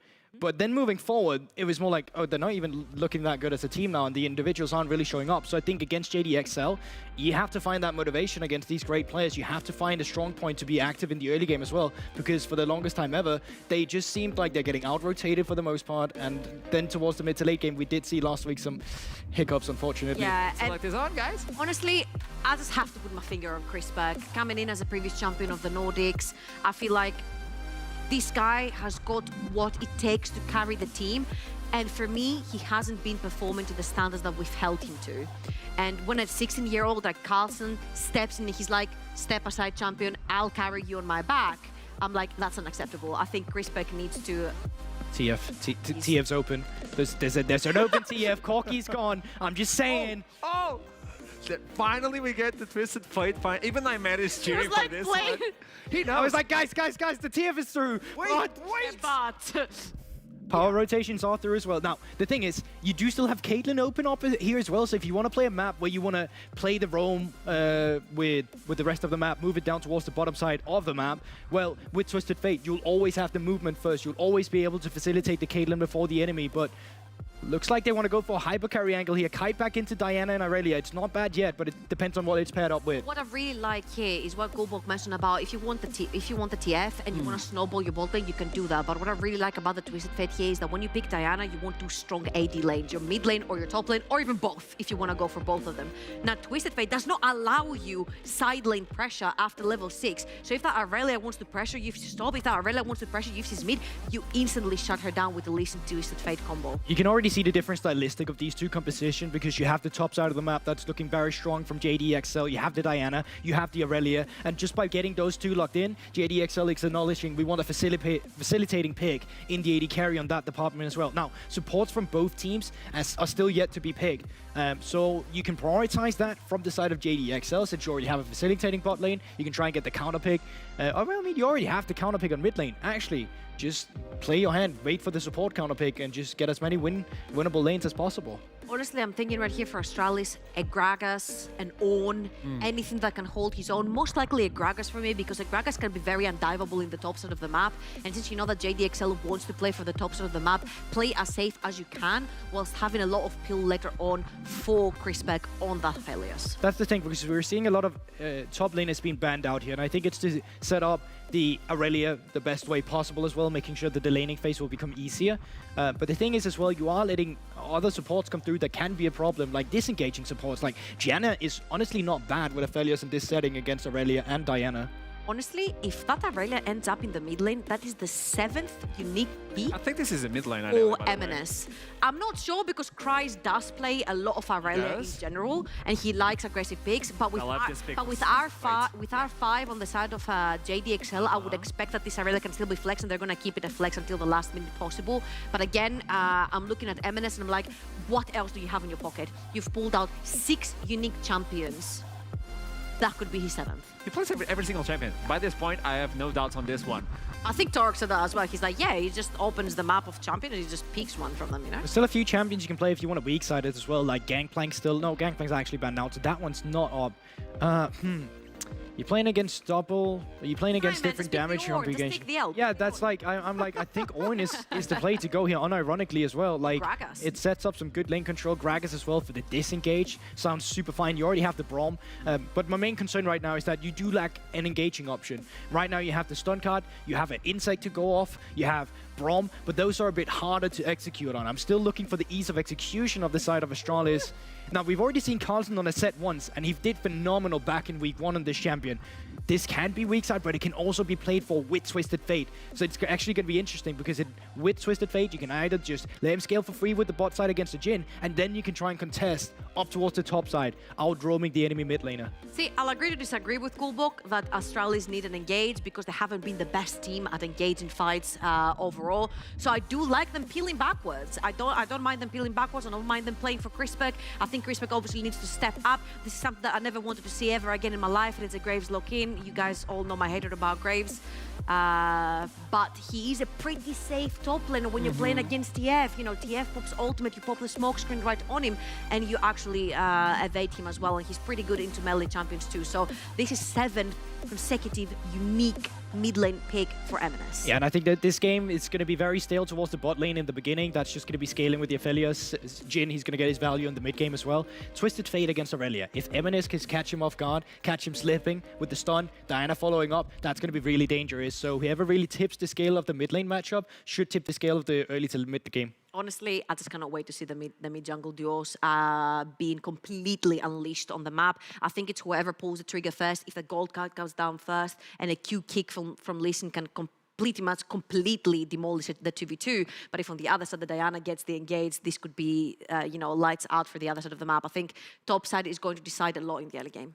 Is this a redeem arc for Astralis? You know it, baby. Or the 3-way tie on the top of the standings? I don't know. The casters surely do. It is time to send it to the family. Initialize. You know it, guys. Oh, look at this. I'm trying to find a redemption arc around here, No, but I just can't find it. It's what are you going to do? Goldball looks actually quite upset on the desk now. The sibling synergy is back. The kindred of casting pairings. I'm going to assume I'm Wolf, your Lamb. Deal with it. Bah. I would prefer to be Wolf and Goat, but we'll get to that later. That's very presumptuous of you, but I appreciate the commitment. One day indeed. We are back. We're straight onto the Rift, no less. I will throw to this one quickly because we had this conversation. Talk about Twisted Fate, talk to me about it being a first pick, and talk to me how it works in this comp. This draft from JDXL is super LCK, and it's super sandbox as far as I remember. We get a couple of LGL cards to throw out there. I love me a player called Arya, moved from the LGL over to KT Rolster. They played a game where they had that TF let finally through to them, and it was responded to by Closer's Aurelia. There was a Diana in there too. And now JDXL have this ability to play hard through mid. You're going to be hyper clearing with the Diana, pushing lanes from top and mid. You get to play around this mid lane, isolate the TF, stop him from getting nearly as much impact on the map as he would like to. I like this response from JDXL. Question is, can you get enough of that out before the TF starts really impacting bot lane? And I believe that is a 7th unique pick for MNS, as was kind of being talked about before. It's a little nuts how wide this guy's champion pool is. And it's not even like he's picking up champions then looking okay on them. Oh, he's picking champions and then demolishing people on them. And that's really remarkable to do that across so many different champions, across so many different teams. And JDXL have looked pretty dominating. And again, if they win today, they're tied for first. They are, and we have the rock, paper, scissors between JDXL, Bifrost, and X7 for the top of the table. M&S has 16 solo kills, you know. He got 5 of them in his last game versus Singularity, had 11 before that. But might be a bit of a duo kill opportunity coming in. Braum level 1, very strong. It is indeed. Leona's isn't bad either, though, and actually, Zamalek doing a fairly decent job trading forwards. Flash forward, they really want this. Chrisbrook actually has to burn the cleanse, but that now is flash down from Kikis. But they will get rid of the cleanse, and that does mean potential kill combos if Dan comes down here. Though we started on the bot side, so it actually won't be clearing towards the lane yet. I seem to remember the last time I talked about Diana not being able to gank very early, as I'll just briefly mention it now. They actually managed to get some really good abilities to impact some of those lanes. With Kikis blowing that cleanse, like you're saying, not having a heal in that lane, there is the opportunity for the Zenith Blade into the Q, level 2, very strong for this champion, of course, and he didn't burn the Ignite either. Lots of value to come through. It means that the Aphelios Braum, particularly typically a very passive lane, might be broken open here. And I think all eyes, as we've talked about it before, will be edging towards this mid lane, primarily to see can Crest get out on the map and start affecting these side lanes. He's got the setup in both, but he needs to make it work. The last time we saw the Twisted Fate, it took a while for the likes of Tempt, who was on it, of course, to get things rolling. On the other side, you're looking at this like Cries on the Graves does a lot of damage. M&S on Aurelia, you got down on this Diana. If these guys hit 2 items, like uncontested or ahead, I feel very sad for the side of Astralis unless Carlson pulls off a miracle counter-engage. Okay, so level 2 is hit by these bot lanes, not seeing the all-in right here. Diana hoovers up the jungle and Taxa on the Lee Sin just behind them. But the thing about, this Lee Sin is that while you do kind of want to get up in the enemy jungler's face, because the camps are all gone, much akin to something like an Olaf, you rarely get a chance to actually interact with that Diana. You rarely get a chance to stop them before they get to their point of power. So the Astralis do get that bot lane shove, maybe have the ability to get some deep wards in as well as getting something like, don't you dare take that, Chrisbrook. You thought about it. I would do that if I was the Aphelios, but of course you would. Wouldn't necessarily. There's a reason I don't duo with you. True. Send Archer on my condolences after yesterday's games. That's a conversation for another time, as Dan is just hopping around to see whether might be an angle here on the Carlson, but see if unlikely right now. Because obviously Set needs to have some positioning on the minions, get himself between you and them, and then maybe you can bait that in. Not to be the case in there though. Just securing the push early, potentially if Lee Sin had gone from bot to top, it would have led to some kind of irregularity, but of course with trading scuttles, unlikely to happen. So, even early game, not really much that happening. I will call out something here, and this is something I want to bring up, and I'm hoping Tax proves me wrong, because the last time I saw his Lee Sin, it was actually a little bit unremarkable. Didn't get that much done, actually, particularly in the mid-game where he needed to be a playmaker. Apart from that one crazy play. Absolutely, aside from the one absolutely crazy play. And of course, the guy's got mechanics, he's comfortable on the champion, but boy's got hands. Astralis have struggled to make plays stick in the mid-game. They've kind of defaulted to just turning up around objectives and bashing heads against each other. It was better last week, and particularly on that second day, but it still wasn't enough. They are 0-4, and now against one of the top teams in the league, they do need to be stepping up. Stuns. And that's not a bad little start there. A fair little trade onto Kikis. Of course, down the flash could have maybe been a spot bother, but Leona has Eclipse, and that makes her quite difficult to kill. Eclipse by the ability, not the item, by the way. That Eclipse about to be bound by a fellow on that Graviton. But again, if we're going to go back to Astralis, because we talk so much about XL, we talk so much about X7, let's go back to Astralis and say, much like they were talking about on the desk, saying, oh, maybe you do want this bigger form of engage, but actually the last time they had that engage last week, when they had stuff like the Vex, and they had stuff like the Camille, and they had the real go buttons, they struggle to use them efficiently. They struggle to actually pull them at the right moment, as Zamalek is having the go button pulled on him by the minions, it looks like, as he's going down to sub 100 HP. I think and you're very glad there's not an Ignite in that lane. Yeah, there's a flash Ignite angle there, very close too. Does manage to back out now, down a little CS, but that's kind of part and parcel of being traded into a little early on, and both junglers understandably playing more towards their priority lanes, as M&S and Cries definitely have the shove early on, but that's not necessarily a surprise considering the matchups. And important to note, the alarm must be rung because level 6s have been hit, and that means there is a Destiny/gate available for Crest to get out on top of the map. You see a man with a hat standing underneath the street light, like he's just standing there menacingly, flicks a gold card. God, exactly. That means that if there were to be an angle onto this dragon from JDXL, it would of course be very dangerous to do so, but M&S had already recalled, didn't have to use the teleport. Besides, this is a battle not yet to be fought. Maybe this time. Worth the attempt. Tries his luck, and in fairness, Zamalek has had one hell of a split so far too. If we're stopping in with so many of these players. I remember, obviously, when we were talking about X7, we talked about Nuts, a great bot lane, and not actually being outshone by the rest of the members on his team. Samulek's actually in a very similar position to you. M&S has been... okay, best player is quite a nebulous term because I think the peak of so many of these players is very high. It is very, very high, but he's been the most valuable player as M&S. But you look at someone like Samulek, you look at his Varus games, you look at his huge quadra kills, this player has not been outshone particularly in his own right either. Now, he's not going to be on the hard carry duty, but having the ability to tag onto the Leona, this bot lane has to be doing a lot of work in the pick potential. I saw this guy on Gale Force Jhin the other week, though, and he did absolutely do some carrying them with a little bit of assistance from Dan's volley there, getting things rolling. Samulek. Yeah, so he was doing just fine on the champion, so I'm quite excited to see him back on it. Of course, a lot of the volatility, shall we say, definitely on other parts of the map, but that's what people like TF thrive in. There we go. I nearly thought I'd confuse my Fs and THs. I'm not quite London enough to be conflating those two. Phonics, that's the term, if I can remember correctly. Are they in, like, audio or stereo?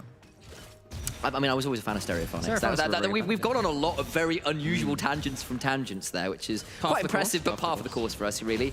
And Taxa does manage to score his blue buff. You know what isn't par for the course? Cull on Aurelia.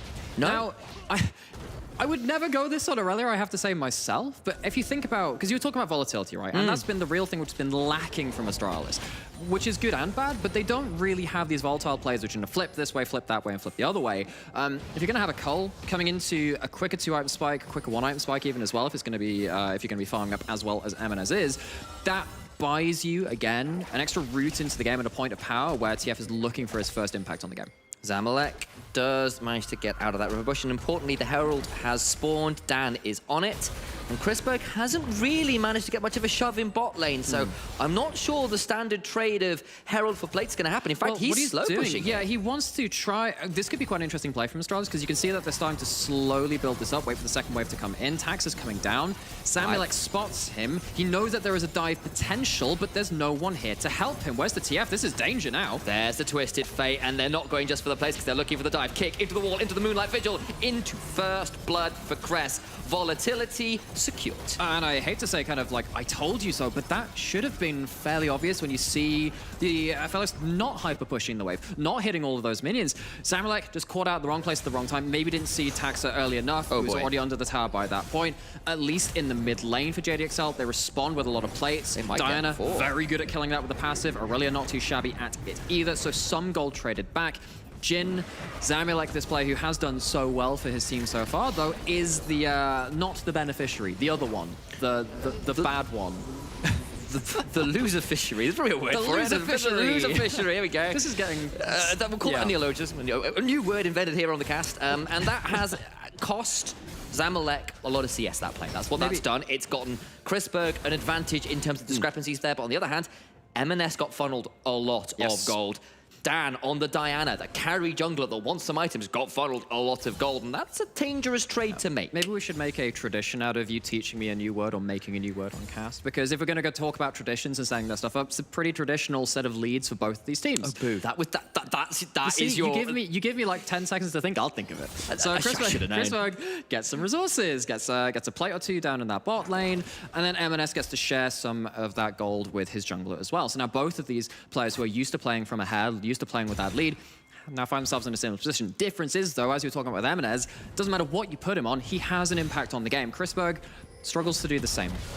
Does have decent DPM, has a lot of farm post 15 minutes. I believe he's actually the highest AD carry, well, the highest player in the whole league, actually. I believe he is, yes. At being funneled resources after laning phase. That's CS post 15 minutes. Very high on that regard. He's got some resource a little earlier than that at this point. But yeah, he needs to find a way for this Astralis team to start doing that damage in relevant points to win team fights because, you know, you're on the FLS, you have the champion to do it, and you're actually in a good position to do it as well in this comp.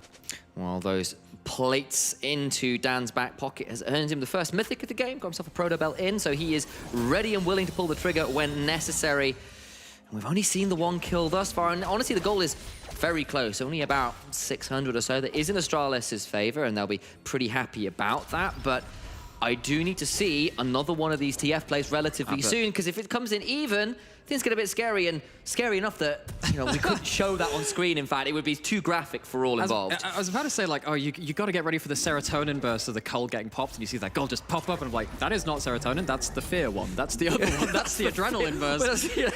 Fight or flight response to the computer toast alien flight. isolation all over again. There's no nocturne in this game, but apparently in the computer system, so there you go. So, M&S, 6 CS off popping that cult. Ocean Drake is live. Astralis did secure the first one. They secured the first Herald. Yes, looking to try to secure the third one, yes. Can you stack 2? And at that point, actually, you get 2. You start to threaten towards a soul point, and you can start forcing JDXL to come to you. Use your TF to affect those side lanes, and they have stacked up that 2. Okay, that's the start point. You have to start boy, translating Crest is that. in so much trouble. Solar Flare. In comes the Vanguard's Edge, and M&S just picks it up like that. I mean, what did the desk say? You slip up once in this TF, there is no margin of error. There, your HP bar just completely goes. Turret is gone, and just when you think Astralis have set themselves up to smoothly slide into that mid game, have an ability to play out the map, they're just not ready for the tempo shift. Gear shifts upwards, JDXL, kick it off the line. And suddenly the gold is right in JDXL's favor, and they've got the neutral objectives of Astralis. They secured the Andre, but it's a transition back when they think the play is over that Kikis and M&S were waiting. And we've heard about this in a lot of interviews as well, right? I think it was with Vanir, we were talking to Quicks. They're saying these teams in the NLC they punish mistakes so hard. Zamulek getting punished for another mistake. They're not going to lead to his life being forfeit, but it might be the turret, might be the wave as well. Picks up one with the W, but as we were saying, these teams are so ready to pull the trigger when these mistakes are made. Astralis fall prey to it once again in this league. Okay, well, Wendell will at least... Well, not Wendell's, Chrisberg. But I say Wendell's the carry here on the Braum. You should really know this. Have you ever seen Lethal Tempo Braum? I've just Dangerous, I tell you. I've just seen, obviously, Ruin King game where you build damage Braum. It's great.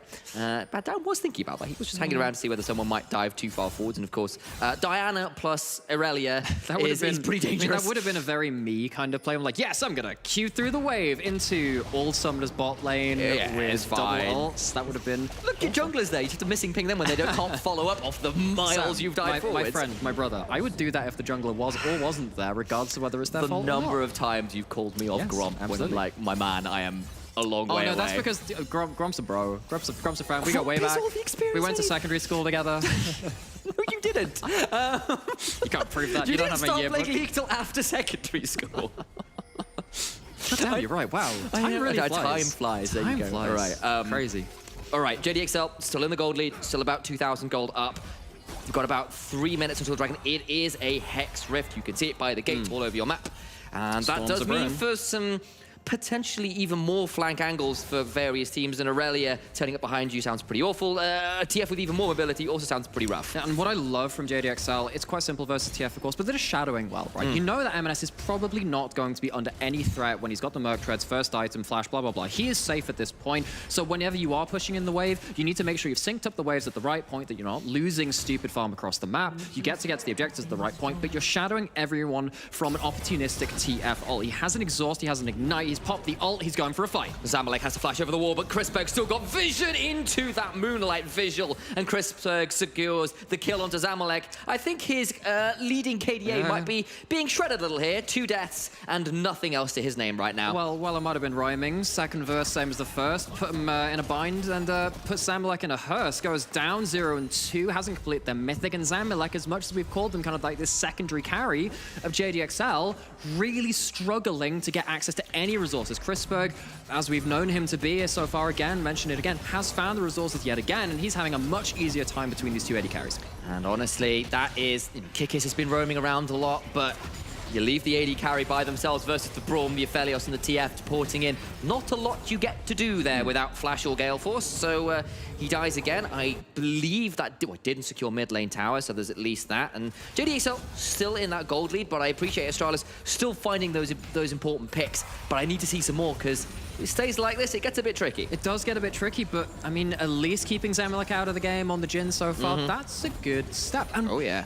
I have to say, I didn't necessarily buy into the Elite Four mentality, all of it. In the first week, maybe as Kikis is, let's see if we're going to get ourselves a fight. We are going to, of course we are. There's the Moonfall with the Lunar Rush coming through into that Vanguard's edge. Eminem dancing around with the passive stack. Taxa gets down though, so that's one back. But remember the stacks on Aurelia still so high. The ward hop away into the collateral damage, not quite enough. Look who's teleported in though. It's Carlson who's feeling a little bit worse for wear here. And I think he might be offering a gift wrap kill over the Cries, but actually he's just fast enough with the knuckle down to get out of there. And you know, they can interrupt my spiel about not necessarily believing in Elite Fours. Week 1 made it easy, blurred a little bit after that, but Astralis are very much willing to go that extra mile to put that narrative back on the table, put themselves back onto the left-hand side of the table, get themselves back into the equation because they've been stripped out of it in the last couple of weeks. And it would just have to be with the return of Goldborg, wouldn't it? It would. Goldborg returns. It's only Astralis. Proactive in the early game. They've got themselves a second Herald. They've got themselves 2 Drakes. They've got 5 seconds until a Hex, Hex Tech Drake spawns, and they're looking to get themselves to Soul Point. JDXL are around, though. But M&S down that Vanguard's edge, not quite as dangerous as he might be otherwise. No, but there are some stopwatches to play around. Dan doesn't have the ult either. JDXL are not firing on all cylinders, but do they have enough left in the tank? So many ultimates down, that's an exhaust off. But look at the curtains being called, Cries into the back here. It's secured, that is Soul Point.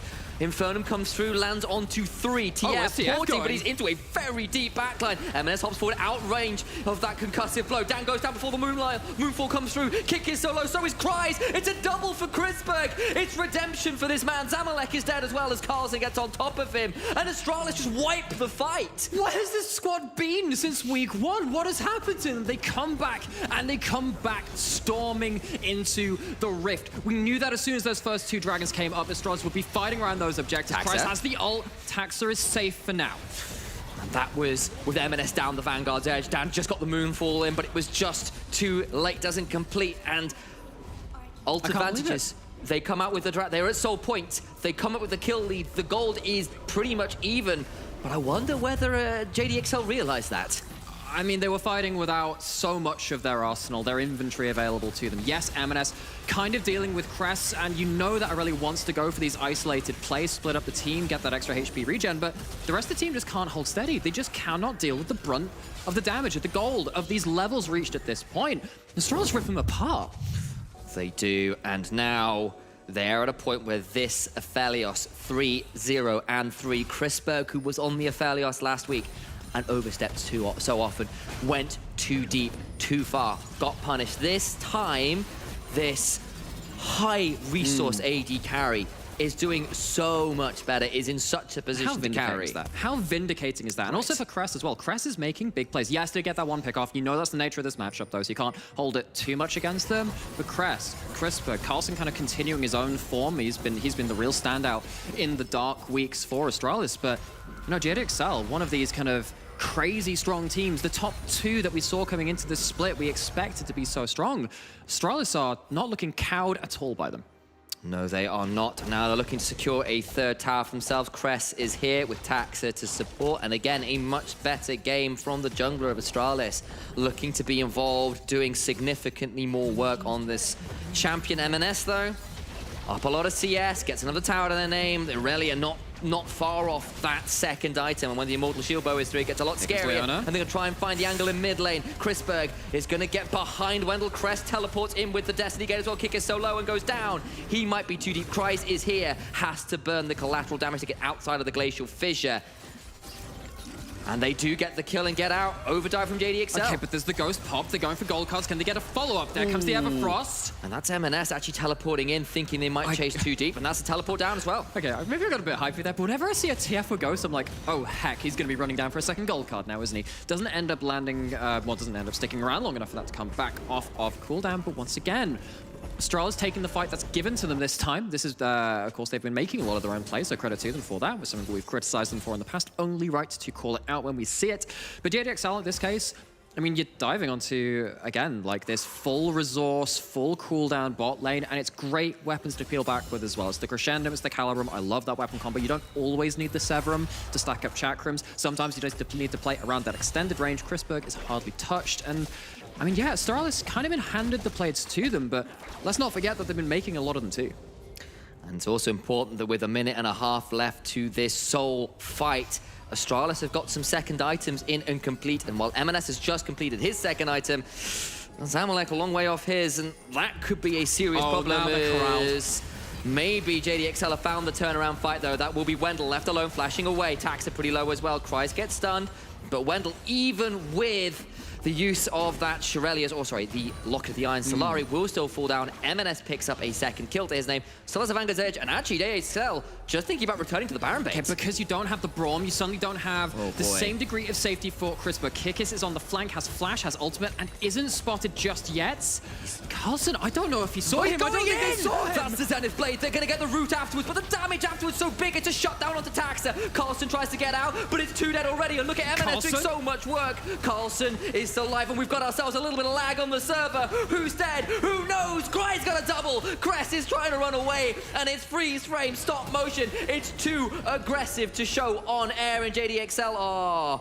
I have no idea. We're back in time. We'll see it again, DJ. All right, let's try this one more time. I'll warm my vocal cords up and just watch the intended engage. The Vanguard's Edge did go wide, and that will be the shutdown attacks, and Carlson goes through, and then what happens from here? How does it play out? Carlson gets some damage, but it's Cress alone, and he's on a utility at TF. There's just no way to keep him alive, and Cress surely gets run down at the end of it, especially after the Lunar Rush. Oh, he has to blow the stopwatch, has to blow everything, and JDXL, just like I was saying, they're choosing the wrong fights. They're trying to go into the Aphelios Braum. Well, they got the Braum. You don't need to worry about the Braum at that point. You see that all off of cooldown for that Braum. If that had been in that fight, that is a complete turnaround. The Aphelios is probably not going to be shut down in the same way. That fight was so nice from JDXL. We had to see it twice. Look, all I'm saying is I'm a piano player. I've heard it enough times to say, play it again, Sam. I'll play it again if I have the damn choice. I tell you, you hear that phrase a lot. So you're saying that if I wasn't a guitarist and I was a pianist, I would have been a play-by-play instead of a color? What's the relationship between instruments and casting roles? I have elegance in phrase and elegance in musical talent as well. Trombones are really interesting. Okay, sure. We're going this way. Go somewhere with this. I'm not quite sure, but like just the very entertaining instruments. Right. Because you could do some like. I thought you actually had trivia. I was thinking about it and realised I didn't have any off the top of my head. I was thinking, I started that sentence assuming open up the mental draw for trombone. No, that's an empty draw. Put it back. But it's just the way you could sort of do the little sort of slides down on the brass with the. Just like Astralis did in that fight.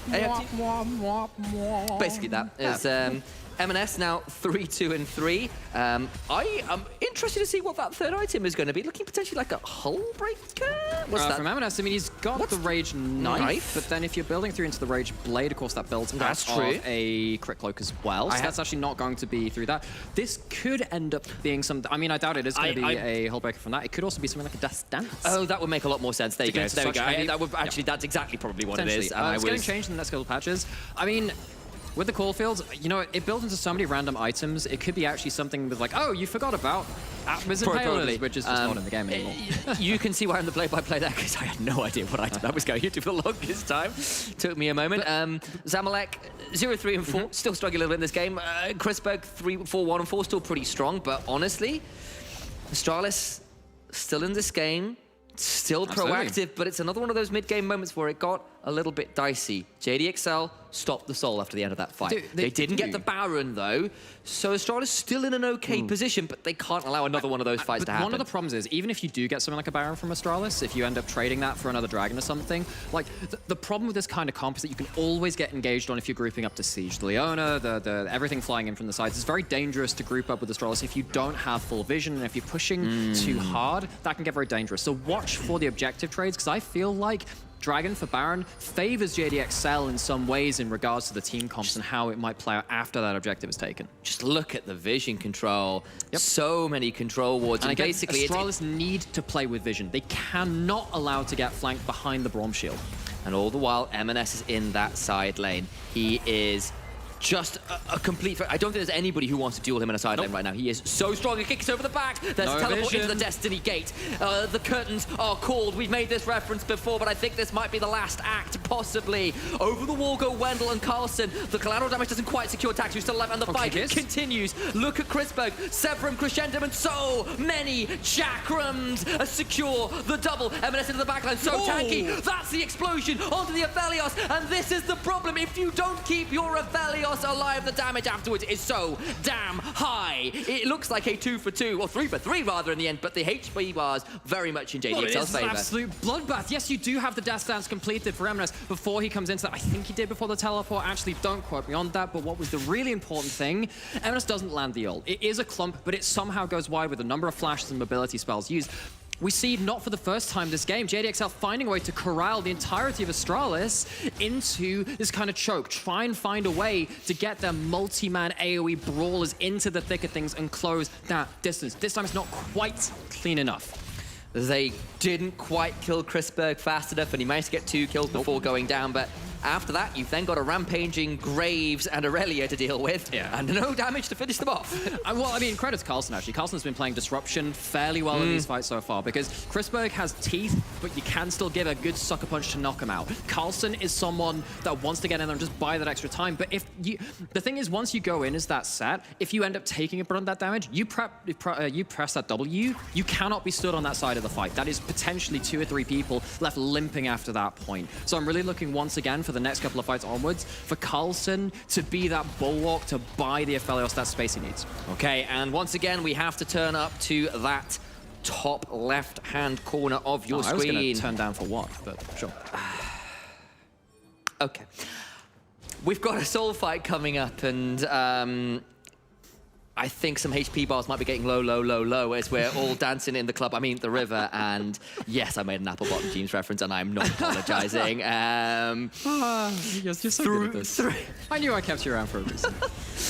That's a bad reason to keep me around, but considering how poor my puns are as M&S, so Frightening Foshes the flash away. Chrisberg down that summoner spell on these ends of the line, beginning to sting, has the Gale Force out of the Solar Flare. Curtains are called. Wendell puts up the door, and that will prevent too much damage coming through. TF ults. TFR's ulting now. Dragon life in 10 seconds and some big ultimates down.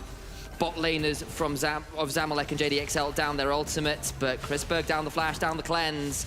Could be a target still. Watch MNS over the back, he lands a Vanguard's edge. It's all gonna be in trouble! He gets to the backside, so much damage come through! Kreis is there! And of course it was MNS who starts it all up. But look at Chrisberg, he's trying to get more, but he's just fallen down. Crest flashing away, will not survive Zamalek aside from a stopwatch, but it's just not gonna be enough. It's a triple for Kreis. They'll pick up the Dragon and the rest of the team will move over to Baron. An ace for JDXL. How many times do we have to say it? Mistakes are punished in the NLC, and mistakes were made. All it takes is one lapse of vision. Yet again, it's not the Leona this time, it's M&S. It's the Aurelia who's managed to find their way into the backline every goddamn fight.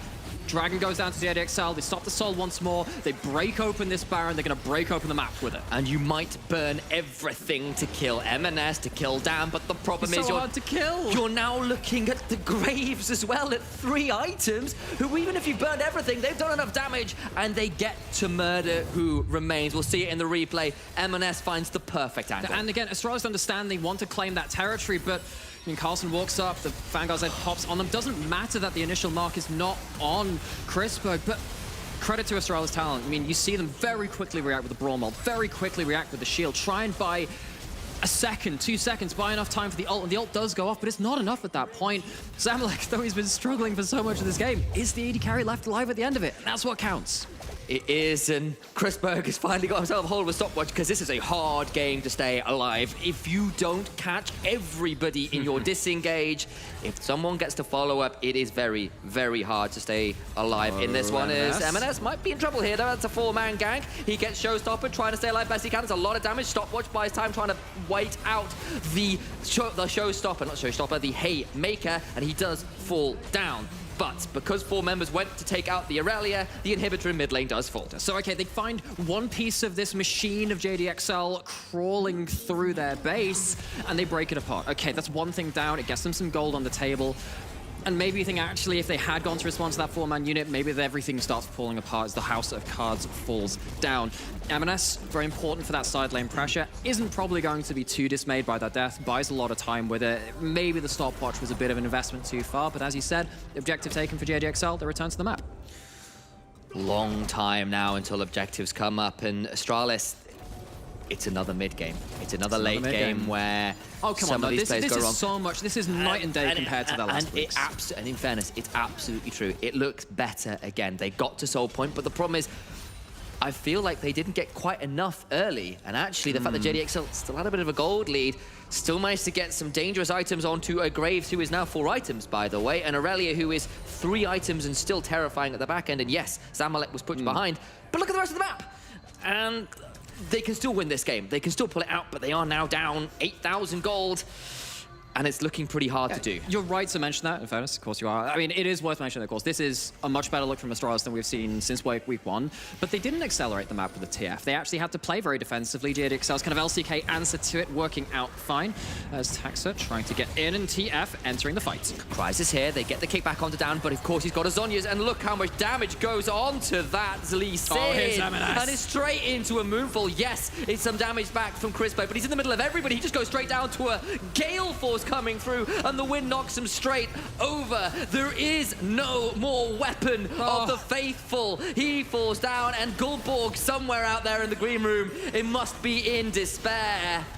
It's another ace for 1, and JDXL, with the Baron remaining, can just shove down and get at least another inhibitor. In fact, they're just looking to end it. They gave us some hope. They gave us something to try and follow through, pick up that thread, follow it through to some kind of victory. It's snipped off, no Gwen involved. JDXL taking the win.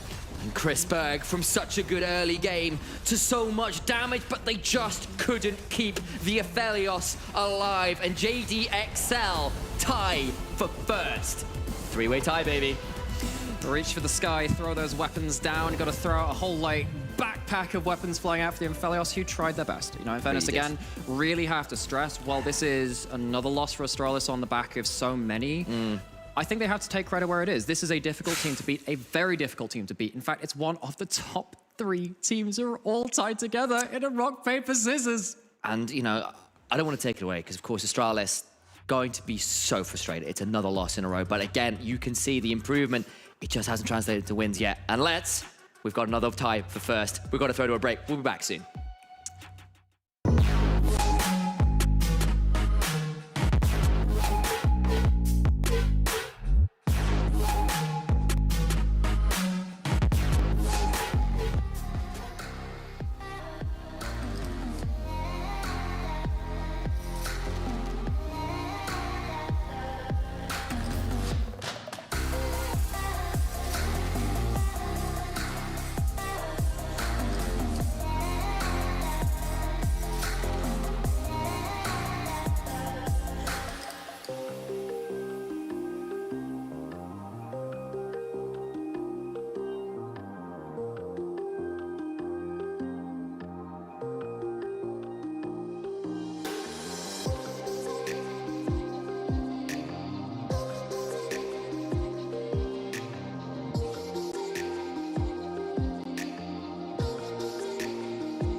three-way tie, baby. There we go. The standings are all in shuffle. There's no more kings of the standings. We all have a mess up there. It is exactly what we want to see on the NLC. So JDXL take the victory versus Astralis, even though Astralis were so close to seal the deal. 3 dragons, 5K gold lead, but that's not enough to stop the one and only Eminem. I know I'm going to have an interview with him. I'm just waiting to get him ready for this one, and I believe he is ready right now. Eminem, pleasure to meet you, man. How you doing?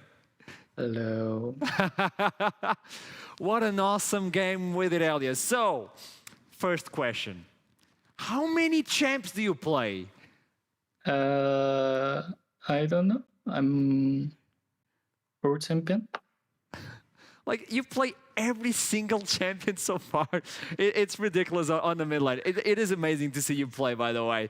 How do you turn a lead from Astralis, 5,000 gold, 3 dragons, and you guys still got the game? How do you do that? First of all, just we fight our our strong side and just avoid what they want. I think so. We just win the game. I don't know. Just it worked out. That's what matters, by the way. Okay. So, how does it feel to be the king of solo bolo?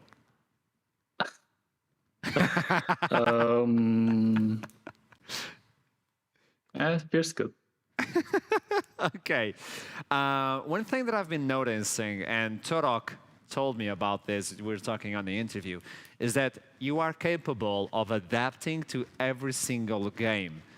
How hard it is to have a champ for every single situation? Like, how do you practice that? First, when I was in training in KR, like King John or Genji, I just practice or champion just 30 games. Yeah, just Insta. 30 games and just get data, and then now when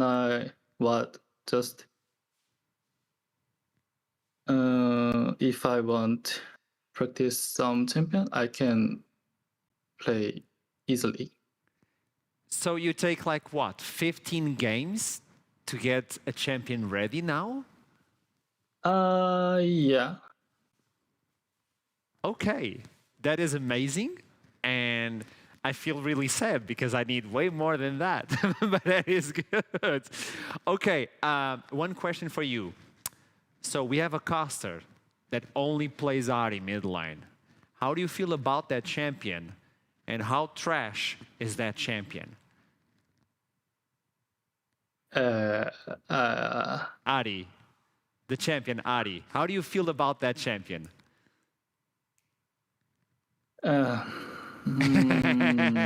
Be honest, you can do it. Like, yeah, I can't. Okay, okay. No problem, no problem. So you feel happy with the 3-way tie, getting on first place? Yeah, thank you. That's what matters, man. Yorirelia was absurdly good. You are an amazing player. You're just styling on everybody. Thank you for the interview. I really mean it. And good luck for the next game. Thank you so much. Thank you so much, man. He plays so good. I'm such a big fan as well. Yeah, I'm a fan. I gotta put it out there. Now, we should look into the Astralis because they had the leads. They had everything set up. It seemed like the team was going to take this one versus JDXL none the least. Like, we're talking about one of the hardest or strongest teams in the NLC. Obviously, Astralis is recovering from whatever happened to the composition. They have been adapting, studying, and just working through the flow of the team. And in this game, I do believe this was a really good game from Astralis. They just couldn't finish the game. Obviously, there are a lot of things that they need to work, and I'm going to talk with the coach, which is so good now to talk with the coach about the team. It is going to be Dumby. Hello. Hello. Hi. Okay. First of all, it was a really good start for Astralis, wasn't it? I mean, yeah, we for sure showed more signs of life this time. Instead of just staring at enemies, we actually tried to play, so. And communication-wise, it seemed like the team now, at least from this game, I don't know what is happening, but at least it showed me that the team is like cohesive. Like someone is saying, like getting the shots, and everybody's following at the moment, at least from the first part of the game until like 20 minutes. It seemed like it. So communication is improving, right? Yeah, I think we've for sure gotten better at problem solving the early game, and especially gotten better at talking about how we want to play out the Herald phase, which you guys also saw how we wanted to execute. So at least it's improving. So you guys got the dive on the turret as well on the beginning of the game. You got the objectives. The vision was there as well. Where did it went wrong for you as a coach? So what went wrong for me is we were in a position, we were in the driver's seat basically in the later stages of the game. And what happened was basically that we kind of panicked about Baron. And then we walked into them and we took an unplanned fight. And then from that moment, we just sort of broke down and had issues with like setting up the map again. There's a tough question, which is how do you adapt to a player like Eminem as well? Not only as a strong player, like the king of solo bolo. Obviously, it's a joke, but he is the king of the solo kills. And he plays pretty much every single thing. So in terms of champion select, you as a coach cannot prepare the team. Yeah, so in terms of the draft, I banned out 2 of his most comfortable champions. I banned out Syndra and LeBlanc, which he is really good at. We've felt that we've scrimped them before, and we felt that for sure. Like he is just a really good player, and you need to try to take measurements to counter him in draft. We ended up blind picking against him, which we knew we would probably gonna happen. Like we got the exact draft we wanted against this team. But yeah. Okay, it's still really early. Obviously, you need to talk with the team, review the VOD and all that. But what is the next step for Astralis? Because to me, at least, it seemed like the team was way better today. You didn't get the win, yeah, obviously, but still, the team is way stronger than it was in the previous week. Yeah, I think so. I think all we need is momentum and actually faith in ourselves that we can play League of Legends again. We just need to get rolling. We need to keep improving on what we're already working on. And then I think wins will come, especially in the second round robin. I think there's a lot of teams that we're coming for. So, thank you so much, Domi, for the interview as well. And good luck with the team. You're showing progress, man. You're showing like your work is going to the team. It's only the closeout. So good luck, man. I wish to see you soon as well. See you. See ya. And there we go. This was the interview for the 4th game, but we still have one more. It's going to be Vanir versus Riddle. Riddle me this. What do you think is going to happen now? It's going to be a banger, so don't go anywhere. It's the only game that we're missing on week 4, day 1. I'll see you soon.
last game of the day. It's going to be Vanir versus Riddle.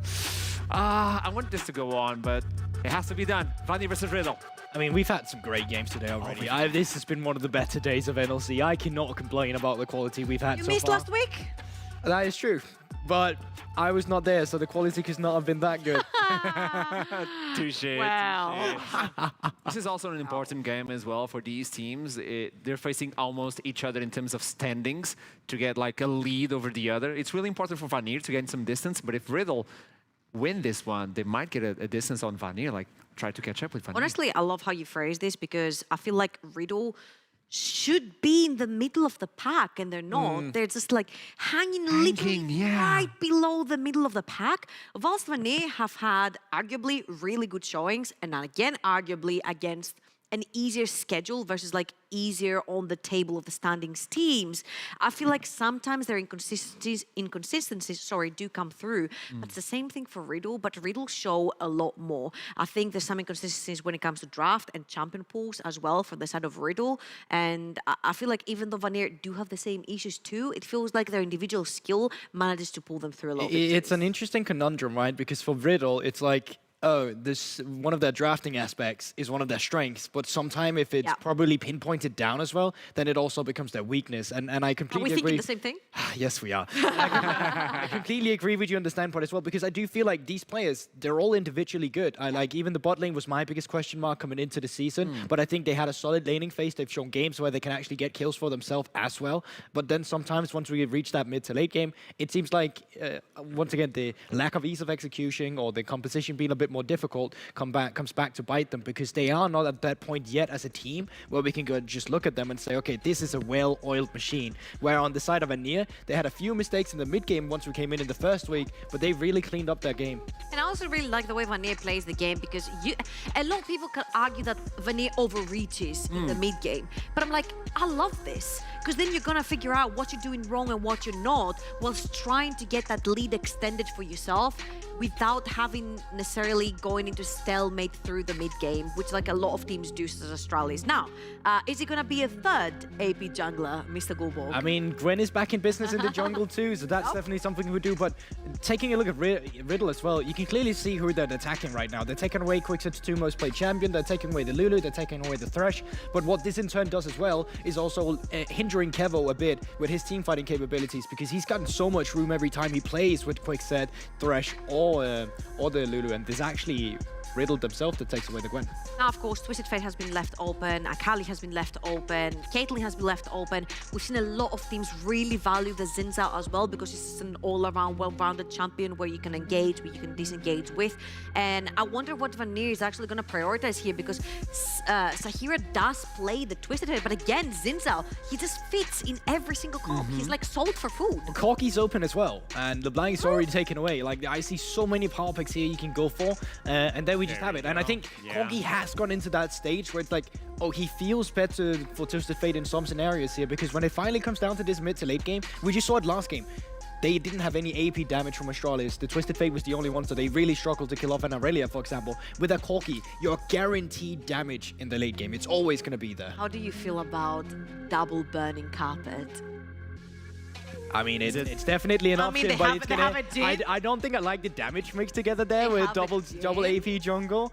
I mean, I don't mind it, because if Kex goes towards like a tank, and then you can also have something like a set down in the bot lane to complement the Senna possibly. Like if they can find AD routes that way, I feel like the Jhin is sort of a facilitator for engaged compositions. And Vanir really like, again, to overreach in the mid game. They like their engages. That throws me a little back. This does strike me as interesting, because I thought for sure the Victor pickup would be the move for Sahira here, just because even before Victor was meta, Sahira was always playing this one. We've already seen the Seraph into the Corki one time today, where it did not work out. I will say, I think the Seraph laning phase was a little bit misplayed, but I do understand the Seraph in theory into the Corki, where you want to just push him back, outpoke him, make sure he doesn't do what really makes him strong. But in the end, he does still have the package, and that's something you have to respect every time there's an objective.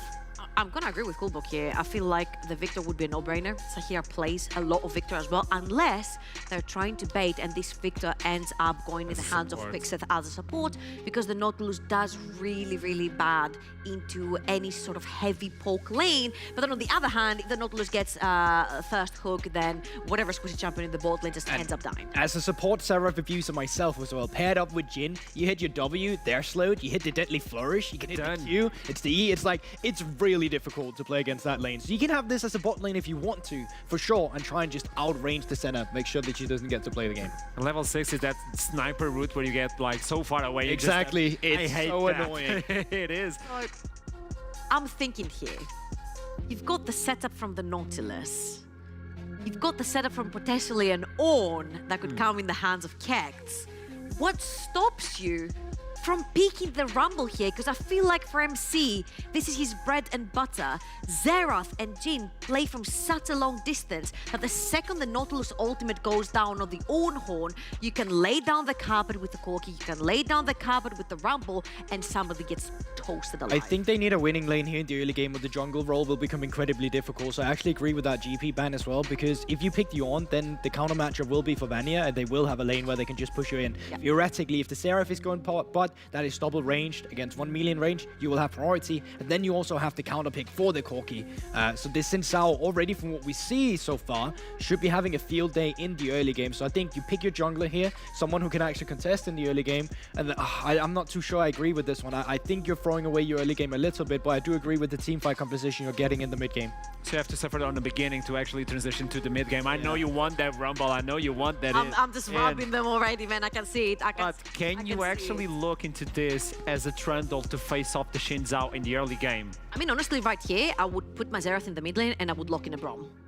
And I think that would really take down a lot of the engage from the side of Riddle, because you're just stopping a lot of the projectiles from the Corki. You can stop the Ornn Horn as well. I think it's just so valuable here. And then a Braum into a melee support down the bot lane will always do fantastically. Yes, it's not the best because Jhin is not an attack speed AD carry, and we've seen it fumble, but I think it still does pretty well. So apparently it seems like the Zeref will be the support unless we get something fancy like I mean, the they can. This is just a hover. I'm not actually. I don't actually think Gragas support is a good option into this one because, well, it's just going to be the one. So set support as well. Yeah. Okay. So the thing with Gragas is it's a guy that offers you disengage as well. But the thing is, right now with a lot of the champions you have on Riddle, they are going to be fairly long range until the engage finally comes through. But it's set support could also be a it could definitely be the option it too. Demolish the Nautilus, so that is a possibility. Unless they just have like a lot of ways. Okay, that makes a lot more sense with the set and the Gragas coming in, because Rumble would be a little bit too exposed. And then you need the physical, the early. Yeah, exactly. If your own gets interrupted, like you have a cask, you have the Xin Zhao, you've got the set, you have so much interruption when the Ornn Horn is being used that it's going to be really difficult for the Ornn to be able to cast the ultimate unless he's in fog of war. This is, I think this is going to be a little bit of a difficult draft to navigate as Vanir. I don't think they got as many counter picks as they could have, considering the situation they were in the beginning. So I actually think that Riddle Esport, despite them going on now, it actually works out really well for them. The Lee Sin is good disengage option as well, and if you can catch out a Seraph with the Ornn Horn, doesn't matter how long range he is. If he does not have flash, Ornn Horn come through, the follow-up, he will probably die. Final thoughts? Where's my Rumble, man? This is the last game of the day, and I was asked to do this, by the way. It's not of my free will, but I'm gonna send it to you with something spicy, chili. Well, what? We'll get ready to rumble anyway, even if there's no rumble in the jungle. He said he'd throw to us with something spicy. He said chili. I thought that was funny. You don't say it first, though. That's how it breaks the joke. Now, you see, I get it. I get it with the Rumble. I get it because actually Rumble is part of my favorite team comp of all time as well. Now, all it would have needed was the Rumble and then the Kiana. Exactly. For Kiana Jones and the Carpets of Doom. Exactly. Kiana Jones and the Carpets of Doom is a wonderful combo. But that was with Rumble support, I may add. So that was a very specific composition. I live for one more day. One day we shall see the comp again. I mean, wasn't that 2020 in the LJL? Like, that's a long time ago in a very different Time is region. immaterial to such wondrous things. All right, well, we've still got a Carpets of Doom combo nonetheless between Dawning Shadow and Call of the Forge God and Package. That's a lot of carpets to lay out and make Vanir feel really special. Yes, this way into the grave. Yeah, it's just a big carpet laid out to a big, like 6-foot hole in the ground. But on the other hand, like Vanir, between Jin and Xerath, that is quite a lot of range, and it's a lot of burst. That's not the most consistent damage I've ever seen in the team comp. No. And I think in terms of like the consistent damage and blah, blah, blah, and all this other stuff, like I do want to bring it over to Riddle's draft in terms of how they pick ordered things. Because let's be honest, Lee Sin was likely going to be the jungle pick anyway. Sure. You could have picked Trundle as well. I would really like to echo what the desk was saying in terms of actually, why don't you try and pick for a winning lane? Particularly as we talked about this a little bit on pre-games and blah, blah, blah. Corki loves to have something on the side lane to kind of balance out his deficit early. And something like a Xerath gets even worse at that point. I mean, the Xerath we saw earlier missed most of the W's at level 1. Actually, Sahara just missing that one there. That's a little unfortunate. But if you start tagging this poke early, Corki can't help the jungler. So if side lanes are losing, they can't help the jungler either. You're playing at such a deficit at that point that MC would be in a real tough spot. Picking that on in 4 instead of the Lee Sin and giving maybe a counter matchup into top, I feel like Riddle gave up a bit of a freebie there. Maybe did, and of course, Sahira, with those minion dematerializes with the first strike, looking to try and take control of the lane best he can with those particular choices. I hadn't noticed that. That's very cool. So trying to make sure that Corki is corralled somewhat in that laning phase is a little bit of early trading. I suspect Set wins that. Nuke coming out slightly worse for wear at the end of all that. Actually, no, seeing this dematerializer, I wonder if we're going to see something quite special. Remind me to talk at 6 minutes 30, and then we'll have a chat around that. But there's some very cool rotations you can do around that point in time, which then lead into a Herald fight. He's got the pen out. He's noting it down. Oh, good Sam. He's listening to me for once. Yeah, make some notes, and we'll see whether we do need to tune in that 6 minute 30 mark. I think I know what you might be talking about. We'll leave it as a surprise. It's all a I've mystery been talking about for the all last the rest couple of days. It's exactly what you're thinking about. It actually is. You've talked about it profusely. Really cool little bit of macro movement available. We'll talk about that later on, though, as MC has cleared red Raptors, then come down towards his bot side to try and shield in case anything crazy happened early on. Of course, Jin's out a very capable level 2 ganker, but that hasn't happened. Instead, Noodle has gone for the full clear, will have the red buff available, and could still attack Fadicham and Nukes if they continue to shove up. Okay, so Noodle's going to get a slight advantage in terms of camp respawns at this point. Has taken down his blue side at this point too. He's going to get the full clear outside of that too. So let's go check in with these priorities. And as you can see, at least the Sen and Nautilus is pushing in for the side of Riddle. They do have the Dematerialize to help with that. They have the, also when it comes to cannon waves, you pop that onto it instantly. It's cannon gone. Very good for that instant prio. As you see, the level 2 evolving. Prio, is that going to lead to a one fight? Oh, Nukes takes so much damage. Kevo nearly gets that kill. The Ignite comes down and Nukes had to flash out. MC's around, but so is Noodle. It's going to be a 3v3. Will Noodle flash the wall? He'll decide against it with the ward in that Tri-Brush. Decide against the chase, but that is summoners down in favor of Vanir. It is, and now you have no pots left on your support, 300 HP. You're relying on Senna Qs. Look at that mana bar. It's not sustainable. Noodle sat on a ward, Lee Sin not heading down there. Watch for Quicksith. Flash for the face breaker. Flash back. Deadly Flourishes sidestep, but the wind becomes lightning. Turnaround damage nearly enough, but not quite there. The CC couldn't lock down the side of Vanir for long enough, and they pick up first blood. Don't know what the communication there was, but there's a ward in Tri-Brush. You see him there. You know your Lee Sin is not coming down. He's pathing back up towards mid. He doesn't want anything part of this. 3v2, easy kill to come down. Senna's out of lane, and that early push, which Riddle wanted to play around, is now been staunched in that bot lane. And I've kind of wrote down it here in my notes. Noodle is the tip of the spear for Vanir. He gets so much done for this team early. Part of so much first blood. In fact, I believe for the longest time, Vanir had a 100% first blood rate. They lost it, I think, in their last game, but Noodle's been a huge part of that. It cost him both Scuttlecrash, but I think, honestly, getting this Senna Nautilus line behind a bit, getting things rolling, probably worthwhile for Vanir. That's really interesting, because so actually one of the more interesting stats is one of Bifrost, where they have something like they're 5-1 or now 6-1, and then they've actually lost first blood in every game but one. So Vanir kind of doing a bit of the opposite of that. But you know, what they have been doing the opposite of is succeeding, and Vanir have done that. I wouldn't say completely against expectations. Of course, there was some hype for them coming into this, but maybe not quite to the same level as Eminem, where we kind of count them a bit down and out. But Vanir have really shot up in expectations. They have said, hey, we think we're underrated. And honestly, with what they've shown so far, even though it's only half a split in, I'm on the Vanir train myself.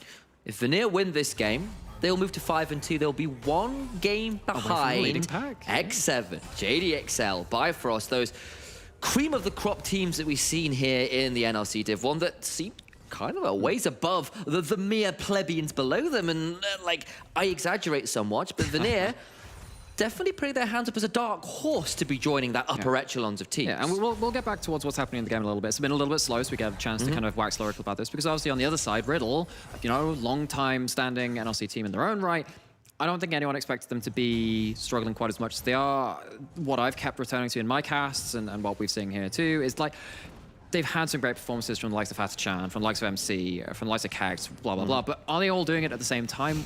Well, not to the level to succeed in the NLC this split. I'm personally of the belief that the NLC's level has actually stepped up quite a lot this split. We have some great talent coming in. We have these teams which look cohesive, they look dangerous. And Riddle hasn't been able to fight with all of them all this time. The question is, in this game, falling behind early, are you going to be able to make yourself that platform to play off of and get these stars shining? 6 minutes 30, and time to see a little bit of a reset here from the bot lane. Okay, so 6 minutes 30. So what you can do at this point, if you really want to play around Herald, is you can hard shove a wave out at this point. You then recall, support goes mid, uses another dematerializer there, goes back bot, comes back mid, and you get level 6 by sharing 2 waves of XP on when you're mid, and then also collecting 1 on bot to get level 6 for the Herald. If that happens, you know exactly how it's done. You might have to go clip that, because there's a lot of words in a very short space of time. It's so much Damwon did. It's so much Damwon did at Worlds, and it was really, really cool. And I've seen occasionally it happen across ARLs. I think actually Carmine Core did it on one of their LFL games. Don't quote me on that. But it's one thing which you occasionally have seen. You're like, huh, how did he get ultimate for that fight? Well, that's exactly how you share some lanes with mid by shoving it at a certain point and using those DC synchronized waves to get to the right place at the right time. And the hard shove did come through. The reset did come through. You saw an initial move towards mid lane from Quicksith, but decided against it. Went back towards bot lane instead, and deciding against like deliberately funnely XP towards the set. And sadly it's not going to happen, because you need to be there for the I think it's 709, I believe, is the mid lane crash. 709, very specific timing. So as much as I would love to nerd out about wave timings and stuff like this, I don't think it's going to happen at this point. No, it's not. You can see Nuke sat at level 4. I don't know if Set is actually half level. Actually, you know what? Quicksith might have been able to do it. I'm actually, we'll see if he pulls it off. Well, of course, actually the kill XP effect. He's got the kill XP, so maybe with that, might just hit it in time. Going to head towards, maybe not the Herald, but perhaps the Dragon. No, they're all roaming up this way. Going to leave that alone. Come on. Kevo's here as well. There's maybe the mid lane wave. Oh no, they killed it before he was in range. Killed it before he was in range, No! and he's not going to have level 6. Maybe the ward. Maybe the ward. So sad. Oh, by one moment of glory. Oh, Ruined. no, he's not. How far off is How he? dare Click you. on the set. Tell me how close he is. He's pretty close. He's pretty close. He's not going to get it. He might get it off the Herald kill, but alas. Oh. Nymera is a little too big brain for this one. I got quite emotionally invested into that. The tinfoil hat needs to come off at this point. You know what? It doesn't even bloody matter. They're not fighting for Herald. They're going to lose out a red buff, sure. Okay, all right, well, Nymera is a sad boy. What am I not nowadays? What am I not? I mean, I look at this and I'm like, wow, these players don't... I feel like casting is sometimes like an RTS, like, I want them to go here. I'm going to right-click on the map and they're going to move there. They don't do what I do. They don't click on it. Why aren't they moving? They don't do what I want them to do, Sam. Tell them. I'll send a strongly worded in-game message. Yeah, maybe we can send it in the form of an all chat. Well, the package got used over the Dragon, and Riddle will trade Herald for this Dragon. They managed to get the red buff steal as well, and honestly, relatively even trade across the board there. Okay, so first package used from Corki. Now Riddle probably just want to play it a little bit slow. They all want to play responsive to the side of this Herald, look towards where that's going to go. If you get gold, and more importantly, actually, I think if you manage to get the Senna and the Nautilus out of lane with a good Herald push, things can start falling apart quite heavily for Riddle, because Senna is meant to be this kind of champion that isn't easy to upset, is continually getting a lot of passive value from the souls and all this other stuff. That Herald has a chance to blow this open unless there's a better option mid. Of course, mid outer turret tends to be the golden prize of the early game. All right, still. This Xerath, behind in CS again a little bit, hasn't necessarily managed to hold the Corki that accountable in lane, and picked twice today, which again, bit of an unusual option, not a hugely common pick, at least as it had stood. And I'm not sure as yet whether the value has been there from what I've seen thus far. And speaking of a lot of that value of that Xerath as well, because you're very right to bring that up, is that if you start pushing in, taking crushing trades, landing all your skills at level 1, I mean, we kind of see the likes of something like Tempt pushing the envelope on what you can do on something like a Syndra. Xerath has to do this, though, as part of his champion. You just need to hit stuff. If you start pushing up, getting vision because no one can leave their turret, it means that suddenly MC, who's playing with losing lanes on multiple sides of the map, can't get that angle onto you. You start going to objectives, start stacking them up, but now you've lost first dragon. You did get the Herald, that's good, but that Herald needs to be good enough now to give you a bulwark, give you some safe space for the Xerath to start free firing. Okay, so another farming center worth pointing out. That's not fasting, it's the way it's kind of been at the minute with the way Senate currently Feasting. is. And feasting center, indeed. Eating well from these minions, doing just fine. Not that high on the stacks, of course, because, of course, is farming, has some of them. But Noodle has got themselves a Herald in inventory. Might be looking to drop it down towards this bot lane, although with a little bit of a time, I might save it for Dragon. Okay, so trying to remember the timer of what Slowq had on the last package. That was the last Dragon, so he used the back then. So, yeah, so you are going to have the... I was just remembering when you use this, like, huh, you're going to have to go back and teleport back in. Obviously, we'll probably be able to pick it up just beforehand. Fatachan picking up yet another wave of turret, not falling behind in CS, kind of ready to turn up to the next one. I think that's what Riddle are really waiting for, because, you know, you're talking about the Xerath being behind in CS. Well, Slowq has got a, you know, most of the way towards that mythic item, has themselves a decent amount of CS too. They're ready to fight, but you can't give up mistakes like this. Go! Flash into that Haymaker, Facebreaker, Showstopper combo. Okay. I got them the slight wrong way around, but actually he's alive, and now Noodle's coming across, but remember the curtains are calling. In comes Xerath. Here comes the artillery! And you can heal them, dial in the artillery call from downtown. Gonna get onto nukes as well. There is MC, but I don't think he necessarily wants that. Noodle still has the Crescent Guard available and just pick up 2 kills. But it was just there on a plate for you, Riddle. You don't have to take risks. Fatachan thinks he's safe and just absolutely isn't. This was a time where you could try to, you know, just wait for that next dragon. Try and just put things on this, just put the brake on, slow things down. Vanir pulled the trigger. They pull up on another one of these nebulous mistakes, which has happened in the NLC and been punished so harshly. MC now trying to defend this Herald push. I just don't think he's going to get it. They'll probably get a hold of this whole tower. They get the first turret. There's the teleport down. It just about completes before the he teleports in and he's recalling. That's such a sad situation. Like, I'm not quite sure what they thought they'd get out of that. Yeah, me neither. Me neither. That's the thing, because now you don't have a teleport for the next dragon. They're going to lose plates top as well. You're losing plates top. Of course, this is going to be the Aftershock as well. Not Aftershock, the Demolish on the other. He's got a decent amount of HP. Yeah, that's a plate gone. So you've lost first tower, you've lost plates, and as much as we know Vanir's early game to be a source of power, we know Vanir, you know, the V-shaped logo, we made some jokes about that, saying early game, great, mid game, has some issues, late game, wow, they're really good at team fighting. Well, Riddle just kind of made that early game that much worse by their own volition. Unfortunate series of play there by Riddle. Fatachan gets caught out. MC tries to defend the tower. They're calling the teleport, and they're now down around 2,500 gold here at the 13.5 minute Maybe mark. you don't want to recall in a trap then. Might have been a mistake. They're going to reset. And of course, Dragon spawning about 30 seconds. Bushes of lava. Just about be around in time, but got to see now whether either team particularly interested in starting up. Of course, Riddle got the first dragon and maybe looking to start stacking those up. So speaking of this, actually coming into this fight, itemization looking okay for Riddle. They do have first mythics onto, well, I mean, everyone but Kex, and they've built themselves up their second tier boots. So, well, or rather, so they have a tier in infantry, so that's fine. I was looking over at Nilly and I'm like, oh yeah, he's the one with second tier boots. But Riddle do have the items to fight.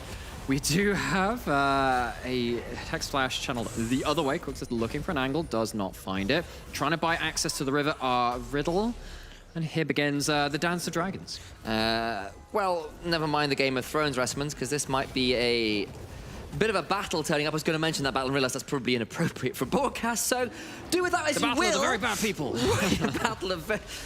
battle of inappropriate people. Slowq, though, off the back here with a package off vision. That's such a good angle. Onto Camo, knocks him towards the team. Flashes away, avoids the call of the forward core, but the Carpets of Doom is so damn strong. Quicksith goes down, nearly going to get slowed as well by the piercing darkness. Sahira, though, trying to turn around some of this damage, and Riddle managed to pick up the second dragon off a wonderful flank angle from Slowq. Where is the counterplay, Sam? There isn't any. I want to talk to someone in an authority at Riot. Where is the counterplay? I mean, Kevin it's a VIP alive, treatment is what that is. Look at the amount of carpets they rolled out, not just the one. Sam, I don't know if I want to be a VIP if that's the treatment you get. I feel like I'd rather be a P, just a person. just a person. A VRP, a very regular person, because that is not. I mean, Kevin gets out with a life, as you're saying, and she ends up. He's a viscerally interred person. You've been like put in a coffin in like various forms of dismemberment at the end of it all. And they're going to teleport a Slowq, who's going to be next on that list. Has got flash, but the curtains are being called, and he's able to get towards the wall. Quicksith not going to be quite enough in range. I think you just need to go towards the wall. Gets pulled back. Going to get knocked up and knocked down. Showstoppered away. He's got himself an immortal shield bow and might just about survive. This is taking a long time. That was a surprisingly long amount of time actually to finish him up, but he does go down. 4th kill over, and it was Cavo who picked up the kill, which is not a bad person to get them on. At least there's counterplay lacking on both sides. You can like, wow, what's happening with all these carpets and stuff? All the ultimates come out the other way. Okay, you're just as bad as the other team. We're gonna go shut up about that now. Everyone's a very important person. Even you, chat. You're okay. Chat is considered one singular person. And I like to think of it like a hive mind. Right. You know, like the hunters in Halo, and they're just like a giant bunch of. Yes. Okay, I mean, maybe not the most flattering comparison, but they are a giant colony of like psychic worms. I like to think chat is our own like personal My friend, hive of I suspect you may have put yourself in a lot of trouble. Oh look, something's happening on the screen. Second Herald goes down to Vanir, who pick up with Slowq down.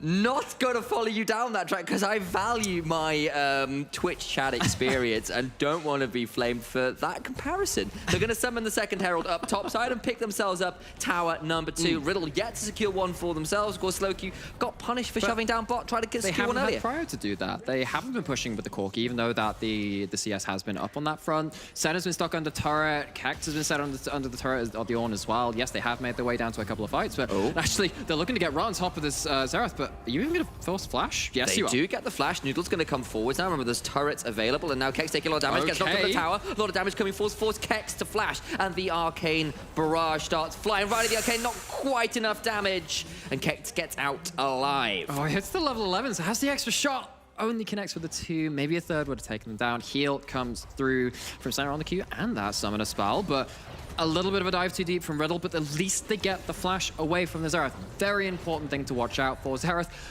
struggles to play the game without that summoner, and when you have a flash on a lot of your engagements from Riddle, that gets even worse. But what they're not lacking is range as Quicksith comes in behind, looking to slam them down with the Showstopper, now caught under tower. A lot of damage comes through, the Haymaker comes through. Now MC is in, but has to go straight back out. Safeguards away. Kex is here, but has to immediately disengage, and it's just a pick for Vanir.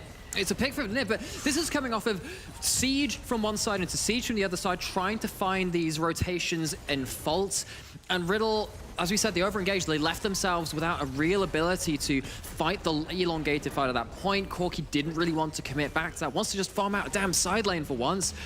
But because of that, Vanir will take their reward in the mid lane out of turret. And as we saw, I mean, the reason Corki was top is because, I mean, Slowq had to go answer whatever the heck was happening in that top lane inhibited turret. Clearly wasn't paying enough attention because somehow, some way, drawing very weird comparisons to Twitch chat. That's a lot of damage done to that top lane inhibitor turret. I'm aware it's 5 games in for me. It's only 2 games in for you. So, but hey, the hysteria has the set in. Sometimes. Sometimes. I appreciate the fact only sometimes. And thank you very much. Production come in and say it was the 3rd charge of the Herald, which of course they did summon top, but it managed to get through 2 towers. I thought, because obviously we panned away, that turret, that Herald got a huge amount of value. That tower long enough to get that damage. It's probably a Herald at this point. Yes, there you go. A little bit. So Kex is going to go farm up some of their jungles' camps. As one of the problems with losing this many towers, including like an inner tower even on that top side of the map, access to jungle camps can get really difficult now because of the long-range follow-up of the Jhin, of the Xerath. Heck, if a Gragas body slams over a wall with the ult too, there's a lot of follow-up damage which can make you feel not so very much at home. But, well, Ornn can do the same thing, looking to catch out the Gragas. Nilo flashes, but still gets knocked up. They're going to get packaged on as well. The cast comes through. Slowq avoids the arcane barrage. Noodle now potentially looking to come in here and pinch them off. 4v5, though, is the current state of the game. And with 5 seconds till this Ocean Drake, Riddle looking like they've probably just about secured themselves Soul, or at least a 5v4 fight. Okay, they got the Soul point on the table. That's a W used early. That's a W used early. A lot of damage coming through. The Dawning Shadow out as well. That's the Crescent Guard burn. In goes Noodle, continuing to chase forwards. Lots of damage now coming through. Curtains called, and of course, the Qs from Xerath hitting like trucks at this point. Step forward onto Kex, who does go down. And actually, Riddle, despite the pick onto the Gragas, still take too much damage. And actually, you know, a lot of this was like an act into, it was a play in 2 acts. You've got a lot of cooldowns to use the first, and Vanir, through Noodle, the player which has so often been the one diving into the back, saving the back half of these team fights, gets right in there, but MC is still around, sees the Gragas hanging in the wings and decides not to go for the steal. But Vanir, they used this lack of resources from the first part of the fight. They've already been used at this point, of course, all of those ultimates, to try and find that uneven numbers fights, because actually those ultimates reduce the fighting power of Riddle so much. Arcano Pulse, it lands originally and gets so much damage to Slowq, and then from here you think, maybe they can do it, because there's just so much damage. Because you know that the set is basically going to be CC'd into death, has to pop the WL, it's not like the massive shield either, but the damage is already there. But you see what Noodle's doing, massive value from the Quadrangle, heals up, good third of his HP, but it's at this point, you're like, okay, sweet, they've actually managed to do the damage. Even losing so many people, I think it's a very heads-up play for Vanir to realize, actually, you know what? We don't care about the deaths we've given up. We have the fighting power to keep going. And that between Arcano Pulses and the curtains being called, just so much range to throw down this poke. It might not be a Corki, but Xerath is doing just fine right now. Well, speaking of that, Corki has gone for the fleet. It's not the first strike to give you that flat damage up on that first hit every so often. And it's also not the Ludens. It is going to be the shield blow, because when Corki goes into poke, and because Corki is one of their traditional weaknesses in that poke build themselves, is being poked themselves, because they don't have the sustained keep through it. Shield Blow solves that. They still have a lot of damage. They still get to use the package on the timing windows where it is so important. But of course, that does mean that you do lose out a little bit in that war of big old guns. And the thing is, you've got probably longer range backlines in Vanir than Riddle does, even with the Corki, honestly. I mean, Senna eventually, if the game gets really late, of course, with that infinitely scaling attack. Okay, when you're actually farming, like, strictly get that. Wow, but 70-minute game, you're hitting from across the world. I feel that's probably like the kind of extraordinary edge cases which is just like all but impossible to see. Yeah, just Mac round spinning up, just like boom, got this railgun coming. I mean, at least you've always got the old one. Indeed. When your autos turn into that, that's when you really need to be afraid. Yes. And of course, aside from that, of course, Slowq, if he's stepping forward to be in range to throw down those rockets, he's starting to get in range of things like Xin Zhao, Set, Gragas kind of being threatening then as well. So in some ways, like, Corki gonna have not the easiest time ever of being the... he's not uncontested, I think is the way I want to phrase it.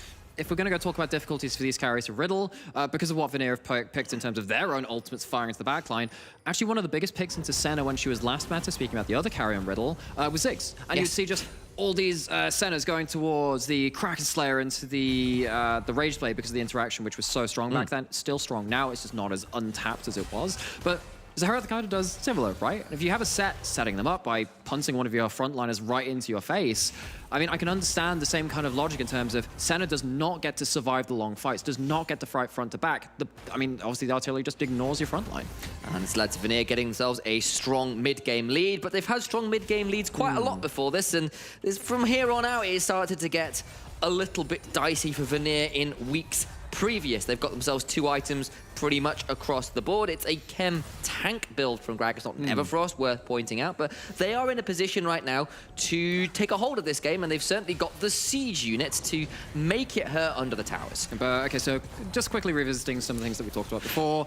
See, Riddle's jungle, because they've lost so many structures on that side of the map, really hard to claim. You're losing two camps at once, losing the red buff, losing the Raptors. MC maybe trying to get a steal back. Not going to be able to get it, and now Slowq's caught out. Flash, showstopper, but here comes the rest of Riddle trying to punish. But the range follow-up is just so extreme. Slowq getting chunked out, but they've already got 1, and they might be here to get 2. Riddle so low. Dancing Feet's there, flashes away, the cast comes through, shut down, but the turnaround damage now very extreme. 2 people died over Vanir because they absolutely tunneled to getting Slowq. They tunneled him, and Slowq just dodged out 2 ults at once. I mean, what else can you say apart from the Corki outplayed you? Yes, it's a good collapse. You're trying to play around this area of the map where Riddle don't have that much control over, but because of that, Vanir, who had control over the map, might have to cede some of this vision, some of their presence on the map before the dragon turns up. Riddle might be able to sneak themselves a sole point after that unforeseen victory. And Slowq didn't even have to both flash, by the by. He's still got all of his summoners available. He's just sat there, like, each shot coming in, like, that's a good click, that's a good click. There's a lot of good clicks in there. Slowq just, like I said, outplays him. Now there's so many ultimates down. In fact, every ultimate down coming into this Ocean Dragon, which is spawning in 30 seconds, and I feel that Vanir probably not realistically in a position to fight it now. And again, Riddle managed to get free entry into this river because of the after effects of what they did from that top side play.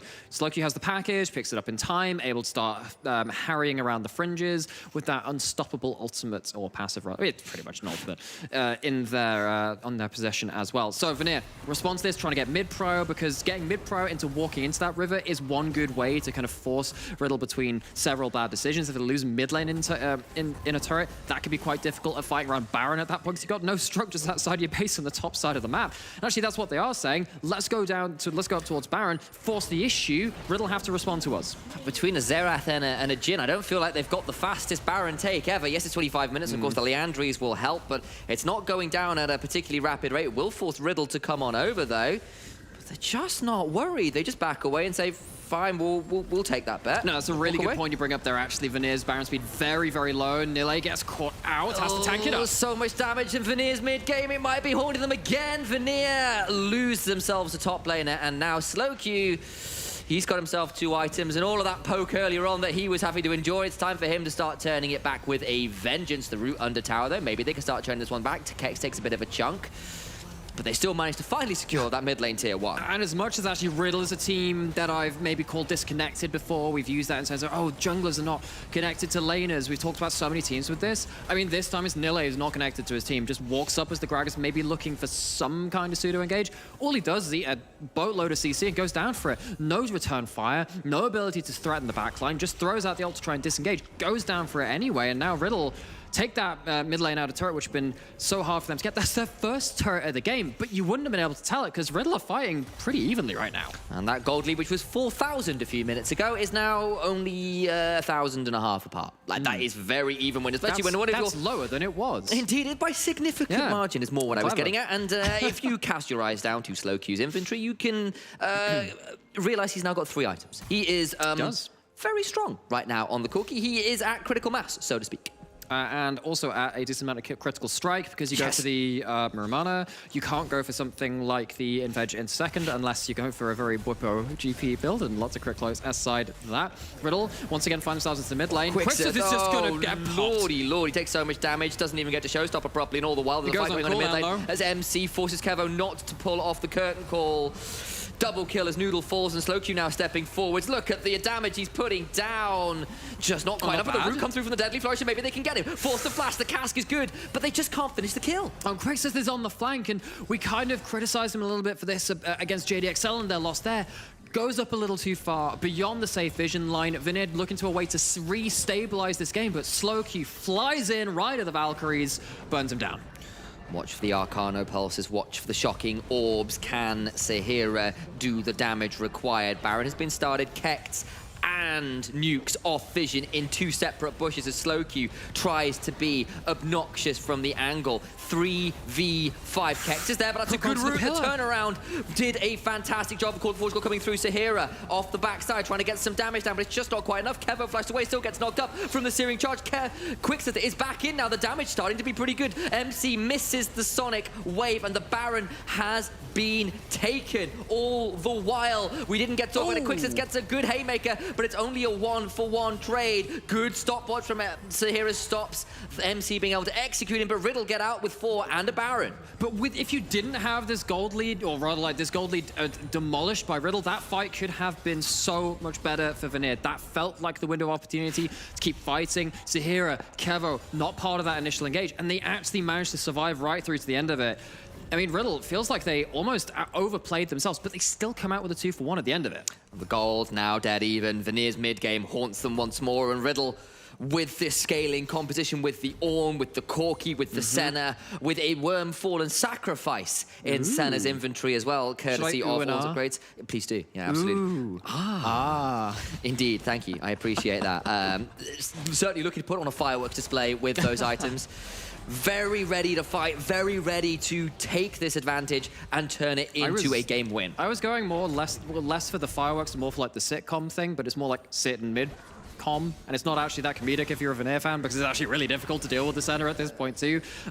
Big moment that last fight, actually you saw the presence of mind come in when Fastsham was at 0 mana, gets the first kill, actually able to put out a decent amount of damage after that point. Quixis.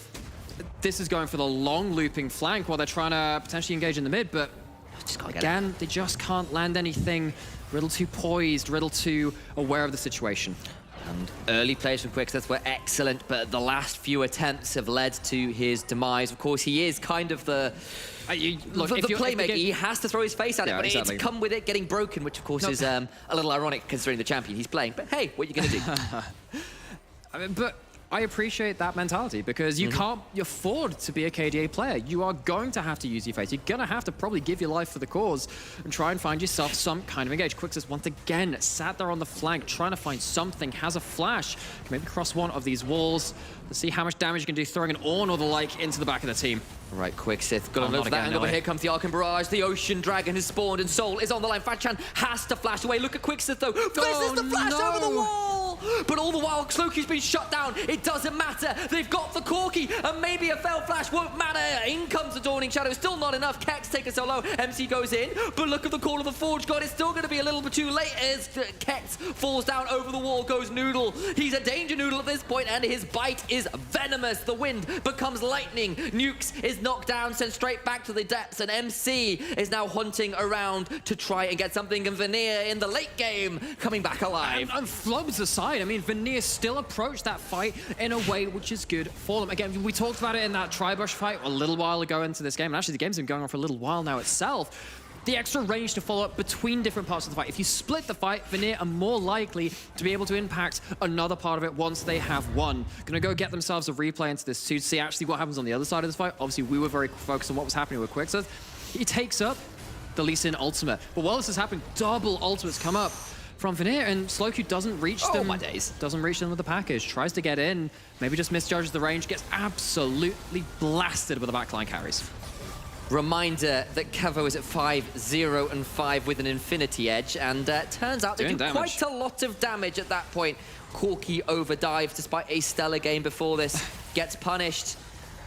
And that is a team fight win for Vanir when it was needed the most. I mean, I know Kevo's kind of been succeeding kind of quietly in this game, but that's actually not a slight against him. His gun is named Whisper after all. But that game was a bit of a bang from that one gun. And as I said, I mean, Slowku just moment of madness. Moment of miscalculation. I mean, if you do actually knock both those champions out of their ultimates, maybe get the burn onto both of them, maybe you can get some big turnaround damage. But yeah, just a flight too far.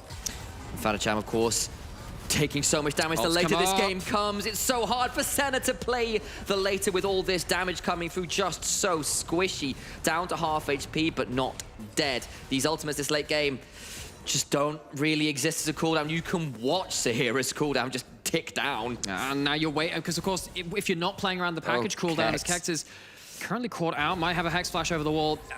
Yeah, it's a bit of an unfortunate place to be in. Flashes away from the Deadly Flourish, and maybe they're just trying to buy time. You can see the on the way doing. Riddle are actually looking down the other lanes, trying to push in somewhere, but they don't have waves at towers. Kex is buying time, but buying time for what? Is it going to be enough time? They're trying to wait for the mid lane wave. Slow Q, of course, is shoving in that top wave, and I think it might come at the trade of a top tier 2, and he just takes a while to kill. Will eventually fall here, surely. But to who is the question? I think they're trying to save it for Kevo if they can. He's just going to try and walk away. No, surely not. Seriously though, but this is Vanir. You have to finish this kill early. If you're going to commit that many people, you need to make sure it's finished cleanly. What it does mean, though, is, of course, Baron is spawning sooner than the death timer. They tried to wait it out. Okay, that's surely why. It means that actually Baron is spawning 10 seconds before he's alive. And maybe that gives an angle for Vanir to play. It cost them 2 turrets, though, so it's a bold trade. But maybe at this point of the game, the towers mean less. That's a very fair point. Thanks for calling that out. I'd actually missed that myself. Because, yeah, now you're going to deal with this point where you do have the Ornn teleporting late into the fight. Problem still remains, you don't have fast Baron speed. You're going to have to take it down in a fairly short order. You're going to have to do it in 10 seconds before Kex can teleport into that fight, and I don't think that's on the card. So actually in the long run, Riddle get themselves some gold on the map. They get themselves even in that gold again. They lose their top laner. They do lose the flash for it, which is a little unfortunate, but they're not out of the game yet. Look where MC was hiding. He was waiting to see whether a Baron start would come through. Now he's looking for the long flank. He's going to walk through some vision shortly, but can he get a kick onto someone like Kevo, onto someone like Sahira? Look at that jungler, late game Lee Sin. It always happens this way. There's the ultimate, and they know where he is, and MC's going to come through, but all the while, Fadichan's taking so much damage, he might be too late. Quix's into the backline. Look at the damage onto the center. She's still alive, though, and all the while, Quix's has now fallen. Nuke's taken so low as well. And Vanir are 4v5, but they forced the AD carry back. Kevo stepping forward so fast, so dangerous this late game. And somehow Riddle get away with no one dying, and they do take Quixith out for the count. And both of these teams are really struggling to land like a death blow, land something that's like a 4 for none, something which can actually lead to a crushing defeat, which can go through the base. Not happening this time. So Sahira open us up with the ult. When you open up that ult, you can see where it's coming from. You see the center of that circle. Quick bit of geometry, and MC finds them at the end of it, cancels out the right of the arcane. And MC is really doing his best to make a nuisance of himself in the back end of these fights. And all the while, yes, now there's a Void Staff completed for Sierra. Yes, some of these items are continuing to come through. Jin at 4 items does a lot of damage. But you remember, you're against an Ornn late game. That Blood Ward has been an inventory for slowQ now for a while. That's going to be a big deal. I believe that's I think it's Ceaseless Hunger is the name of the upgraded Gore Drinker. Someone might have to check that one out for me. Either way, it's upgraded for MC as well, and those start to matter as well in terms of the scaling at this late into the game. And Ocean Soul would be on the cards for Riddle in 15 seconds. And I think Vanir are just saying, screw it, we want Baron instead. Let's see how quickly they can take it down. Sahira's not there at the start of it, but remember, everyone's on high items now. Even if your team has a slow Baron speed, it's a lot of ways you can work it out. Oh, the center is getting just artilleried. We said, oh my days, so much damage to Leandri's burn as well. She's going to heal up off the wave, but she's just not going to be available in the fight. MC over the back of the pit. All the while, slowQ is going to take the soul. Down it comes. Nile prevents that dragon. MC goes into the pit. He's going to be in a fight. Not secured somehow, some way. Jin secures it. And the jungler is dead, and now here comes the package. slowQ turning around. He's on the back end of this fight. Remember the Ocean Soul. Fadichan will be able to heal up a little bit more quick to take it so low. That's not the best showstopper you've ever seen in your life, but it's going to buy time. Nukes misses, but maybe not. Quixith has to flash out. slowQ's been found. slowQ's been found. He flashes forward. Kevo goes golden. They need to kill the Corki. He's into that GA ball while Sahira was left out to dry. He's going to go down, but so is slowQ. Now the curtains are called again. It might be the last fight of the game, it feels. So watch these bullets start flying. Kevo winning for the 4th shot, winning at 3, but Kex so tanky. Ocean Soul doing so much. The piercing darkness, the 3-man knockup, but Noodle gets nukes. Kex goes down, and Fadichan is the one remaining member. Nile over the back end of this. He's doing so much damage. Fadichan needs to stay alive, but I just don't think it's enough. They've not got away, but maybe they can end anyway. Oh, they're still chasing. It's Neil going to chase. He's got the dead man's, but is Senna going to be as his namesake? There's a wave. Oh, she gets out. She gets away. MC's respawned, and maybe they've chased too far. MC is here. They're going to try and trade it out. MC gets taken low. He has to flash out. Look at the damage from Kevo. He wants to get to final orders. Fadichan goes down. He is dead, just eviscerated by Jin. Oh, last act. And the tension breaks again. Oh, it feels like a car chase. I'm not sure it's quite a high-speed chase as they're slowly crawling across the screen. And Vanir finally find a way to get into the base. They finally find a way to push Riddle back, but they've got the respawns now. They do. Remember, Quixith is dead, but so is Fadichan, and the ults start flying again. Put your helmets on, bow down in your trenches, because the artillery is hitting like a truck. But they survive this one. And they have to back, and somehow, some way, I think we're going to crest the 40-minute mark. At this point, it seems very likely. In that fight, we had the Baron go down. Yes, it did go down. I had to check that one again. We had the Soul go over to the side of Riddle. And we just had so much back and forth. It's hard to really characterize and point out one part of that fight. I think it has to be on Noodle. Saves his Q3. Saves that 3-talon strike to cancel the Valkyrie from slowQ. In fact, we're going to have the chance to see that now as this is the very start of that Baron fight. You see that, yes, it is a slow Baron, but it does have good secure with the 4th shot. MC gets in, but they just twin it up and eventually go straight the way down. Also have to talk about how Fadichan has slowly managed to get themselves back into the fight. They've been been out of a lot of these big fights, but this is the moment that we've been talking about. Just watch up towards the top of here. Noodle actually charged up their Q onto a ward, catches it there. Valkyrie cancelled, CC into GA pop. I mean, they do a good job of flashing forward, trying to take down something, but slowQ, I mean, just, gets completely shut down by Noodle. a game-winning bit of heads-up play, perhaps there from Riddle, and the fight still continues. Of course, it's not over. That's when killing a ward is actually worth it. Absolutely, and all the way Fadichan back up to full HP, having been chunked out twice in this fight, by the way. But you know, Kex is tanky, but they just don't have enough, and we're back into life because that fight was so long. It goes on for another 30 seconds, and they chase all the way to the we don't want to inhibitor put it as turret. a standard as like running fights twice. No, we had that once with the spectator bug earlier in the day, but let's not get too attached to that, as Riddle would love to be more attached to their base. They don't have a great deal of it left. Level 17 Jin with 5 items complete. GA's in inventory as well, so even if you blow him up for once, it's probably not enough. You saw what he did to the Senna there. Senna comes up to duel and loses it pretty damn quickly. You might not be the best tanker, but if you are squishy, you die to a shot. Yeah, but then you look at this Kex, this Ornn, this giant mountain stood on the front line, and no, it's not even Malphite. The more you upgrade items, the tankier you get, the more impact you have. He's ulting. The Ornn Horn is summoned one more time. Noodle goes in, he goes taken so low, but look at the damage onto Nukes, and he's now taking so little damage because he's got a Crescent Strike. He goes forward and Nukes is down. All the while nearly going forward to get the body slam onto Kex, but Slow Q and Fadichan, they're trying so hard to stay alive. MC looking for any angle at all, but he's just so squishy this late into the game. And the Arcano pulses continue to fly, the deadly flourishes continue to fly, and the range, the poke from Vanir is just so deadly. But what angle? It's a lion. There is no angle. It's 100 straight degrees. That's a package. Sluggy has the package. He's got it back now, but what can he use it for? Remember the last time he used it didn't work so well then. This is the Bellows Breath, the Searing Charge, the Arcana Pulse is not enough. Sahira's knocked up, MC's into the back, that's the knockup! Noodle taken so low, but he's still alive at the back end of it. Kevo does so much damage with that force shot. Goes golden, does Noodle, but all the while, Nele has been taken out by Fadichan, and maybe Riddle will be able to ward off another take. They've lost another inhibitor, but maybe they can just ward off this play. They get away with it, they get Noodle, they take 2, and they're all respawned. It's a minute till Elder. Sam, I hate to break it to you, all the wave clears alive. All of the wave clears alive. We're still in it, baby. Noodle will spawn before Elder Dragon, but it will be 10 seconds he has to get towards the pit. I think we're looking at an Elder flip. I think we're looking at a Baron flip. It's going to happen. But the thing is, now that Slowkey picked up the package and the defense of the base will not have it for the package. Now, as we said, last time was a bit of a misfortunate, kind of an unfortunate kind of instance where he jumps into the backline and they absolutely turn around with all guns blazing. But, I mean, these fights are lasting to the point where Ocean Soul is getting insane value. Now, it's not often in the current metagame that we see fights last for a minute. We last for 30 seconds even. When it comes to this, though, we can see Fadichan being able to get multiple HP bars throughout that fight. And Kex, oh my lord, he's level 18. He's upgraded all of his team items, getting 10% of resistances and HP for each one. He's a monster! That is a full item Corky. There is no more space in that inventory, but the Arcane Barrage, Fadichan! Taken so low, look at the curtains being called!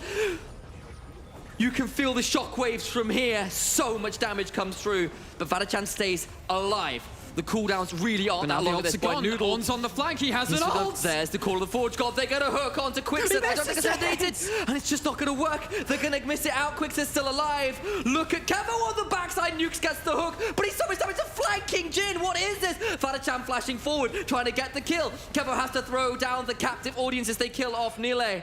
And somehow, some way, it's too dead for Vanir, and I just don't know about that flank, Kevo. But why is he there? Why is he there, Sam? Why is he on the other side of my screen? The inhibitor in mid lane is about to respawn. They're hunting for him. They're hunting for the AD carry. They're hunting for the Baron bounce. Kevo's on vision. He gets to speed up now. Fadichan over the wall. Maybe looking for a last embrace. Throws down another captive audience. He's so scary, even with the HP bar so low. Safeguard forwards Noodle, trying to get over and to get a hold of this Elder Dragon. He won't get there, and now he is surely dead to right. Elder was alive, it goes down, and that's been secured. And now they can go to the Baron, double Elder buff somehow, some way end up in Riddle's hands. Okay, so I didn't know we were going to have scrim games streamed live on stream today because, oh my gosh, I don't know how much practice you're going to get out of a late game scenario like this one. Kevo is determined not to die, 10-0 and 7. But you have given over both super objectives at this point. You've given over yet another Baron. Given over the Elder. Riddle get to recall, get to come back on out onto the map. In force, full items coming out very soon across the board from almost everyone in this game. And it seems like even though Riddle managed to wrangle back the early game deficit, they too haven't been able to cleanly close out these fights. The carries from Vanir have one death between them, one death onto that Xerath, which happened so much earlier into the game. How do you close down this artillery battery? How do you do it? Because we've been waiting for MC, and yes, we said he's looking for the angle, but the angle seems like just like a straight line. It's 180 degrees in each, just across both sides.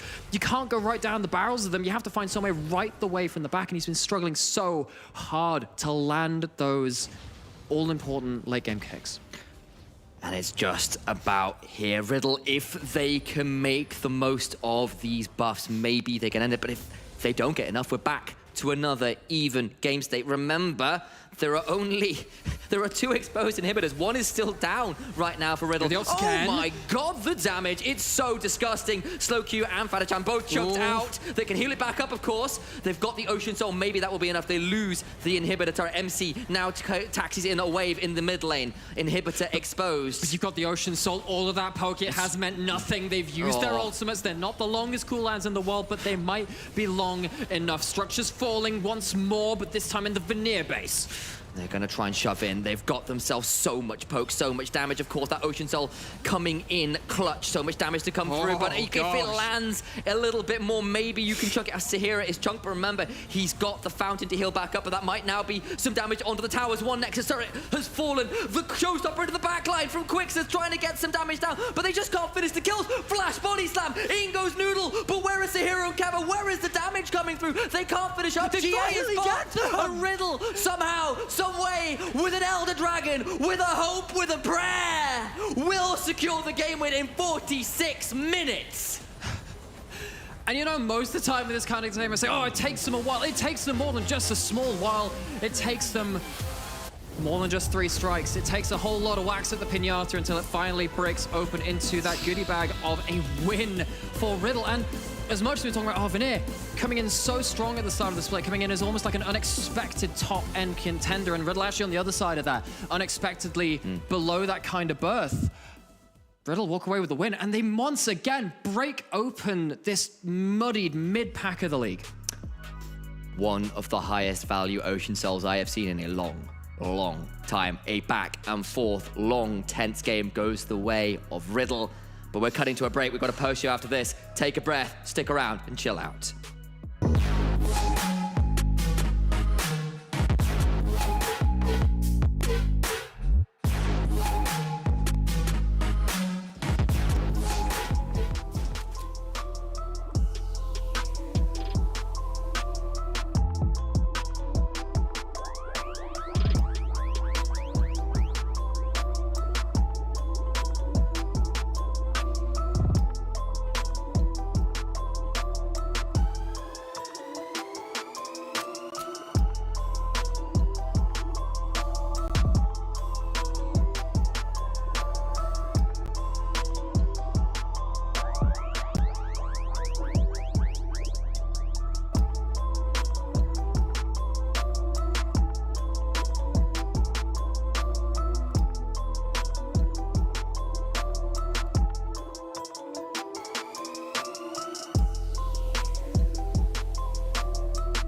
Welcome back. It's a wrap for the games. 5 games are done. Week 4, day 1, and I'm together on the post-show with Trouble and Goldberg. It's us! Whoa! There you go. Well, this was a long day, an exciting day as well. And we have to make the interviews. Before we look into the game, we should look into the interviews because I know with me, I have the coach, Flash, from Vanir. Hello. Hello, hello. It was a long game, Flash. Yeah, it was indeed. So if you could say anything, like if you could be with the players in the middle of the game, at which point would you like to get in and talk with the players and guide them? When we engaged on the enemy on the top side, I think it was around minute 22 or 23. Yeah, then I would just pause the game and just say what they have to do. I would like to ask you, I'm going to zoom you a little bit out of where Alex put you in the game. I'm taking you out of the game and back to the drafting board. Talk to me a little bit about the thought process behind the draft, because you guys had really long range carries, and then you had triple melee. I mean, we call it a Boomba draft when we just try to hit enemy with our spells. We played it a few times on scrims and went well. Also, Xerath seems pretty nice versus Corki, so we instantly went for this. The idea was, okay, we see Corki, guys, can we go for the Boomba draft? And then, yeah, it happened. Okay, so because we were discussing with Gulbok as well behind the scenes, and we're like, okay, so Corki is sort of a huge priority, especially when you're red side, you ban it out, and you guys left the Corki open. Were you confident enough to pick this draft into it because you've played it before? I mean, we are kind of confident with playing against the Corki. We have few picks, that's for sure. Also, we are perfectly tracking the enemy packages, and we know what we have to do. We were training it on scrims. We are trying to go to do something for the cross-map play, and we don't really care about this pick. Obviously, it's pretty rough to play against it in the late game. However, it doesn't matter to us. Sometimes we are even happy that we can have the Corki in the enemy.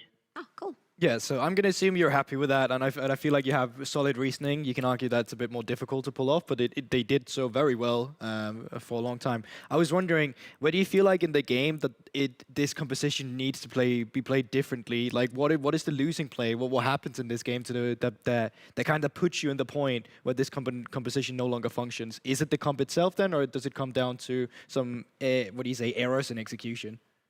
I mean, there were 2 things I think that made the game looking like this. So the first one was the engage on the top side when we gave the enemy a few shutdowns.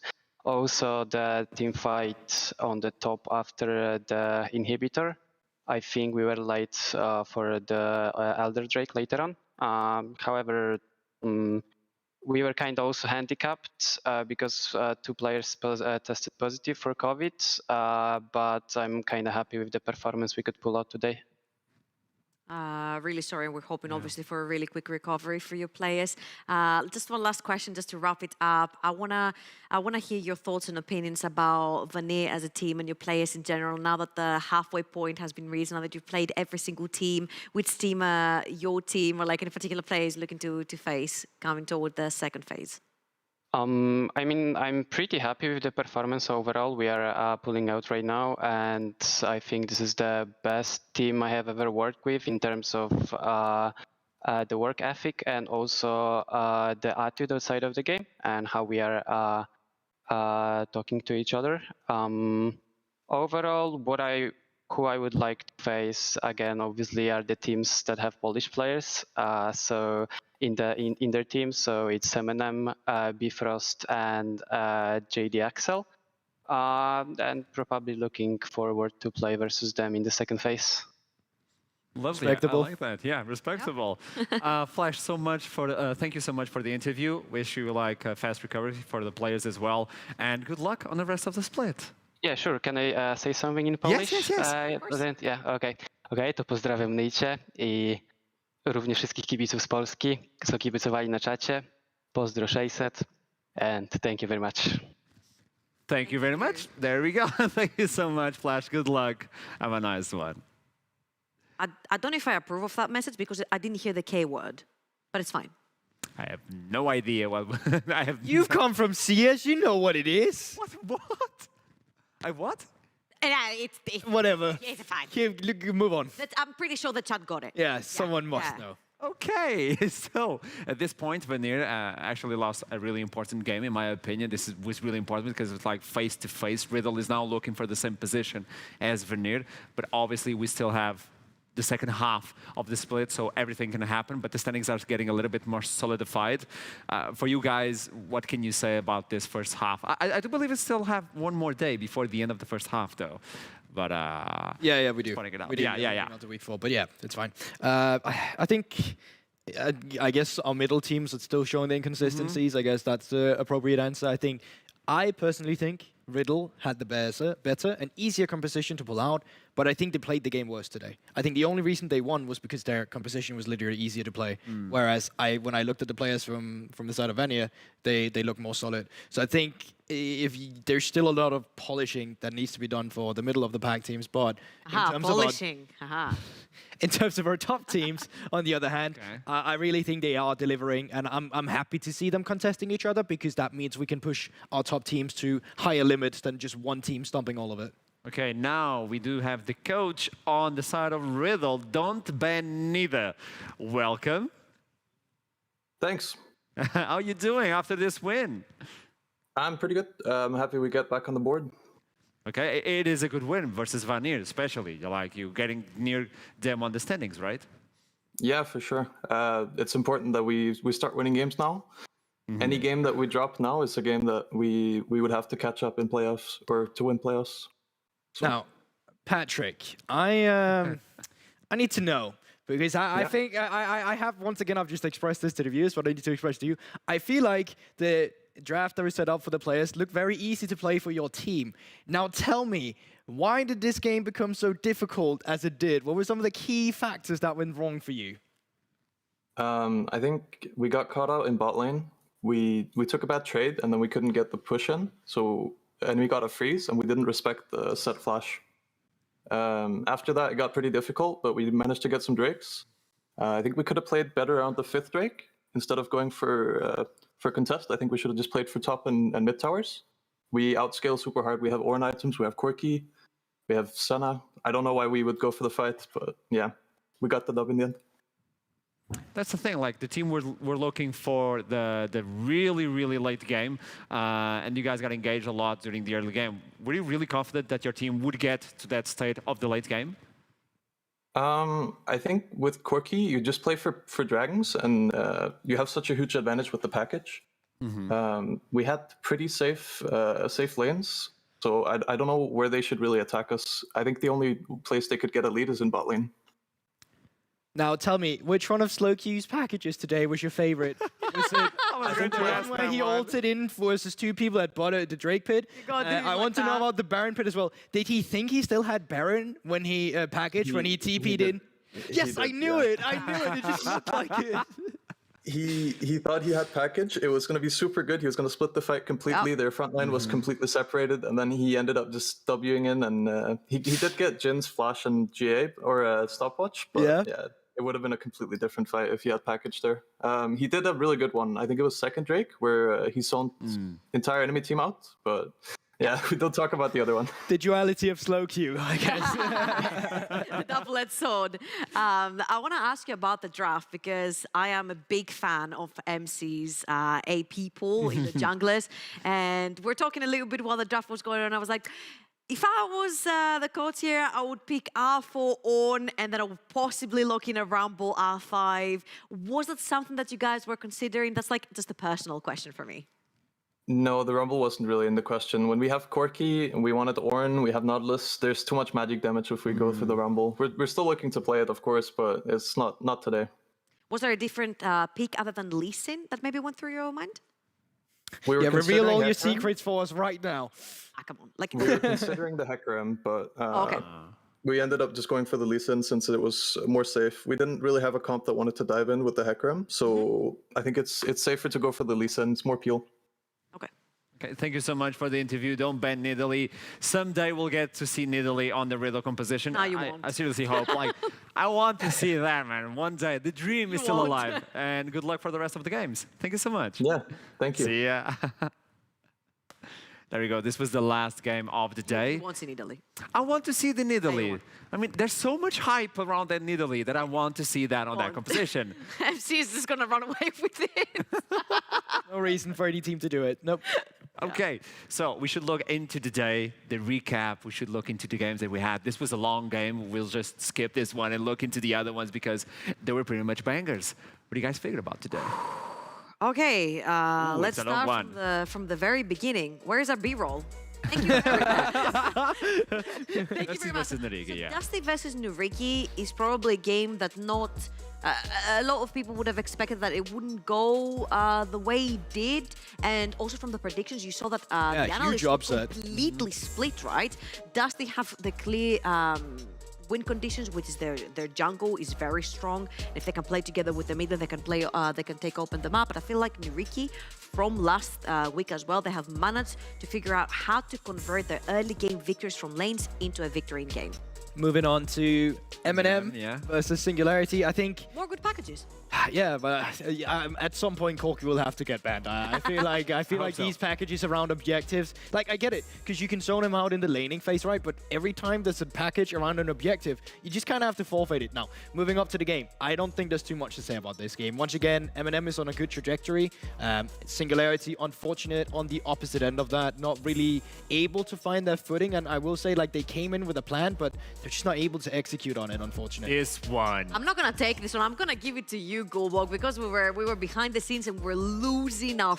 I was screaming my minds out on cast, and I mean, hats off to Initialize, who's done 5 games today, just screaming out of his mind. 40-minute banger as well here to end it. So I think Bifrost versus X7 was the best NLC game I've ever casted. Like, it was such a brilliant game to watch. If you missed it, I highly recommend going back in VODs. And honestly, I feel like the JDXL versus Astralis series was also very competitive. Again, I feel like Astralis have come onto a back-to-back lose streak, but they seemed very promising last Wednesday and they seemed very promising today. It's just unfortunately for them, the teams that they've played against have stepped way up. And it was really close. We talked with the coach. We were getting deep into what is happening with the Astralis. They're on the right track. Like, we're memeing about the team and all that, but Astralis is looking really fine at this point. They just need to close it out. But I figure you want to talk about this one, don't you, Goldberg? I mean, I think this was the game to me. It was very frustrating to watch. Honestly, I thought that the bot lane of Riddle should have never died. They died to a Sinsao that was on Vision. All of a sudden, a Jhin has suddenly snowballed. And I think Kevo is an incredibly solid AD carry for the side of Vanir. A catalyst, if you will, for him as well. So the fact that he suddenly got facilitated made the game very difficult for them. And then when it obviously continued, we've just talked about it. I still think Riddle had the easier comp, and therefore they were able to play it out. But like, let's just say, with the new patch and Senna coming out, Senna has not had a field day so far. 2 Sennas, 0-2 so far.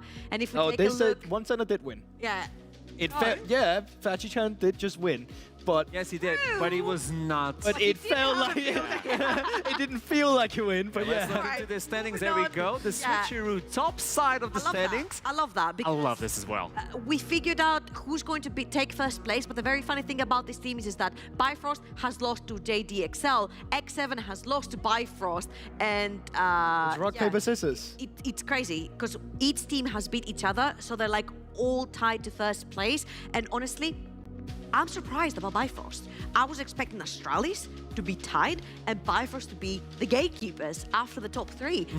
Bifrost, especially today, beating X7, the only team to have beat X7. I think they've solidified themselves in first place. If you look into that side, Riddle is now closing the distance between Vanir and Eminem as well. This is really good for them. Like, this day was amazing. On the bottom of the tier, Noriki got a second win, and now they're tied up with Dusty as well. So it's forming, it's solidifying, but the top part of the standings is so exciting. And we should look into the schedule to see what week 4, day 2 has in store. It's going to be Bifrost versus Noriki, Dusty's versus Team Singularity. Will Singularity finally be able to get a win? Vanir versus X7. Ooh, spicy. Spicy at hell. And Astralis versus Riddle Esports. This is a good one. It's like face-to-face for the same spot. JDXL versus Eminem Gaming. Will the gatekeepers get the top of the standing? So really good day to look for. I think for sure, because like Noriki on the up-track trajectory, like it actually shows that our bottom teams are evolving aware as well. Now they got a bigger challenge tomorrow or on Wednesday. It's no surprise that Bifrost is coming in as a huge favorite. But I love the fact that even our bottom teams are evolving with the, what do you say, the trajectory of the split here. And it's just really nice to watch as a caster and as a fan of the league. And talking about the league, we have one of the best supports in the league. I mean, everybody keeps saying that they're best support, but... I don't know, man. He kind of got clapped today. I don't know what he clapped. thinks. Oh, this is a good... Like, the way to start up the interview, this is really spicy. I don't know how Kasing! Maybe he didn't hear me. Maybe he didn't hear me. Oh, no, he heard me. Oh, You heard Trouble, didn't you? You heard heard Trouble. It's How okay. you doing? Respectfully. It's okay? It's okay? Ah, come on, man. How you doing, Kasing? Welcome. Well, I would love to say, great, but, it kind of sucks that we lost today. We aren't able to do the undefeated run. But you know what? Sometimes in life, it's better to lose now than in the future, maybe, perhaps, We would rather have you lose now than at European Masters Finals. Yes. Keep it going. I got really nervous He's today. already got you locked in for finals, by the way. Did you? I got my prediction locked in, Clark. I don't know if that's a word, but yeah.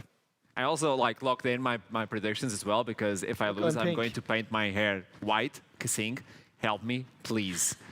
Please, don't lose. Your hair will be fine. Don't worry about that. Now we need to talk about the team. You guys lost the game, and what does it mean to a team that was always winning? Do you think this is going to affect the team and the way you guys are going to play next day? To be honest, I think that today's match anyway against Bifrost, first of all, we'll play to the bot lane. I think they played good because the fact that they punished us and, just made us, how do I say it, play the game normally. Like, we had one chance to basically lose the game, and that's basically dying within the first 4 waves. And little did you know, it happened. And this is kind of a bit awkward, but what I can say is that this is much better in the end for us as a team because, I would rather we learn from this and not just learn from obviously not dying in lane, but as a team of just playing our mid game better. Because at the moment, I would say it's good that we play against other NLC teams and lose to them. If in the worst case, of course, because I wouldn't want to just go 18-0 and I guess get exposed at EU Masters, for example. I want to zoom you out a little bit from this game in general, because Kasing, you're joining a team and you're a veteran yourself. You've played in so many leagues with so many professional players versus so many teams, there's so many metas, right? And then you found yourself with all these legends in the team. Coming back into the NLC, do you think that the level of the league has raised because your team is in the league? Because personally, for me, it seems like a grudge against X7. Every single team wants to get better so they can challenge you and beat you. I mean, for sure, with our roster, I would say maybe even going into it, like a lot of other coaches and analysts will probably not rate our team as highly just because we have Korean players. Because Korean players are not generally seen as great players in general, even though, you have players like Tent and Haru who have had a really, I guess, successful past in a way. They have done stuff, they have reached certain highs. And I think it's good in a way that it kind of motivates other teams to raise their level because, I don't want NLC to be seen as just a region that, oh, you know what, every time it gets to EU Masters, it just loses. Because that's not true, right? We have reached 2 finals. When I say we, I mean the NLC teams before, like Fnatic and JDXL. So I think it's good in a way that, we exist in NLC. Okay, so having played both JDXL and Bifrost now, I'd like to get your little thought process on these 2 teams as well. Because no doubt there is a clear top 3 at the moment. Who do you think right now is the better in this top 3? And what do you think the strength is of these 2 other teams we have in the league? Actually, I feel like it's weird, right? Because I wish, me and Natha didn't make a mistake on bot lane because I would like to play the game under normal circumstance. But obviously this game, we kind of let them get snowballed, which is obviously our own mistake. I kind of want to say BTXL felt stronger, but this is only because I felt like that game was much more on even grounds, so I can actually see how well they would play as a team, whereas Bifrost, it just felt like they had a big lead since, minute 4. So I can't really judge and say, what, that team is better just because they were winning. But it's hard to say. For me, it's kind of more towards BTXL. I have so many questions as well, but we have to move on. We need to bring him back again. Yeah, I really want to make a lot of questions, but Kasing, are you ready to play a game? Yeah, sure, go on. Okay, it's the Big Ben dodge. You know how to play this, don't you? Yes, I have. Okay, yeah, you played it before with the team, but now it's only you. It's a solo queue for you, okay? You're not rank flexing. So, for the viewers who don't know, we'll show a gameplay, and we have to pick it if we like it, dodge it if we like, nyeh, and ban it if we hate it with all our heart content. And it's time to show the first clip, I believe, and then Kasing will also have to vote as well. We have the card, and let's see the play. Oh. Oh, hello. Well, that's unfortunate. Hello. I hope you're ready to vote with you. That's unfortunate. That's unfortunate, man. Oh, wait for it. Oof. Okay. Okay. Well, since I'm from X7, I would like to dodge this, yes. I would not like to see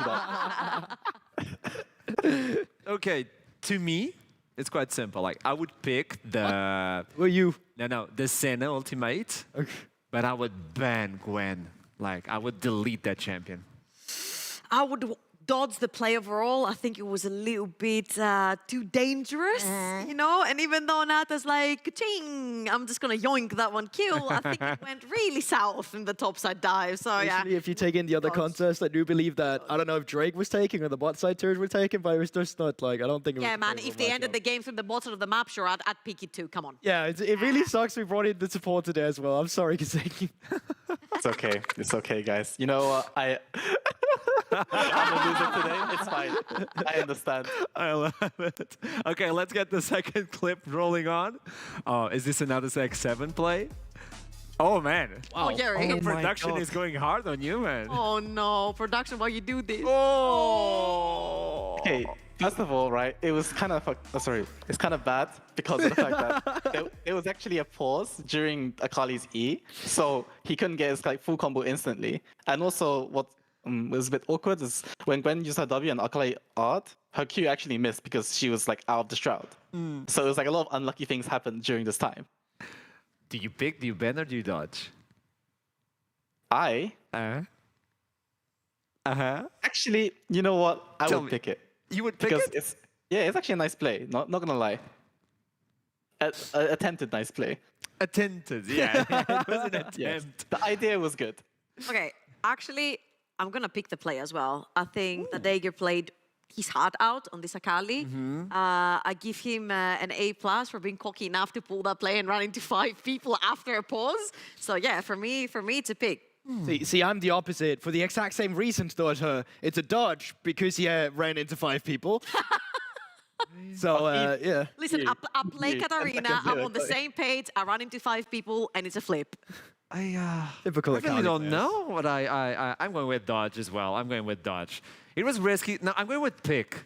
I don't know what to do. You're in a good mood. I'm gonna pick. I'm gonna pick this one. Especially because I love Poppy into these teams. We have so much mobility and she presses W. Yeah, he doesn't. Oh, you don't like Poppy? No, not after today. You guys are so rude. Yeah, we don't like You're Poppy actually neither. so rude. You don't like Poppy neither. X7 don't like Poppy. That's because he's Aladdin, he can take it, right? So let's get the last one. I believe the third is the last one. Praise so production sad. another. Oh, come on, man. Production, why? Oh, I know God. this one. Oh. How did that hit, by the way? That's what I'm saying. That's what I'm saying. That champ is fresh. It's not Nautilus. How does that Q hit? I agree. I fully agree. I swear it's the terrain or something. When he flashes into terrain, it pushes his hitbox or something. It has to. That hook looks so weird. Okay, I can explain. When he flashed, he went next to a wall, but he wanted to get out, so he actually went into the hook. If you go into the replay and see it again, he goes into the hook because he wanted to go across the wall. I don't care about you defending I hate that. Riot. I hate that as well. I hate it. I ban it.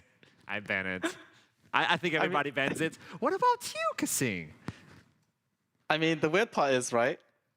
I would love to say I'll pick the play because if that hook did not connect, I could see the montage reel for Syndra or for Tempt, right? Because he can get a QE into 4-man stun with everyone was just stunned. That was on the NLC Poggers Play of the Month. But you know what? Riot Games, thank you very much. Don't worry, it still is on the NLC's Pockets Play of the Month. It is. For all the wrong reasons. Kasing, if you could say anything to the fans of the X7 community that you guys are building up really, really fast, what would you say of today? Like to wrap it up. I would like to say, you know what, guys? I told you that we will go, wait, it's 18-0, right? I think. Yeah, but anyway, I told you we win all our games, but you know what? Sometimes in life, you get pushed down, knocked down, you get one loss, but you know what? We will come back from this. I hope you guys don't lose faith in us.